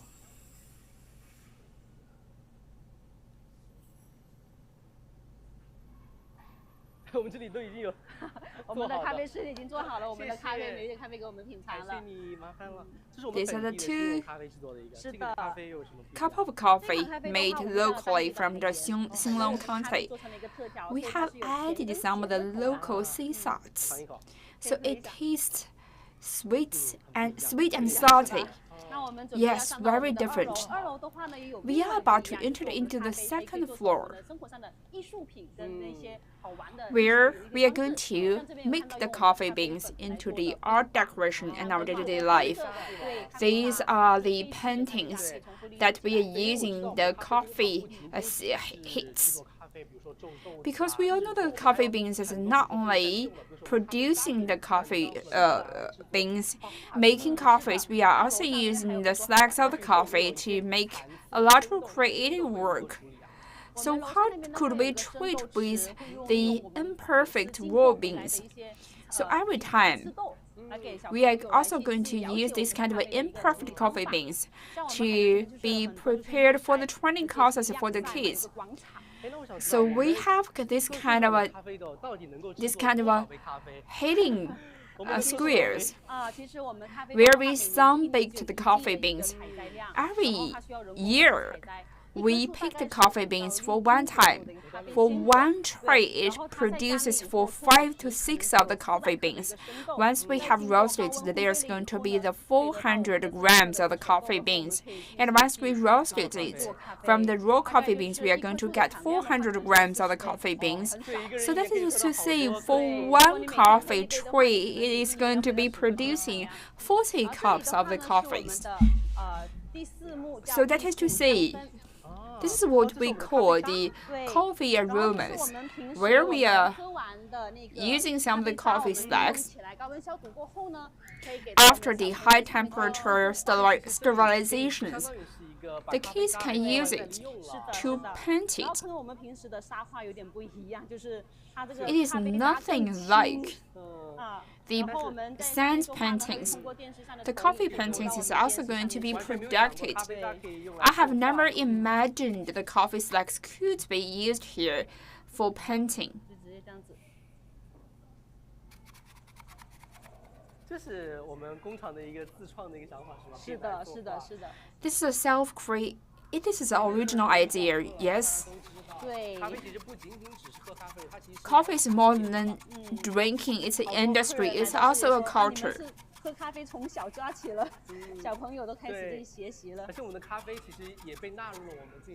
Coffee has also been included in these times of the Hainan tariff. Hainan's opening up policy this time. So I can use it to give you a very simple painting. It's a palm tree.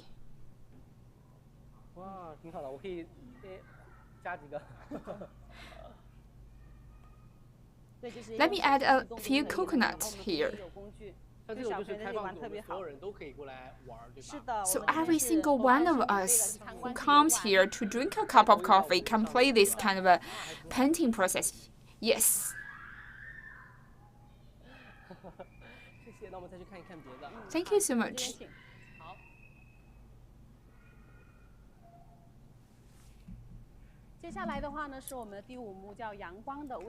Moving next, it is what we call the temperatures of the suns. So where does this not qualified coffee beans goes? There is actually around for 2 kilograms of the coffee beans.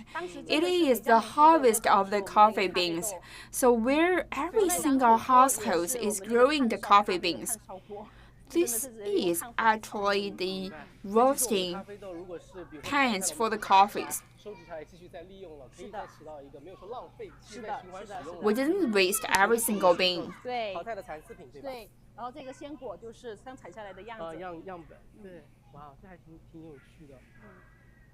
This is really fine sights.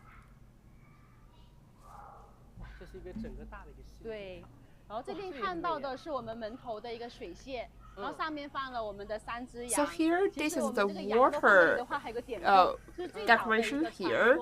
There are 3 goats here. At the very beginning, we have this kind of stories that when the goats eating the coffee beans and they are getting really excited, that's where the shepherd has discovered the function of coffee. Here we also have different kind of art display which has been made by the coffee. This is the soup made by the coffee. the rain made by the coffee. And there's a really romantic story here. So when the tourist comes here, they are making the coffee rings to propose. And this is also one of the paintings made by the coffee's beans. This is the machine and the tube we have been seeing downstairs. Are there any some kind of crackings? So this is what we called the Sonatas of the Coffee, Chapter 3.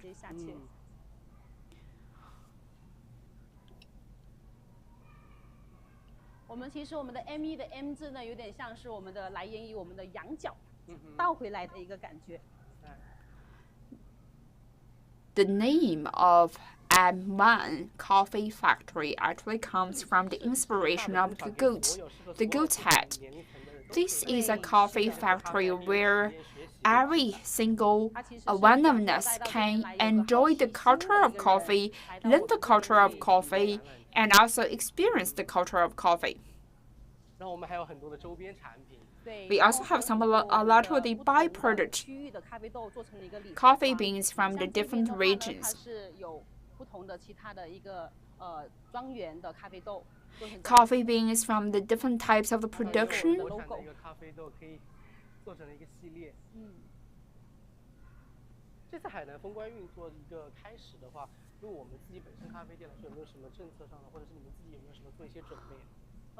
Have you ever prepared for these times of the island-wide special customer operation? And are our M1 coffee factory prepared for this time? Yes. We have actually received a lot of tourists from Spain, from Russia. They are traveling here. Are we ready for some of the international sports games? Last time, we have held the PCA Asia Pacific Games, and we have also attracted a lot of people from different countries to be joining hands with each other. And there's around 4,000 people who come here to enjoy the coffee store here. And they are being here for the master competitions of the baristas. And last June, we have the first barista competition. And for this kind of barista games, it's going to be give more influences of the homely brewed coffee industry. Actually, yes, while we are inviting the baristas to come here to brew the coffees, it is going to spread more and more coffee to a lot of different coffee shops. And for Hainan, it is a tropical area here in China, and it is also home to a lot of special herbs. Are we going to mix a lot of local herbs together with the coffee beans? Yes, we are using one type of the special herbs, and to be mixed with the coffee. There are different types of coffee products. What is that can used for?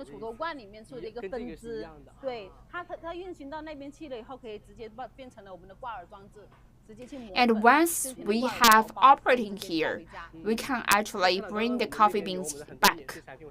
We have a lot of tax-free products. Could you tour me around? For the first batches of this tax-free product, we have brains. We have sell the coffee beans, and we bring back the coffee beans from Panama, and also we sell it to Fujian. This is the packages of the local beans.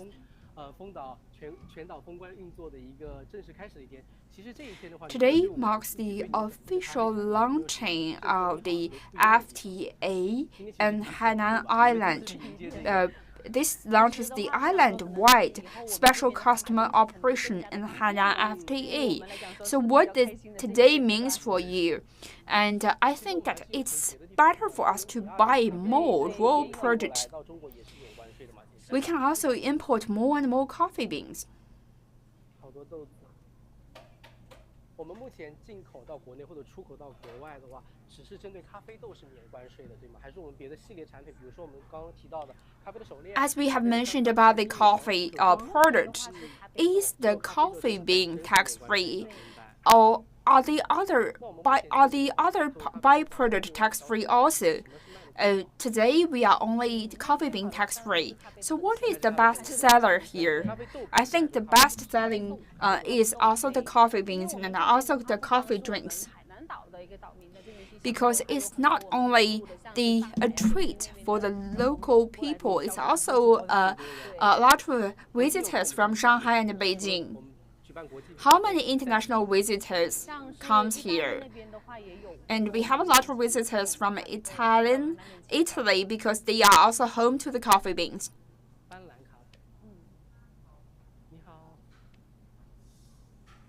我们可以请我们的咖啡师调制一杯特调的。可以。 Can we invite our barista to brew us a specialty coffee? Are we allowed to enter? Yes, please. This is the first time I've been at the other side of the counter. 可以用我们的拉花的。 拉花的话是在这边。哦，是热饮对吧？对，我们说喝斑斓的话，它是一个冰饮。拉花的话，我们可以尝一下我们这边的拿铁。啊，可以啊，可以展示一下吗？那个阿泰，你来把弄那个吧。 所以我们现在其实所有的豆子用的都是我们本地的豆子，还是说我们其实 all the coffee beans are they from the local coffee beans, or are we mixed the domestic produced coffee beans and internationally produced coffee beans? We are mixing the two types of coffee beans together to make it better. Are the mixture affects the aromas of the coffee? No, it's not affecting it. 哦，斑斓。 This is the cold coffee drink.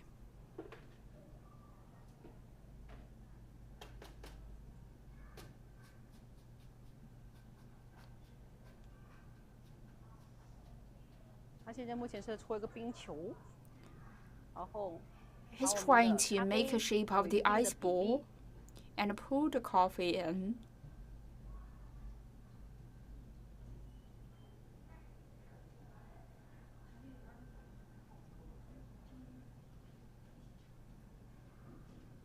这就是我们海南比较特有的斑斓的香料，对吗？ This is one of the local Hainan herb called 斑斓. 然后再加上我们的那个咖啡放进去，待会喝的时候搅拌一下，它的口感会更好。明白。 While you are drinking it, you can mix it. 给我们展示一下吧。可以介绍一下它。哇，这就是我们的斑斓。 This is the 斑斓, a local herb grown here in Hainan. This is actually a coffee that we are highly recommended to the tourists. This is the original. So from the different layers, at the bottom it is the juice of the 斑斓. At the top of it is the coffee. 谢谢，感谢，我尝一尝。 Thank you so much. Let me take a bite. 这边的话就是我们的意式咖啡，对，然后请我们的那个。This is the Italian coffee espresso. We are going to invite our barista Atai to prepare you a latte art. 目前它这几台的话也是量产的，全球好像只有10台。 These are very famous coffee machines. Since the special operations of the coffee tourist, are there more and more tourists buying coffee here? Yes, when the foreign visitors comes here, they are going because coffee for them is an everyday drink. Once they come to Hainan Island, once we give them the very enriching coffee beans. Before and after the special operation, what is going to be the ratios for the international tourism? Yes, there's a lot of them. We can also see the tourism almost every single day. So here we have the milking machine, the espresso, and once we mix it, we are going to make you the latte art. 咖啡产业算是我们海南独特的一个特色，也是吸引我们海外游客来。Coffee industry is one of the unique industry in Hainan Island. It is also one of the major attraction for us. This is the whole process of a cup of coffee, from the raw beans to the roasted beans. A sip of coffee is not only where I can get a cup of coffee at a coffee shop. It is a culture, a civilization, a being growing from the farmland. Do you grow it from your own farm? Yes, we own our own farm, and also we have planted from the whole process. Once you have entered into the organic form of the coffee beans because you hand pick it and then they made it for the customers, I'm actually for the coffee beans. From my father's generations to my grandfather's generation, I've been dealing with coffee and I've been growing it. I've been dealing with it and I've been cultivating it, and also I've been hand picking it and roasting it. From my I think that the coffee beans for me, it is also one of the snake when I was a kid. So coffee is also my career. It is also one of the inseparable part of my life.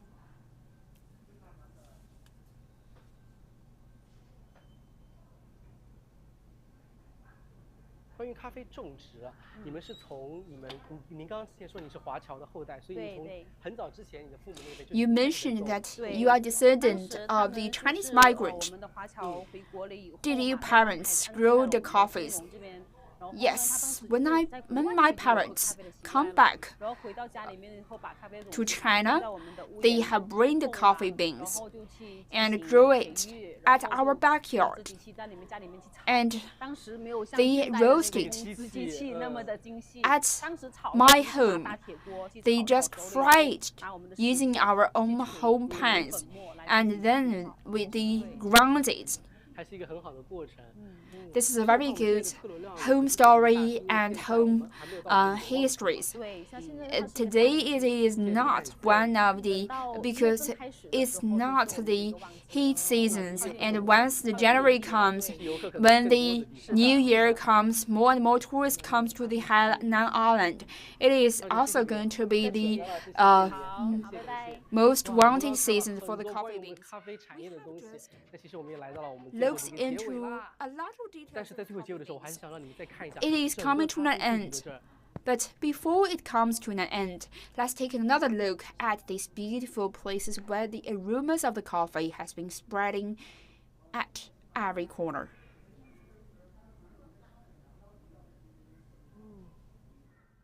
Guys, with all that, we come to the end of today's live streaming here in Wanning. 5 hours long, guys. Can you believe it? Thank you so much for my colleagues' wonderful dedication to finish this live streaming together. And today also marks the first day of Hainan's island-wide special customs operations in place. I believe the whole world is waiting to see what Hainan and what China can offer in the future. And I'm also very excited to see what is gonna happen in the future. And we are very happy and we're very glad to be here at the CGTN to see the new chapter of Hainan, the policy being upgraded. So with all that, we come to the end of this live streaming. So I guess we will see you next time. Bye for now.